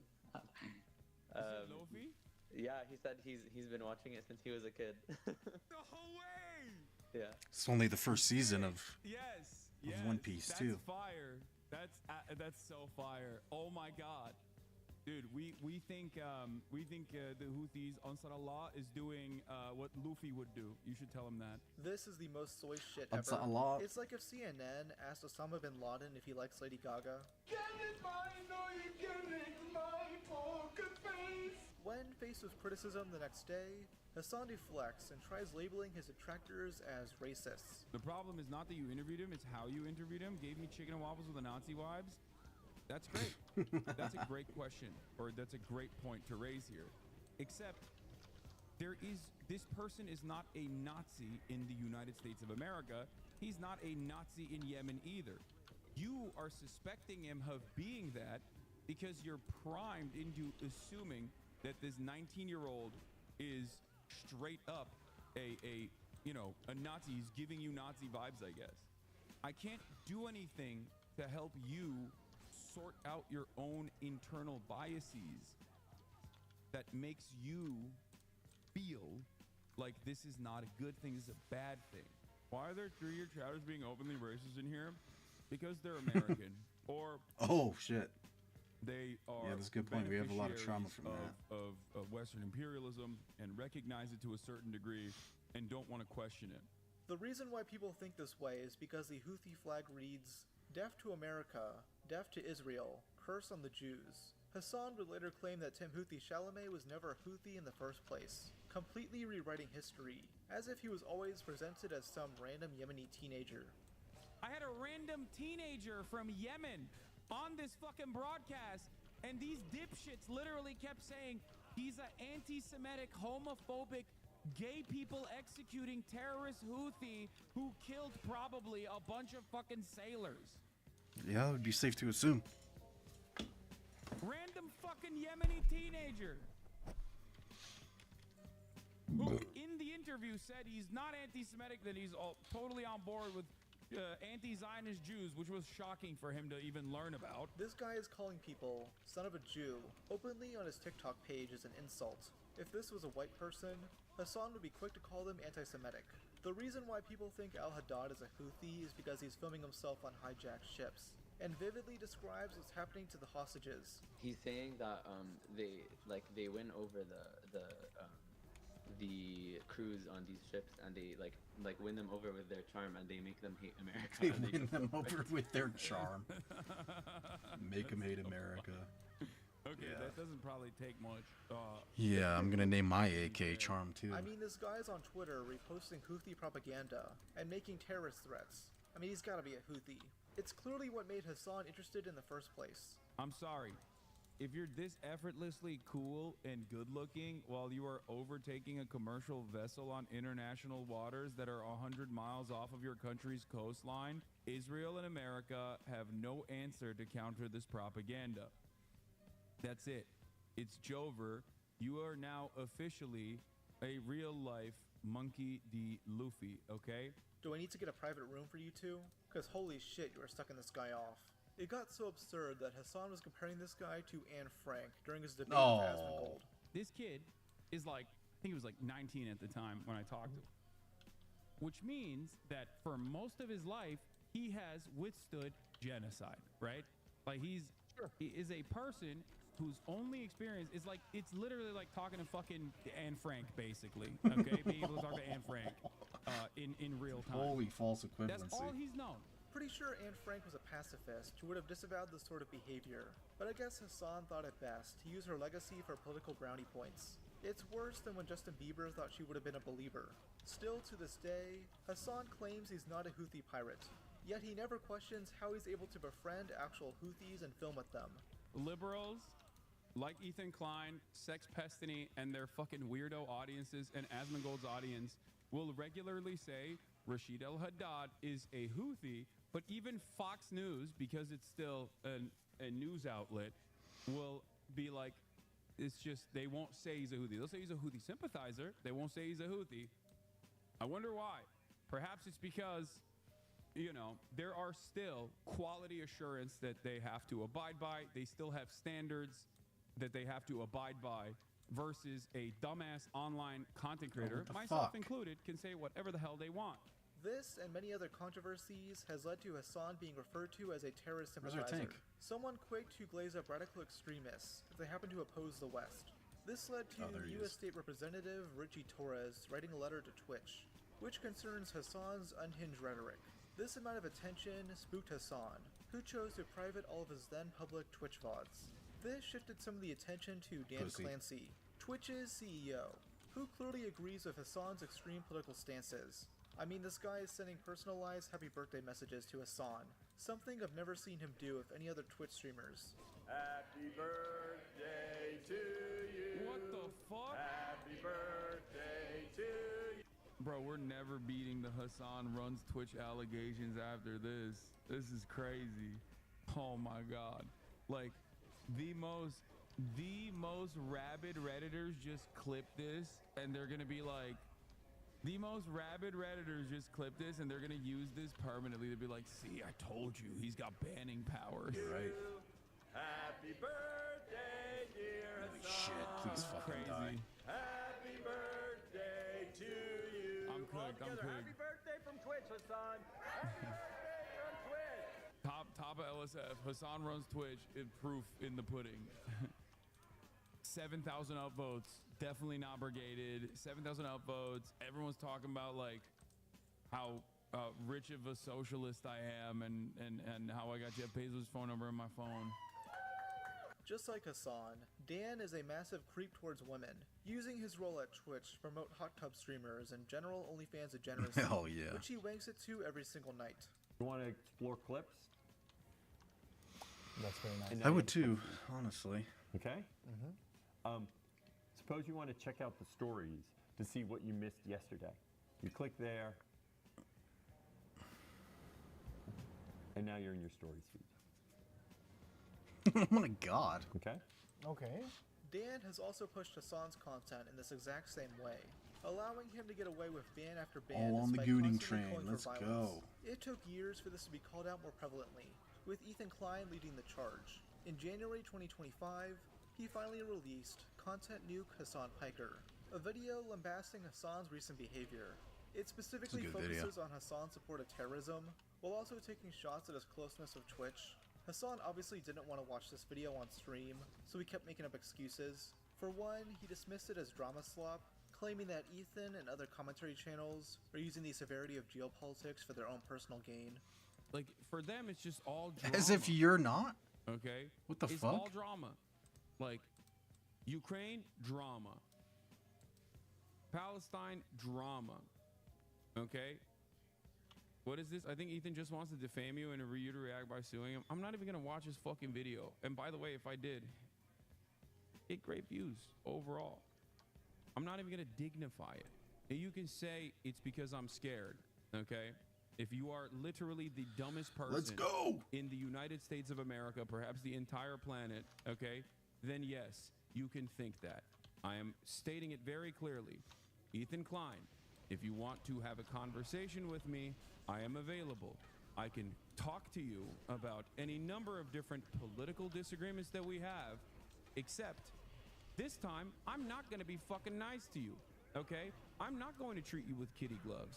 I'm not going to talk to you like you're a special boy who deserves my special attention and that you're so funny and so special, okay? I'm gonna talk to you, God damn it, in the same exact way that I would to an actual political content creator. Now, Ethan was actually down to debate Hassan. He just wanted him to react to the content nuke first. At God the time, damn it. His excuse was that he was on vacation. He didn't have time to watch it in Japan. He was too busy dressing up as a cat boy, embarrassing himself in public. Another fucking wipe. We just got mobbed by a flock of students, okay? And not a single one made a peep or even looked in our direction. And normally, I feel like in America, if you saw a bunch of teenagers getting out of school and they saw me in this outfit, they'd beat me to death with hammers. They beat you up, yeah. I mean, I would too if you strolled up looking like that. You might as well have a sticky note on your back that reads, "Kick me." Hassan would still spend much of this trip doing his I would standard kick his React ass, too. content. Even watching Ryan Beard's content nuke on Destiny. Oh, I did troll the shit out of the DDoS kid. That's a guy, that's one of the people, like, legitimately, like, I was so, you have no, like, it's actually kind of scary, like, how close I was to getting people together to go down to his house and kill him and his family. Damn! Oh, the Hassan react. Destiny has defended this to this day. Hassan was definitely being a coward here, as he instead watched Banapanada's videos about the nuke, someone who would cuddle him like a baby, and glaze up Hassan's support of terrorism. Ethan and Hassan would finally debate in May 2025, though I'm not really going to dive into it here. It's just 5 hours of them yelling at each other about geopolitics. Neither of them really make an impact on the other. You were mainly just here for the entertainment value. Because, no, I said, I didn't say Bro, you literally look like the dude from Beetlejuice. That's crazy. The small head guy? Ethan, I use my words very carefully. I said in the Instagram story that you posted. I don't watch your stream that much. I don't, you know, I only in the see waiting like, room? bits and pieces of Bro, it. that's crazy. Do you see the resemblance? What? You're this guy from Beetlejuice. In this photo, you have like the same coat and shit. Yeah. It's that's you are a comedian. I sure am, buddy. I see you laughing. By this time, Hassan still hadn't watched the content nuke, so he instead appeared in iDubbbz's content cop on Ethan Klein. Pretty terrible video. I went more in detail on it here. It's a pretty poorly researched video, with Ian sourcing most of his clips from Reddit, something Hassan claims Ethan did for the content nuke. It is possibly the worst intro in all of YouTube history, with Ian and a bunch of Hassan's lackeys dancing around his room. Ethan, wake up. Wakey, wakey, Ethan. Wake up, Ethan. Wake up. Time to be awake, Ethan. Wake up, Ethan. This is no longer a dream. This is a nightmare. Wake up. I think this was this year. Holy shit, dude. How the mighty have fallen. He went from running fucking Crater Clash in 1 year to virtually being homeless. What the fuck? I mean, not successfully, but still. Ethan, the dumb bitch is telling you to wake up. Wake up, Ethan. During this video, Ian holds up one of Hassan's swords, which has a very strange symbol on it. Now, many like Ethan himself chose to be charitable, thinking it was simply a Buddhist peace symbol. Hassan had bought it at Anime Expo 2023, as it resembles Ichigo's sword from the anime Bleach.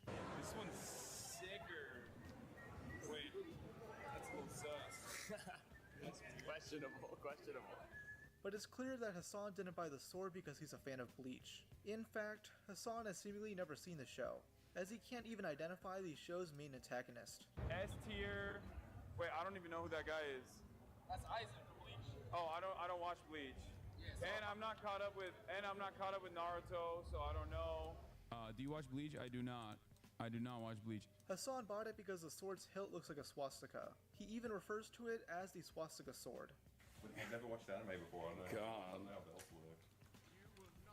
That's a back. That's like a bag. Oh, okay. Yeah.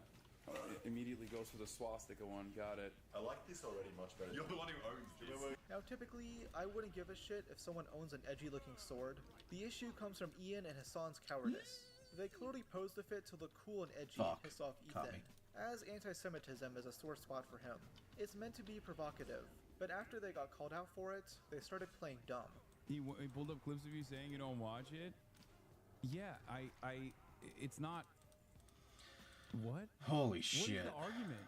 He begged the crew to find him clips of you talking about Bleach. So How many they clips fucking of you hours has saying, this I don't been? watch Bleach to prove that you only got the sword because it has a swastika on it and you're a Nazi. All right.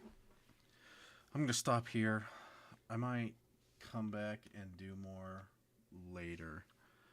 Possibly. We'll see. But I'm going to go make dinner, chill out for a little bit, and then possibly come back. We'll see.